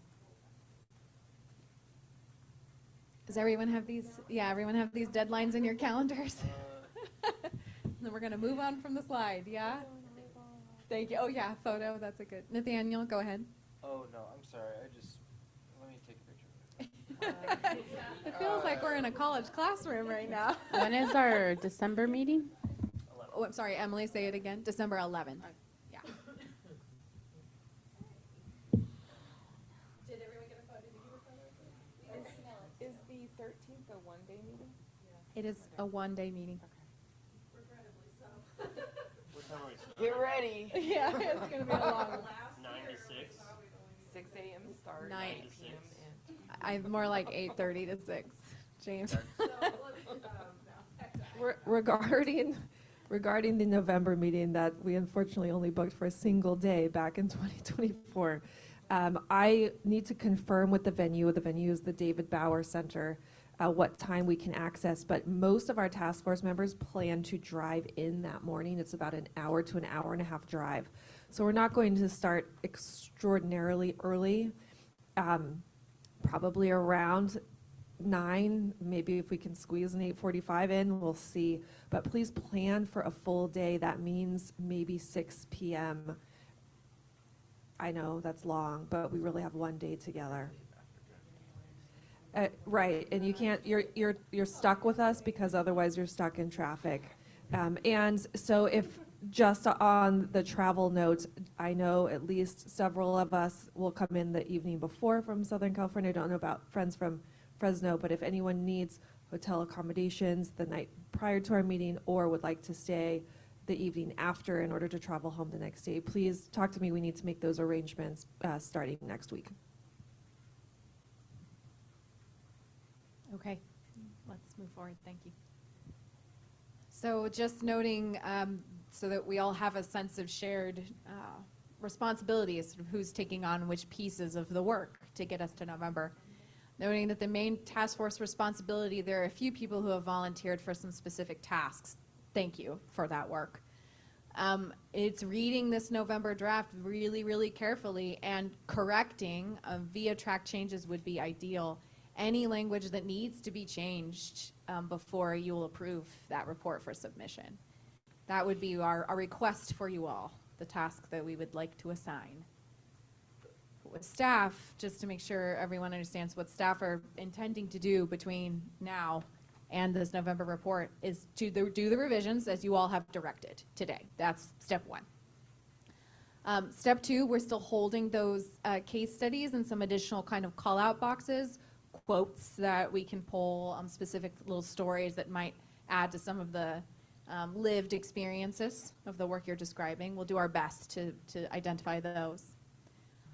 Revising the report for a singular voice or structure. I think you all have noted there's a lot in here, of course, but part of the work that needs to be done now is really just like an editorial review to make sure that language is consistent in all sections, down to the, periods and commas, getting the language right. And I think also ensuring that the structure of this report is consistent throughout. So that, for example, when you're looking at section 1, any of the sections, that context that leads up to it is really outlining the barriers that right now are making land access inequitable, so that then the recommendations are the solutions to those barriers that have been outlined.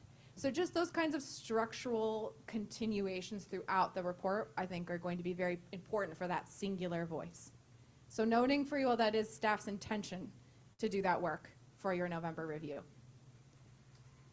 And then we are working with the design team to actually get this so that you are seeing at least, ideally we're hoping to have you in November reviewing your draft as it is in the design template, but we will at least have an example of what that would look like in place for you all in that design template.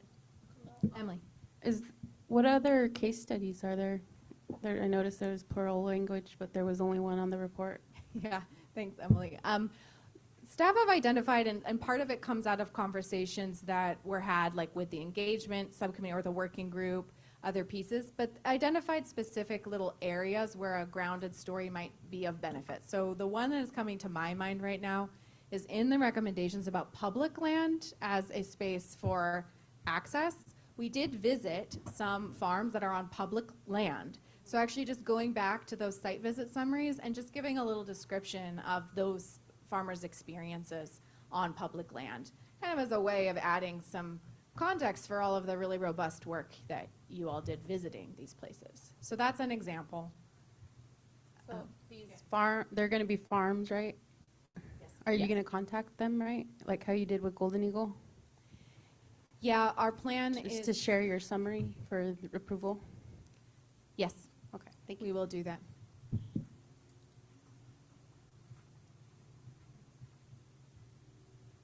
Any other questions here or just thoughts on what, direction, I suppose, or thoughts? Or does this all look like your understanding? Just reminding that you were asking for different quotes if folks have quotes or photos, right, you said? Yes, To make it real please. nice and neat. Thank you for that reminder. I think, is there a slide where it calls? But I'm not sure, but yes, we do actually have a new folder that we will send you all after this meeting in your Google Drive, so that if there are photos that you want to make sure are included, please do start sharing those with us. We will also ask, last time we heard there was a request to approve photos before they get, put into that final report. So our plan would be to share with you all our sort of selected photos and ensure that those are ones that you approve for inclusion.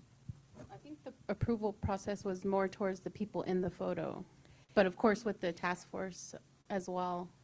Yeah, And then to acknowledge to just have a description under each photo of the location, and if the people want to list their name, since they are going to be consulted with for approval.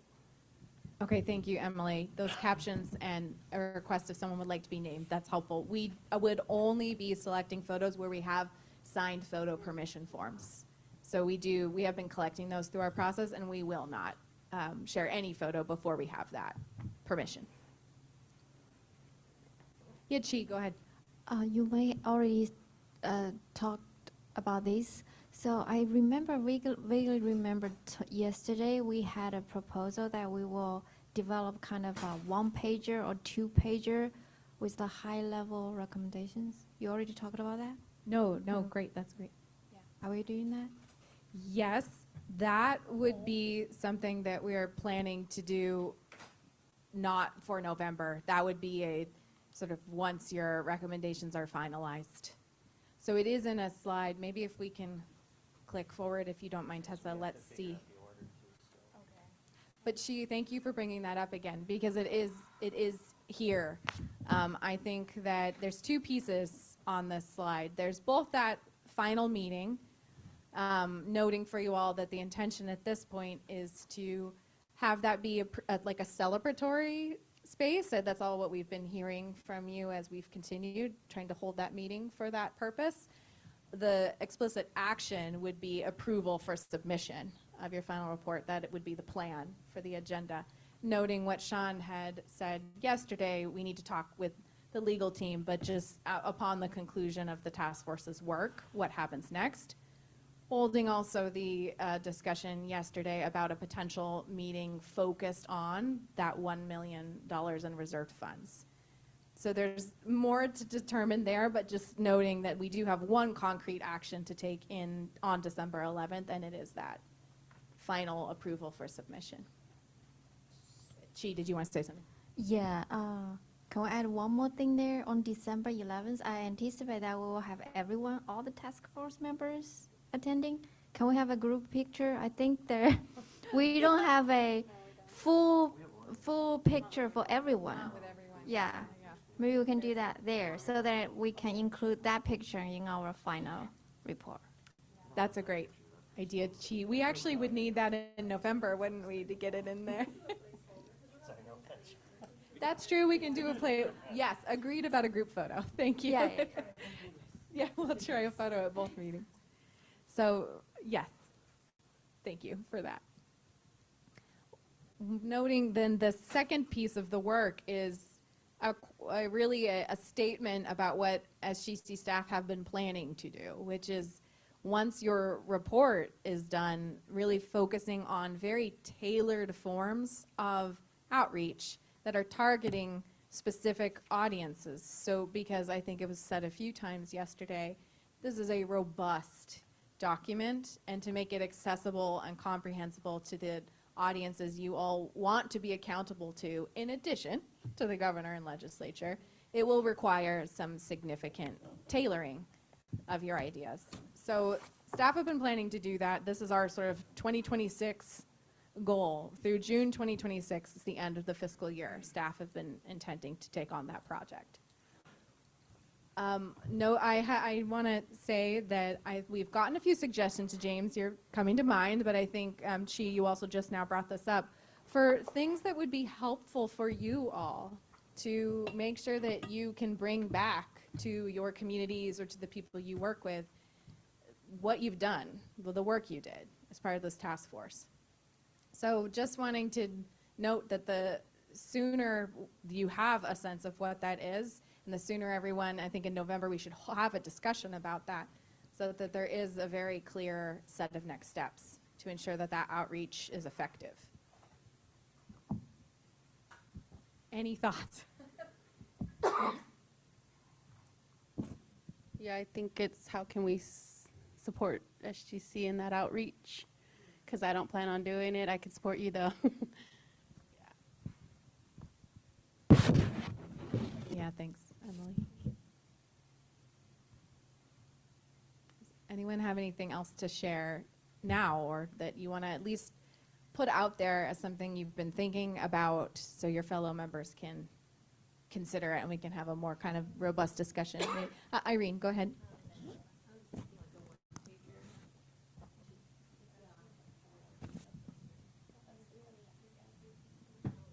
Just like a one-pager informational? And for about one the report? And for one pager, do you mean sort of tailored to different people who would be needing the report, Irene? So like you'd have one if you're a farmer, here's a one pager. If you're a land trust, here's a one pager. Or are you imagining?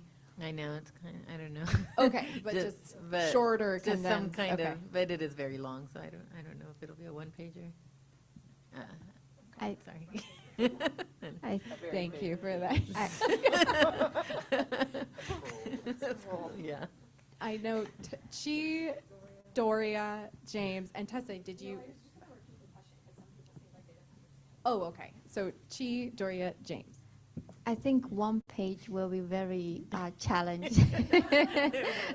So I think a much shorter version of our report will be very helpful. Maybe 2 pages, and then a PDF document that I will be happy to share with the community that I'm representing, the Asian farmers in my region, and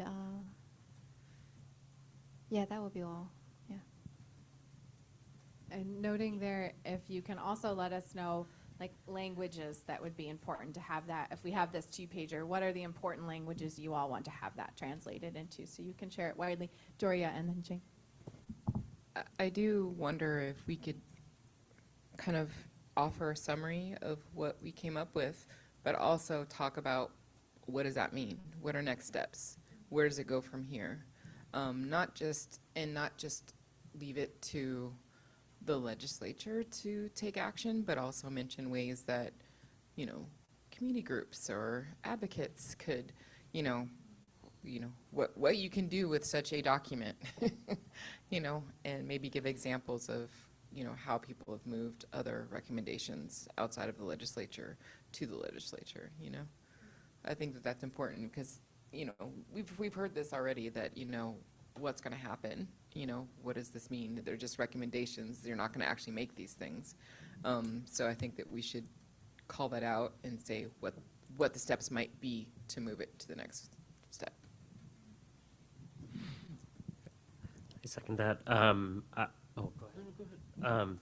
I think I do like the idea of a short summary, 1 or 2-pager for the whole report. I also really like the idea of 1-pagers for different types of stakeholders that could look at a 1-pager where it's like, I work in urban agriculture. Which parts of this report affect me?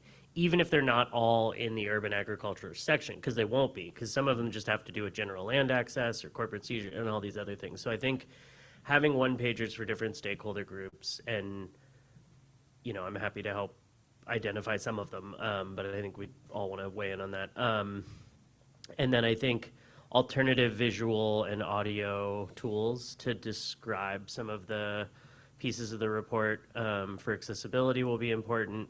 And I really like Doria's idea about having the December 11th also be forward-looking. Like, in a way, it feels like the report is finishing something, but really, hopefully, we're actually just starting something. And so I like the idea of using that session as a springboard. I think we should invite every community that we went and talked to come and to be there and to maybe have some kind of share out sessions or strategies around how to operationalize things that are in the recommendations.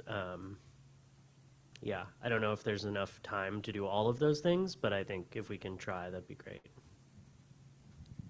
Yeah, I just want to second what James is saying about the different stakeholders. I do think this is going to go, really far for different groups, and by consolidating down, the information.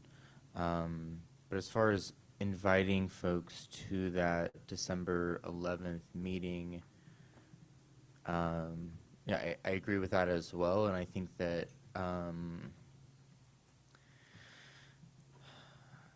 I was looking at the very back, and it has Appendix D and E, outreach and community engagement, or something else in community engagement.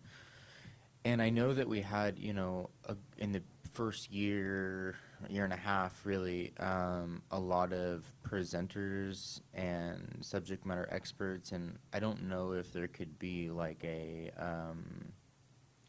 based on what Doria said, it's like, what is next?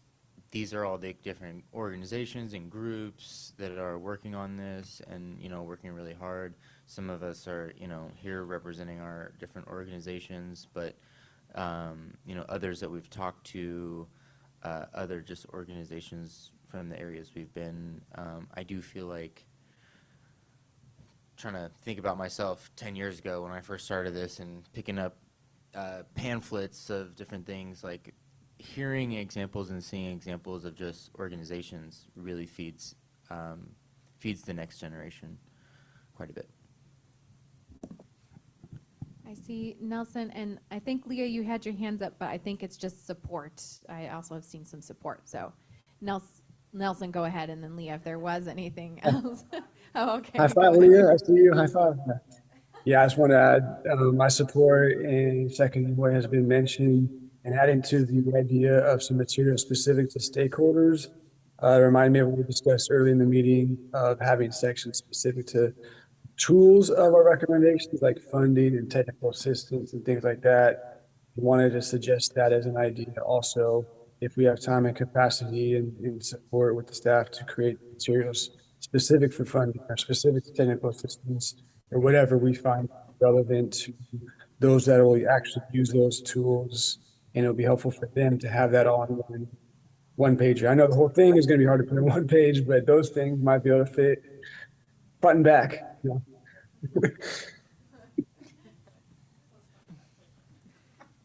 Irene, go ahead. Back to the one pager. I think we talked about it before, like when we usually do like a one pager, we'll put like a QR code and then it'll go to the site, and that way you have all the languages too of the report, but just maybe putting some highlights and different things. This is a thought about the report appendixes. I feel like we did really good work in the grants committee, and we created a list of all the existing grant programs. It would be great to have that as an appendix so that people could have that at their fingertips for things that already exist, and the brief description, because that's kind of priceless for folks that are looking for opportunities that that are now. Okay, noting that we can include that in appendix, and noting this is not at all to count, we will make sure that's part of the appendix, but it is right now accessible on the website for this task force. Just noting that there's a web version of that. It's hard to find. Oh, Leah, go ahead. Hearing all of these great ideas, and I want to echo and provide my thumbs up.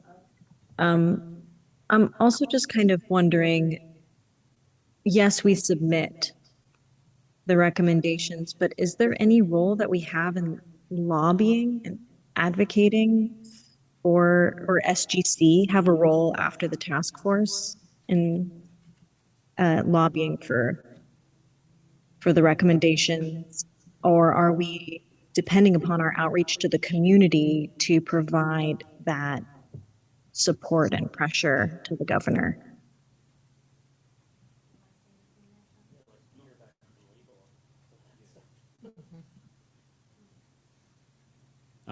SGC does not have a role in lobbying. This SGC is part of the governor's office, and these are recommendations that are being submitted to the governor, and so we're sort of in that side of things from the SGC standpoint. So it would fall to, as you said, other organizations, Leah, and community groups and others for that work, but not SGC.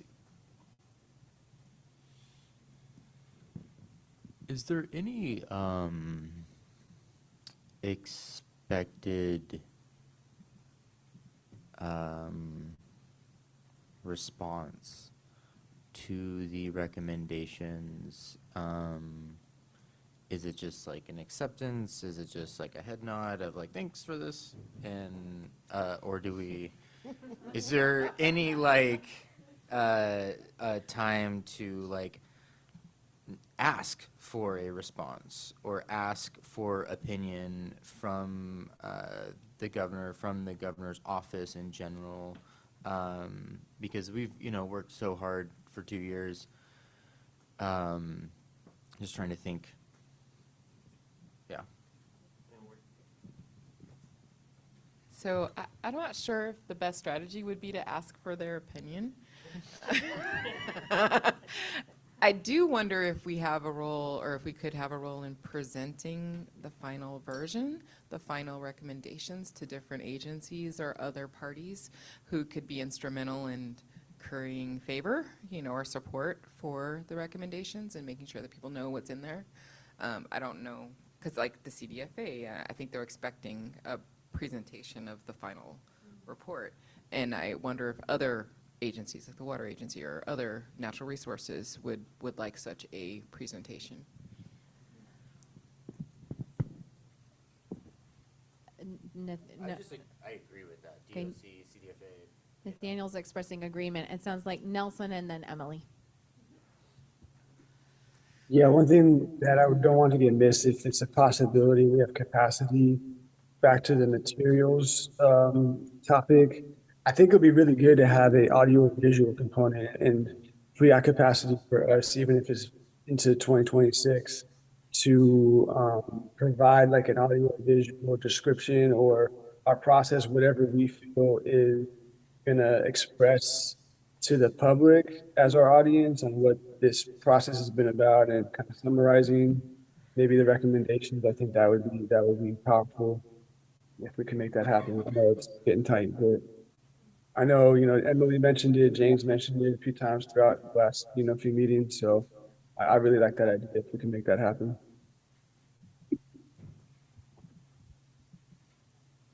Emily, would you? Just going off what some folks said, we should also be part of presenting it to SGC, because we had to go to them to get on this task force. So I think it's important to do that full circle as well. And then I would also recommend, I thought that yesterday too, but I didn't want to go off subject, that we should put more effort in doing like a visual audio, because it's 2025 and that's where everybody's at, pretty much, most of everybody. I know my grandma's not though, so don't let her say, or no, I said that. No. She'll be the first one to tell you she ain't on Facebook. But yeah. I have one more thing somewhere. Oh, to extend an invitation to the governor's office to our final meeting, maybe. I know he's a busy guy, but maybe he could send a staff member.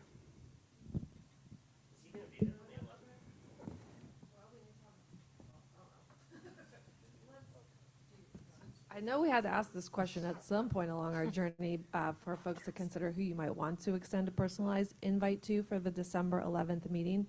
And I did want to also note that we identified a few task force members have a conference on December 10th and in the morning on the 11th.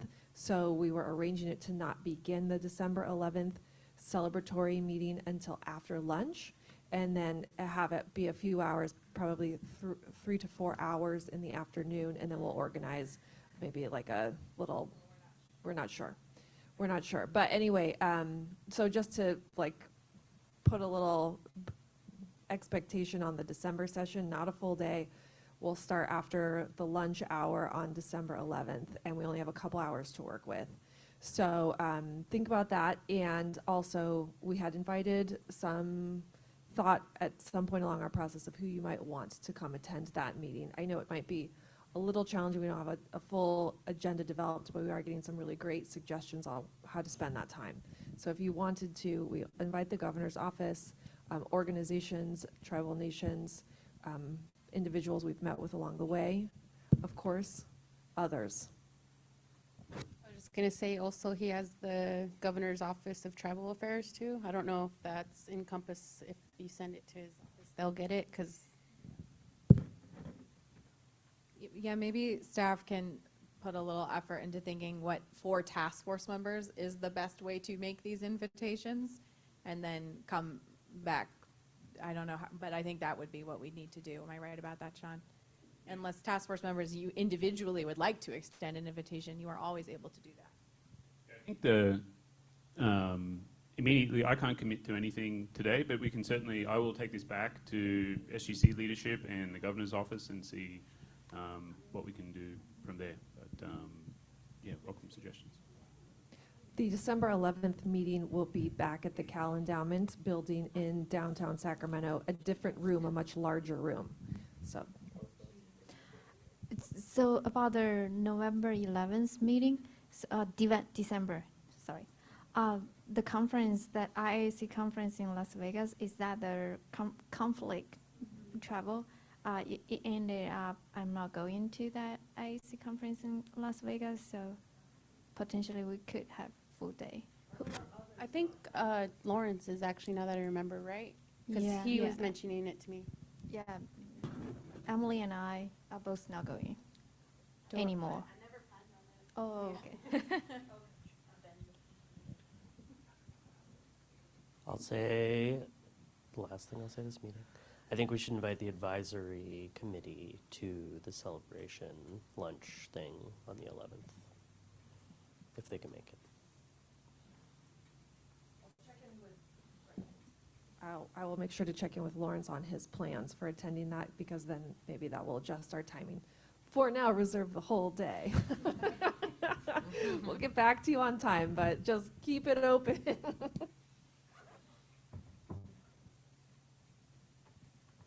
Are there, I'm pretty sure this was our last slide for this segment. We can go to public comment unless anyone checking online, if anyone has any further thoughts now on the subject of work to come. Camille meant checking online with our task force members for any final notes on work planning. Not seeing any. Okay, so we're going to take public comment specifically related to work planning, and then we will take general public comments. So checking the form, nothing on the online form specific to work planning. And there's just a few folks, so we're going to turn to general public comments. I know Adam X, you would like to share today. Thank you for returning. Looks like we've got talking permitted. So Adam, go ahead when you're ready and I'll get our timer going, but kick us off. I am ready. All right, we hear you. Good. Hi, everyone. So I'm Adam X. I'm a land advocate, co-founder of initiatives advancing food and land justice for so-called underserved.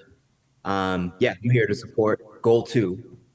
Recently, we worded a restorative land fund education campaign in the task force final recommendations, and heard most of the conversation today. And there is real opportunity for the task force to take advantage of the recently passed bills with regard to the repairing specific harms of the past. So Goal 2 specifically reflects the truth we've heard over and over in the listening sessions, site visits and outreach across the state, that namely, without repair, there can be no equity in California's land systems. And we cannot address land access without reckoning with the legacy of land theft, forced removal, racialized policy, and the long shadow of chattel slavery and genocide. Now, with the signing of SB 518, establishing the Borough for Descendants of American Slavery, California has taken an actual tangible step toward building infrastructure for reparative policy. And Goal 2 is and could be a natural extension of this momentum, a tangible mechanism for returning land, investing in healing, and equipping our communities for intergenerational sustainability. So let's be very blunt and clear, like land back for Native communities and restorative land access for Black Americans are not in competition, nor should they be framed or discussed as such. Both are deeply necessary and reflect two parallel, distinct, and devastating histories, genocide and enslavement, that this country was built on and continue to define and hold land and power today, period. So both experiences deserve context, attention, and most importantly, explicit and resource funding for repair and healing. And I can't overemphasize that point. Like, this is not Depression Olympics. Both need to be addressed. And one person said during the listening sessions, like, land was taken from us. It's time to bring it back, tool, support, and permanence.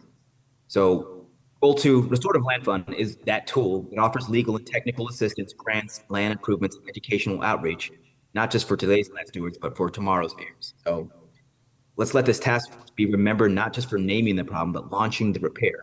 So let's include Goal 2 in full, and let this be the groundwork for future legislation in the new chapter in California's relationship to land, justice, and legacy. Thank you. Thank you, Adam. We'll next go to Jemiah, followed by Rashid. Jemiah, are you with us?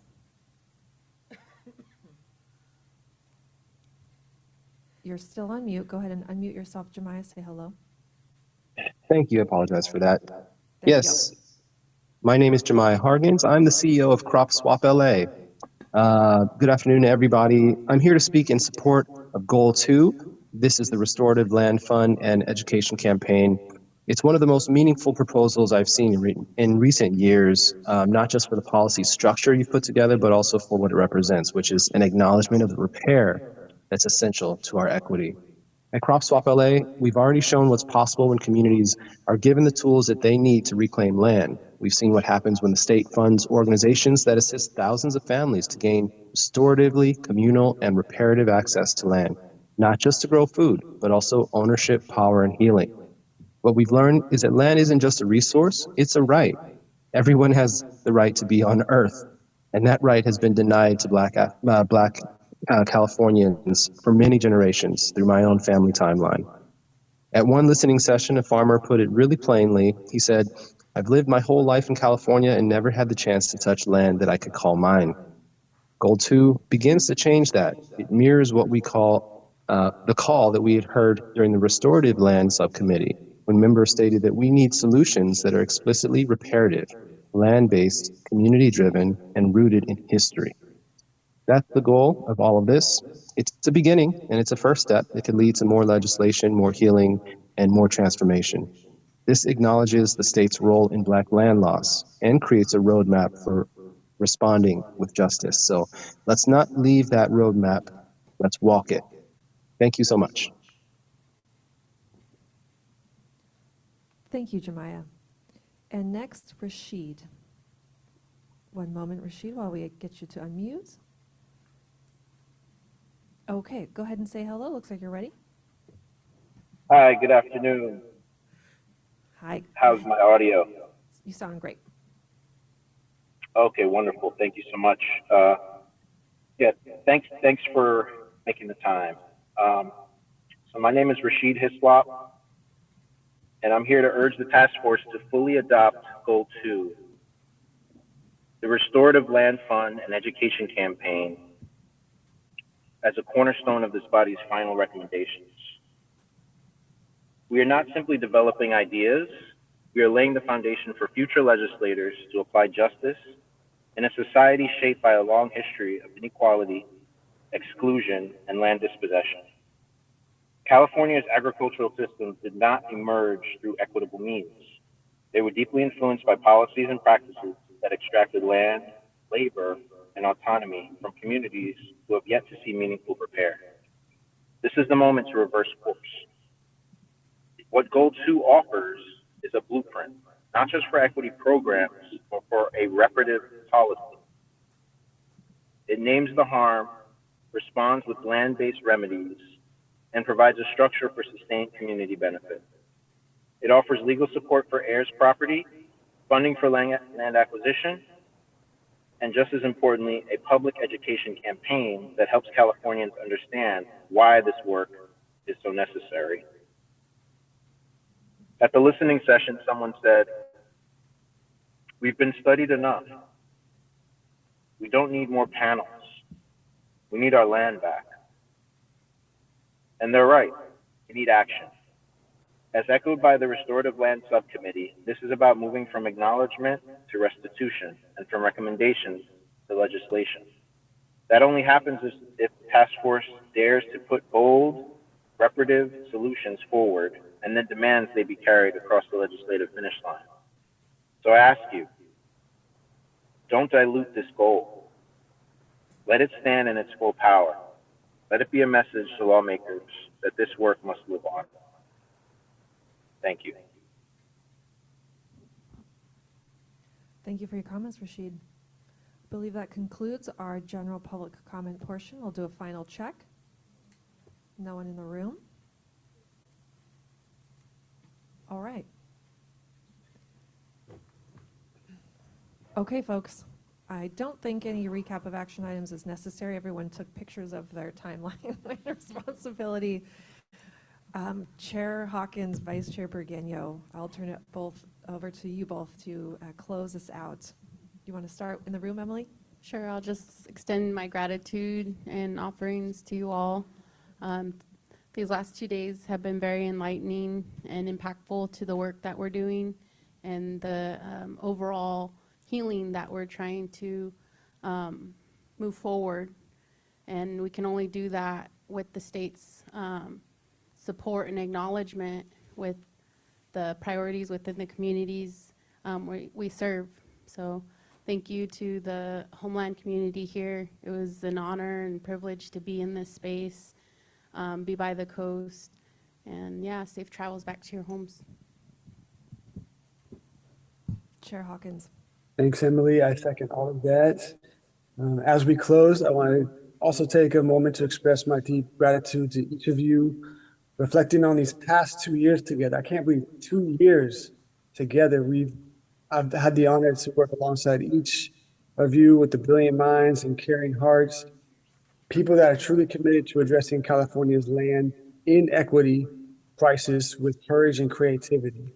I'm filled with a sense of pride for what we've built together, especially these last couple of days, and I look forward towards collectively building a brighter, more equitable pathway forward that our efforts will make possible. I know we have a lot of work ahead of us to finalize these recommendations, cross the finish line, and I'm excited to get there with you all. With that said, everyone travel safely back home, and let's keep this momentum strong as we reconnect next month. This meeting is adjourned. Thank you. Thank you, everyone. And can we also just give a round of applause to Tessa and Camille and Caleb, who've been typing nonstop and leading us through the document? That's a hard work. And the translators. Thank you, Yes. everyone. Yes. High five clap. High five clap. All right. Enjoy the rest of the afternoon. Thanks, everyone.